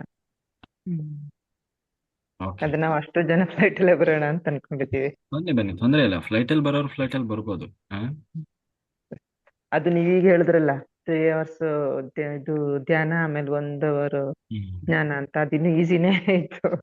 ಕಂಟಿನ್ಯೂಸ್ ಆಗಿ ಇದು ಬ್ಲೈಂಡ್ ಫೋಲ್ಡ್ ಇದ್ರೆ ಸ್ವಲ್ಪ ಕಷ್ಟ ಅನ್ಕೋದೇನೋ. ಅದೇ ಅದೇ. ಇದು ಈಸಿನೇ ಆಯ್ತು. ಇಷ್ಟು ರಾತ್ರಿ ಎಲ್ಲ ಧ್ಯಾನ ಮಾಡೋರಿಗೆ 3 hours ಕಂಟಿನ್ಯೂಸ್ 3 hours ಕೂತ್ಕೊಳ್ಳೋದು ಏನ್ ಕಷ್ಟ ಅಲ್ಲ. ಹೌದು, ಹ್ಮ್ ಎಲ್ಲರೂ ಮಾಡ್ಬೋದು ನನ್ನ ಪ್ರಕಾರ. ಯಾರಿಗೂ ಕಷ್ಟ ಆಗಲ್ಲ. ಹ್ಮ್ 3 ತಾಸು ಧ್ಯಾನ ಖಂಡಿತ ಮಾಡ್ಬೋದು, ಯಾಕೆಂದ್ರೆ ಗ್ರೂಪ್ ಎನರ್ಜಿ ಇರ್ತದೆ, ಒಂದು ಉತ್ಸಾಹ ಇರ್ತದೆ, ಹಾಗಾಗಿ ಎಲ್ಲರಿಗೂ ಅದು ಸಾಧ್ಯ ಆಗ್ತದೆ. ಆಯ್ತಾ. ಹ್ಮ್ ಅದೊಂಥರ ಖುಷಿನೇ ಅನ್ಸುತ್ತೆ ಕೇಳಿದ್ರೆ ಸರ್, ಹ್ಮ್ ಕೇಳ್ಕೊಂಡ್ರೆ ಎರಡು ಖುಷಿನೇ. ನಿರಂತರ ಎಲ್ಲೂ ಟೈಮ್ ವೇಸ್ಟ್ ಆಗಲ್ಲ, ಸುಮ್ಮನೆ ವ್ಯರ್ಥ ಆಗಲ್ಲ. ನಿರಂತರ ಧ್ಯಾನ ಇರ್ತದೆ, ಮತ್ತೆ ಜ್ಞಾನವೂ ಇರ್ತದೆ. ಧ್ಯಾನ ಜ್ಞಾನ, ಒಳ್ಳೆ ಊಟ ಇರ್ತದೆ, ಮಧ್ಯೆ ಮಧ್ಯೆ ಬ್ರೇಕ್ ಇರ್ತದೆ. ಒಳ್ಳೆಯದಲ್ವಾ ಬ್ರೇಕ್. ವಿಶ್ವನಾಥನ ದರ್ಶನ ಆಗುತ್ತೆ. ವಿಶ್ವನಾಥನ ದರ್ಶನ ಇರ್ತದೆ. ಆಮೇಲೆ ಡೈಲಿ ಗಂಗಾ ಸ್ನಾನ ಇರುತ್ತೆ. ಡೈಲಿ ಗಂಗೆಯ ಸ್ನಾನಕ್ಕೂ ತುಂಬಾ ಅಲ್ಲಿ 10 ನಿಮಿಷದ ಜಾಗ. ಅಂದ್ರೆ ಒಂದು 500 ಮೀಟರ್ಸ್ ಅಷ್ಟೇ, ವಾಕೇಬಲ್ ಡಿಸ್ಟೆನ್ಸ್. ಹೋಗೋದು, ಸ್ನಾನ ಗೀನ ಮಾಡ್ಕೊಳ್ಳೋದು, ಬರೋದು, ಧ್ಯಾನ ಕೂತ್ಕೊಳ್ಳೋದು. ಪ್ರತಿನಿತ್ಯ ಗಂಗಾ ಸ್ನಾನ. ಮತ್ತೆ ಅವ್ರವ್ರ ಅದು ಇಷ್ಟ. ಕಾಕಡ ಆರತಿ ಅಂತೆಲ್ಲ ಇರ್ತಲ್ಲ, ಅದೆಲ್ಲ ಏನು? ಸ್ವಲ್ಪ ಎಲ್ಲ ನಾವು ವಿಗ್ರಹಾರಾಧನೆಗೆ ನಾವು ಒತ್ತು ಕೊಡುವುದಿಲ್ಲ. ಒಂದು ಸಾರಿ ವಿಶ್ವನಾಥನ ದರ್ಶನ ಮಾಡ್ಬೇಕಾ, ಹೋಗಿ ಮಾಡ್ಕೊಂಡು ಬರ್ಬೇಕಷ್ಟೇ. ಸಾಧನೆ ಸಾಧನೆ ಮುಖ್ಯ, ಆತ್ಮಾರಾಧನೆ. ಹ್ಮ್. ಹ್ಮ್. ಕಾಕಡ ಆರತಿ ಎಲ್ಲ ನಾವು ಕುಂತಲೇ ಮಾಡಿಬಿಡೋಣ. ಧ್ಯಾನದಲ್ಲೇ ನಮ್ಮ ಕಾಕಡ ಆರತಿ. ಹ್ಮ್. ಆತ್ಮಾರಾಧಕರು ವಿಶ್ವನಾಥ ನಮ್ಮ ಒಳಗೆ ಇದ್ದಾನೆ ಅಲ್ವಾ. ಹಾ, ಆ ಕ್ಷೇತ್ರದಲ್ಲಿ ವಿಶ್ವನಾಥನ್ ನಾವು ಗುಡಿ ಒಳಗೆ ದರ್ಶನ ಮಾಡೋದಿಲ್ಲ, ನಮ್ಮ ಒಳಗೆ ಕಾಣಿಸ್ಬೇಕು ವಿಶ್ವನಾಥ. ಹ್ಮ್. ವಿಶ್ವನಾಥನ್ ಜೊತೆಗೆ ಒಂದಾಗ್ಬಿಡ್ಬೇಕು. ಅಷ್ಟೇ ಅಷ್ಟೇ. ಖಂಡಿತ ಅವಾಗ ವಿಶ್ವನಾಥ ಎಲ್ಲೂ ಇರಲ್ಲ, ನಮ್ಮ ಗ್ರೂಪಲ್ಲೇ ಬಂದು ಸೇರ್ಕೊಂಡ್ ಬಿಡ್ತಾನೆ, ನೋಡ್ಬೇಕಾದ್ರೆ. ಹ್ಮ್. ನಮ್ ಗ್ರೂಪಲ್ಲೇ ಧ್ಯಾನ, ಎಲ್ಲಿ ಎಲ್ಲರೂ ಧ್ಯಾನ ಮಾಡ್ತಿರ್ತಾರಲ್ವಾ, ಹ್ಮ್. ಖಂಡಿತ ದೇವಸ್ಥಾನದಲ್ಲಿ ಇರೋಲ್ಲ, ಖಂಡಿತ ಇರೋಲ್ಲ. ಹ್ಮ್. ಅವ್ರ ಲಿಂಗ ಪೂಜೆ ಮಾಡ್ಕೊಂತ ಇರ್ಲೇಬೇಕಾದ್ರಲ್ಲಿ. ನಿಜವಾಗ್ಲೂ ವಿಶ್ವನಾಥ ನಮ್ಮ ಜೊತೆಗೇ ಬಂದಿರ್ತಾನೆ. ನಿಜವಾಗ್ಲೂ ಅವನು ಬಯಸ್ತಾ ಇರೋದು ಅದನ್ನೇ. ಮೊನ್ನೆ ಹೇಳಿಲ್ವಾ, ಪಾರ್ವತಿ ದೇವಿಗೆ ಏನು ಉಪದೇಶ ಮಾಡಿದ್ದು? ಎಲ್ಲರೂ ಅವರ ಒಳಗೆ ಜ್ಯೋತಿ ಸ್ವರೂಪನಾಗಿ ಪ್ರಜ್ವಲಿಸ್ತಾ ಇರುವಂತಹ ಆ ಆತ್ಮ, ಅವನೇ ಪರಬ್ರಹ್ಮ. ಅವನನ್ನ ಹೊಂದಲಿಕ್ಕಾಗಿ ಆತ್ಮದ ಆರಾಧನೆ ಮಾಡಬೇಕು, ಅದಕ್ಕಾಗಿ ಪ್ರಯತ್ನ ಮಾಡಬೇಕು. ಹೇಳಿಲ್ವಾ? ಹೌದು, ಹೇಳ್ತಾರಲ್ಲ. ಮತ್ತೆ ಅದೇ ಅವನೇ ತಾನೇ ವಿಶ್ವನಾಥ ಅಂದ್ರೆ ಯಾರು? ಶಿವ. ಹ್ಮ್. ಮತ್ತೆ ಅವನು ಹೇಳಿದ್ದನ್ನೇ ನಾವು ಮಾಡ್ತಾ ಇದೀವಿ, ಬೇರೆ ಏನಾದ್ರು ಮಾಡ್ತಾ ಇದೀವೋ? ಇಲ್ಲ. ಹಾಗಿದ್ದಾಗ ಖಂಡಿತ ಅವನಿಗೆ ಖುಷಿ ಆಗಲ್ಲ. ಅವ್ನು ನಿಜವಾಗ್ಲೂ ನಾನು ಏನ್ ಹೇಳಿದ್ದನೋ ನಾನು ಪಕ್ಕ ಫಾಲೋ ಮಾಡ್ತಾ ಇದ್ದಾರೆ ಇವರು ಅಂತ ಹೇಳಿ ಖುಷಿಯಿಂದ ಸಂಭ್ರಮದಿಂದ ಬಂದು ಎಲ್ಲರಿಗೂ ಆಶೀರ್ವಾದ ಮಾಡ್ತಾರೆ. ಬೇರೆಯವ್ರ ಆಶೀರ್ವಾದ ತಗೊಂತಾರ ಇಲ್ಲ ಗೊತ್ತಿಲ್ಲ.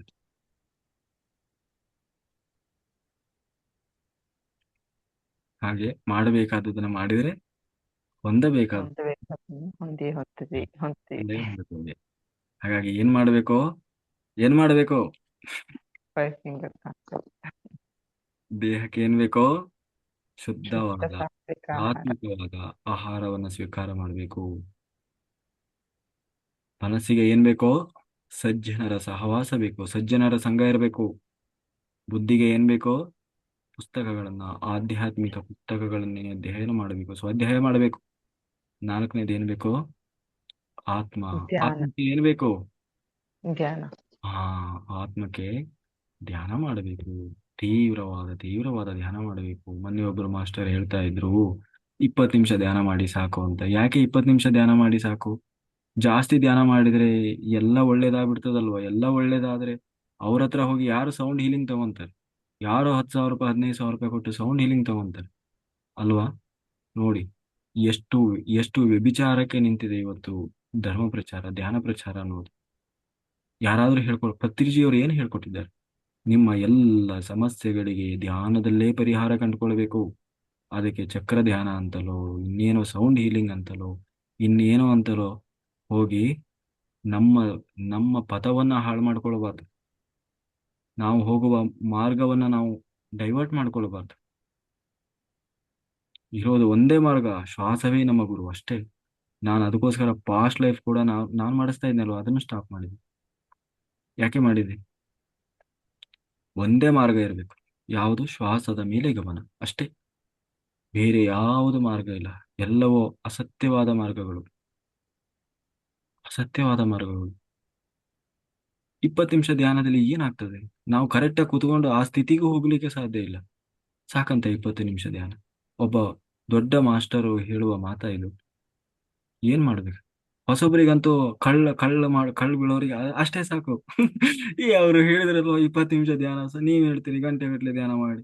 ಸಾಕಲ್ವಾ 20 ನಿಮಿಷ? ಒಳ್ಳೇದಾಯ್ತಲ್ವ? ಎಂತ ಮಹಾತ್ಮರು ಏನ್ ಕೆಲಸ ಮಾಡ್ತಾರೆ ಅವರ ಸ್ವಾರ್ಥಕ್ಕಾಗಿ, ಅವರ ಪ್ರೀತಿಗಾಗಿ, ಅವರ ಕೀರ್ತಿಗಾಗಿ. ಹ? ಏನ್ ಮಾಡ್ಲಿಕ್ಕೆ ಹೊರಟಿದ್ದಾರೆ? ಖಂಡಿತ ಈಗ ಇಂತಹ ಅದು ಅಲ್ಲಿ ಚಕ್ರ ಧ್ಯಾನ ಎಲ್ಲ ಇರುತ್ತಲ್ಲ ಸರ್. ಈಗ ನಾವು ಬುಡಕೇಶ ಮಾಡಿ ಇಡೀ ರಾತ್ರಿ ಮಂಡಲ ಧ್ಯಾನ 48 ಡೇಸ್ ಮಲಗ್ದಂಗೆ ಮಾಡಿ ಎಲ್ಲ ಅಭ್ಯಾಸ ಆಗಿರ್ತೀವಲ್ವಾ, ಅಲ್ಲಿ 3 hours ಹೋಗಿ ಮಾಡೋದು ದೊಡ್ಡ ಧ್ಯಾನ ಯಜ್ಞ ಅಂತ ಏನು ಅದನ್ನೇ ತೀರಾ ವಿಶೇಷ ಅಂತ ಏನು ಅನ್ಸೋದೇ ಇಲ್ಲ ಸರ್ ನಮ್ಗೆ. ಹ್ಮ್ ಅದು 3 hours ಮಾಡೋದೇನು ವಿಶೇಷ ಅನ್ಸಲ್ಲ ಅದು. ಹ್ಮ್. ಹೌದು. ಹ್ಮ್. ಹಾಗೆ ಜನ ಮರುಳೋ ಜಾತ್ರೆ ಮರುಳೋ, ಹಂಗೆ ಏನ್ ಮಾಡೋಂಗಿಲ್ಲ ಮೇಡಮ್. ಕೆಲವೊಮ್ಮೆ ಅಸತ್ಯವೇ ಮನುಷ್ಯರಿಗೆ ಸತ್ಯಕ್ಕಿಂತ ನಿಜ ಮಾತ್ರ ಕಾಣಿಸ್ತದೆ, ನಿಜ ಕಾಣಿಸ್ತದೆ, ಸತ್ಯ ಕಾಣಿಸೋದಿಲ್ಲ ಅಲ್ವಾ? ಹಾಗೆ ಏನ್ ಮಾಡೋಂಗಿಲ್ಲ. ಗ್ರೂಪ್ ಎನರ್ಜಿ ಇರುತ್ತೆ ಅನ್ನೋದೊಂದು ಸ್ವಲ್ಪ ಅದಕ್ಕೆ ಇದ್ ಮಾಡ್ಬೇಕಾಗತ್ತೆ. ನೋಡಕ್ಕೆ ಅಲ್ಲಿ ಎಲ್ಲ ಅಲ್ಲಿ ಇದ್ ಮಾಡಕ್ಕೆ ಅಂತ ಹೋಗೋದಷ್ಟೇ. ಅಲ್ಲಿ ಇದು ಗುಡಾಕೇಶಕ್ಕಿಂತ ವಿಶೇಷ ಅಂತ ಏನ್ ಅನ್ಸಲ್ಲ. ಹಾಗಲ್ಲ, ಗುಡಾಕೇಶ ಗಿಡಾಕೇಶ ಅನ್ನೋ ಪ್ರಶ್ನೆ ಅಲ್ಲ, ಶ್ವಾಸದ ಮೇಲೆ ಗಮನ ಅಷ್ಟೇ. ಶ್ವಾಸದ ಮೇಲೆ ಗಮನ. ಯಾರಾದ್ರೂ ಧ್ಯಾನ ಮಾಡ್ಲಿ, ಅವ್ರು ಅದೇ ಧ್ಯಾನ ಮಾಡ್ಲಿ, ಅಲ್ಲಿ ಬರೀ ಶ್ವಾಸದ ಮೇಲೆ ಗಮನ ಇದ್ದು ನಿಜವಾಗ್ಲೂ ಸತ್ಯ ಮಾರ್ಗ ಸತ್ಯ ಇರಬೇಕಷ್ಟೇ. ಅಸತ್ಯವನ್ನ ಲಕ್ಷ ಜನರಿಗೆ ಬೋಧನೆ ಮಾಡಿದ್ರೂ ಅದು ವ್ಯರ್ಥವೇ. 100 ಜನರಿಗೆ 10 ಜನರಿಗೆ ಬೋಧನೆ ಮಾಡಿ, ಸತ್ಯವನ್ನ ಬೋಧನೆ ಮಾಡಿ, ಅದು ನಿಜವಾದ ಧರ್ಮ. ಅದೇ ನಿಜವಾದ ಧರ್ಮ ಅಲ್ವಾ? ಹಾಗೆಯೇ ಆ ಅಂದ್ರೆ ಅಷ್ಟೆಲ್ಲ ನೋಡಿ, ಪತ್ರಿಜಿ ಅವರು ಏನ್ ಹೇಳಿದ್ರು 18 ಸೂತ್ರದಲ್ಲಿ, ನಿಮ್ಮ ಎಲ್ಲ ಸಮಸ್ಯೆಗಳಿಗೆ ನಿಮ್ಮ ಧ್ಯಾನದಲ್ಲೇ ಉತ್ತರ ಕಂಡುಕೊಳ್ಳಬೇಕು. ಶ್ವಾಸದ ಮೇಲೆ ಗಮನ. ಸ್ವಲ್ಪ ಸ್ವಲ್ಪ ಕಷ್ಟಗಳಿಗೆ, ಸ್ವಲ್ಪ ಸ್ವಲ್ಪ ರೋಗಗಳಿಗೆ ಸ್ವಲ್ಪ ಸ್ವಲ್ಪ ಧ್ಯಾನ, ಹೆಚ್ಚು ಹೆಚ್ಚು ತೀವ್ರವಾದ ಇದಕ್ಕೆ ಯಾರಿಗೆ ತೀವ್ರವಾದ ಧ್ಯಾನ, ಜಾಸ್ತಿ ಜಾಸ್ತಿ ಧ್ಯಾನ ಮಾಡಬೇಕು. ನಿನ್ನ ಕಷ್ಟ ಪರಿಹಾರ ಆಗ್ತಾ ಇಲ್ವಾ, ನೀನು ಮಾಡ್ತಾ ಇರೋ ಧ್ಯಾನ ಸಾಕಾಗ್ತಾ ಇಲ್ಲ ಅಂತ ಅರ್ಥ. ಹಾಗಾಗಿ ಏನ್ ಮಾಡು, ಜಾಸ್ತಿ ಧ್ಯಾನ ಮಾಡು, ಧ್ಯಾನ ಮಾಡು, ಜಾಸ್ತಿ ಧ್ಯಾನ ಮಾಡು. ಪತ್ರಿಜಿಯವರ ಹತ್ರ ಹೋದವರು ಯಾರಿಗೂ ಕಷ್ಟ ಪರಿಹಾರ ಮಾಡಿಲ್ಲ ಅವರು. ಪತ್ರಿಜಿಯವರ ಬಳಿ ಹೋದವರ ಹತ್ರ ಯಾರಿಗೂ ಅವರು ಕಷ್ಟ ಪರಿಹಾರ ಮಾಡಿಲ್ಲ. ಅವ್ರಿಗೇನು ಎಲ್ಲ ಗೊತ್ತಿತ್ತು. ಫಾಸ್ಟ್ ಲೈಫ್ ಮಾಡೋದು ಗೊತ್ತಿತ್ತು, ಸೌಂಡ್ ಹೀಲಿಂಗ್ ಮಾಡೋದು ಗೊತ್ತಿತ್ತು, ಎಲ್ಲದೂ ಗೊತ್ತಿತ್ತು. ಆದ್ರೆ ಯಾವುದನ್ನು ಯಾರಿಗೂ ಸಜೆಸ್ಟ್ ಮಾಡ್ಲಿಲ್ಲ. ಏನ್ ಹೇಳಿದ್ರು, ನಿನ್ನ ಶ್ವಾಸವೇ ನಿನ್ನ ಗುರು, ನೀನು ನಿನ್ನ ಶ್ವಾಸವನ್ನು ಹಿಡ್ಕೋ, ಹೆಚ್ಚು ಹೆಚ್ಚು ಧ್ಯಾನ ಮಾಡು, ಜಾಸ್ತಿ ಜಾಸ್ತಿ ಧ್ಯಾನ ಮಾಡು. ಏನಾಗ್ತದೆ, ಹೆಚ್ಚು ಹೆಚ್ಚು ಧ್ಯಾನ ಮಾಡಿದ್ರೆ ಏನಾಗ್ತದೆ, ನಿನ್ನ ಎಲ್ಲ ಸಮಸ್ಯೆಗಳಿಗಂತಲೇ ಪರಿಹಾರ ಇದೆ. ಹಾಗೆ ಆ ಅದೇ ಇದು ಇನ್ನೊಬ್ಬ ಮಾಸ್ಟರ್ ಅನ್ನ ಖಂಡನೆ ಮಾಡ್ತಾ ಇಲ್ಲ, ಅಸತ್ಯವನ್ನ ಖಂಡನೆ ಮಾಡ್ತಾ ಇದೀವಿ ಅಷ್ಟೇ. ಮಾಡ್ಲಿ, ಸತ್ಯ ಮಾರ್ಗವನ್ನ ಹಿಡೀಲಿ ಅಷ್ಟೇ. ಯಾಕೆ ಮಾಡಬೇಕು ಅದನ್ನೆಲ್ಲ?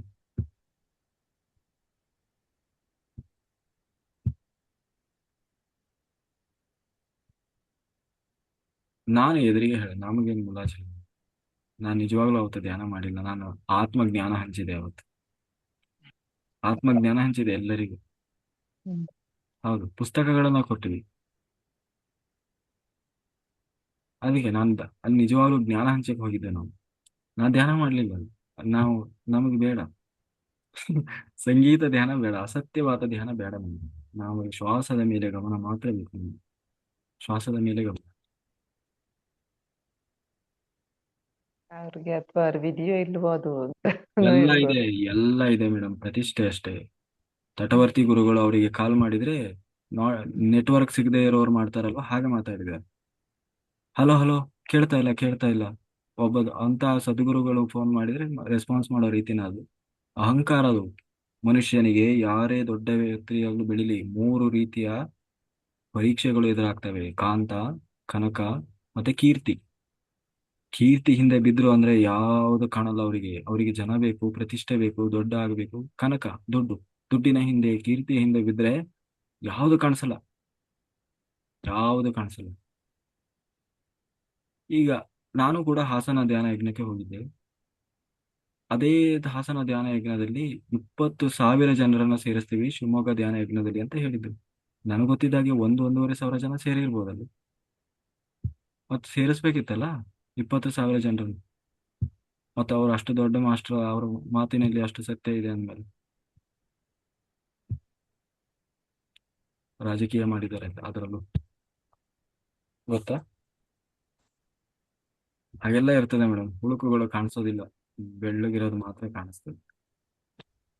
ನಾವು ಸಂಖ್ಯೆ ಕಡಿಮೆ ಇರೋದು ಮುಖ್ಯ ಅಲ್ಲ, ಸತ್ಯದಲ್ಲಿ ಇದ್ದೀವ ಅದು ಮುಖ್ಯ. ಸತ್ಯವನ್ನ ಅಟ್ಲೀಸ್ಟ್ ಗೊತ್ತಿಲ್ಲದೆ ಮಾಡಿದ್ರೆ ಅದು ಬೇರೆ. ಗೊತ್ತಿದ್ರೂ ಅಸತ್ಯವನ್ನ ಆಶ್ರಯಿಸೋದಿದೆಯಲ್ವ, ಅದು ತಪ್ಪೇ. ಅದು ಯಾರೇ ಆದ್ರೂ ಅಷ್ಟೇ. ನಮ್ಮ ತಪ್ಪಿನ ಅರಿವಾಯ್ತು, ಇದು ಸತ್ಯ ಯಾವುದು ಏನು ಅನ್ನೋದು ನಮಗೆ ಗೊತ್ತಾಯ್ತು, ಸದ್ಗುರುಗಳ ಮಾರ್ಗದರ್ಶನ ಸಿಕ್ತು, ನಾವು ಯಾವುದನ್ನು ಮುಲಾಜಿಲ್ಲದೆ ಅಳವಡಿಸಿಕೊಂಡಿದ್ವಿ ಅಷ್ಟೇ.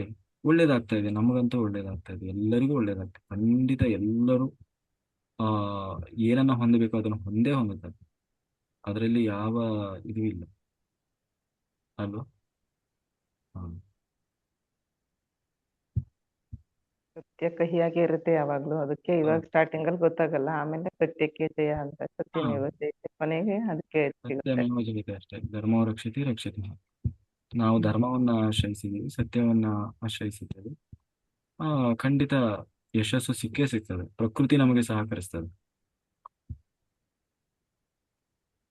ಹಾ, ಥ್ಯಾಂಕ್ ಯು. ಶ್ವೇತಾ ಮಾಸ್ಟರ್ ಮಾತಾಡಿ. ನಮಸ್ತೆ ಸರ್. ನಮಸ್ತೆ ಮಾಸ್ಟರ್. ಸರ್, ಇವತ್ತು ಜ್ಞಾನ ತುಂಬಾ ಚೆನ್ನಾಗಿತ್ತು. ಪ್ರಕೃತಿಯಿಂದ ದತ್ತಾತ್ರೇಯರಿಗೆ 24 ಗುರುಗಳು ಅಂತ, ಅದರಲ್ಲಿ ಎಲ್ಲಾ ಚೆನ್ನಾಗಿತ್ತು ಸರ್. ಒಂದನ್ನ ಅಷ್ಟೇ ಹೇಳ್ಬೇಕು ಅಂತ ಅನಿಸ್ತು. 2 ಪಾರಿವಾಳದ್ದು ತುಂಬಾ ಮುಖ್ಯ ಸರ್. ಅದು ನಮ್ಮ ಇದ್ರಲ್ಲೇ ಇರತ್ತೆ, ಫ್ಯಾಮಿಲಿಯಲ್ಲೇ ಆಗ್ತಿರತ್ತೆ. ಹೊರಗಡೆದನ್ನ ಹೆಲ್ಪ್ ಮಾಡ್ಬಹುದು, ಫ್ಯಾಮಿಲಿದನ್ನ ತುಂಬಾ ಕಷ್ಟ ಆಗತ್ತೆ. ಅದನ್ನ ನಾವು ಅದ್ ತುಂಬಾ ಚೆನ್ನಾಗಿ ಹೇಳಿದ್ರಿ ಸರ್. ಒಂದು ಆ ಪಾರಿವಾಳ ಇನ್ನೊಂದು ಪಾರಿವಾಳನ ಬಿಡ್ಸೋಕ್ ಹೋಗಿ ಜಾಲದಲ್ಲಿ ಸಿಕ್ಕಾಕೊಂಡ್ ಬಿಡತ್ತೆ. ಅಂದ್ರೆ ಒಬ್ಬರನ್ನ ಬಂಧನದಿಂದ ತೆಗಿಯೋಕ್ ಹೋಗಿ ಮತ್ತೆ ಬಂಧನದಲ್ಲೇ ಬೀಳ್ಬೇಕಾಗತ್ತೆ, ಮೋಹದಲ್ಲೇ ವ್ಯಾಮೋಹದಲ್ಲೇ ಹೋಗ್ಬಿಡ್ಬೇಕಾಗತ್ತೆ. ಅವ್ರ ಸ್ಥಾಯಿಗೆ ನಾವು ಇಳಿಬಾರ್ದು ಅನ್ನೋದು ಅದು ತುಂಬಾ ಚೆನ್ನಾಗಿತ್ತು ಸರ್.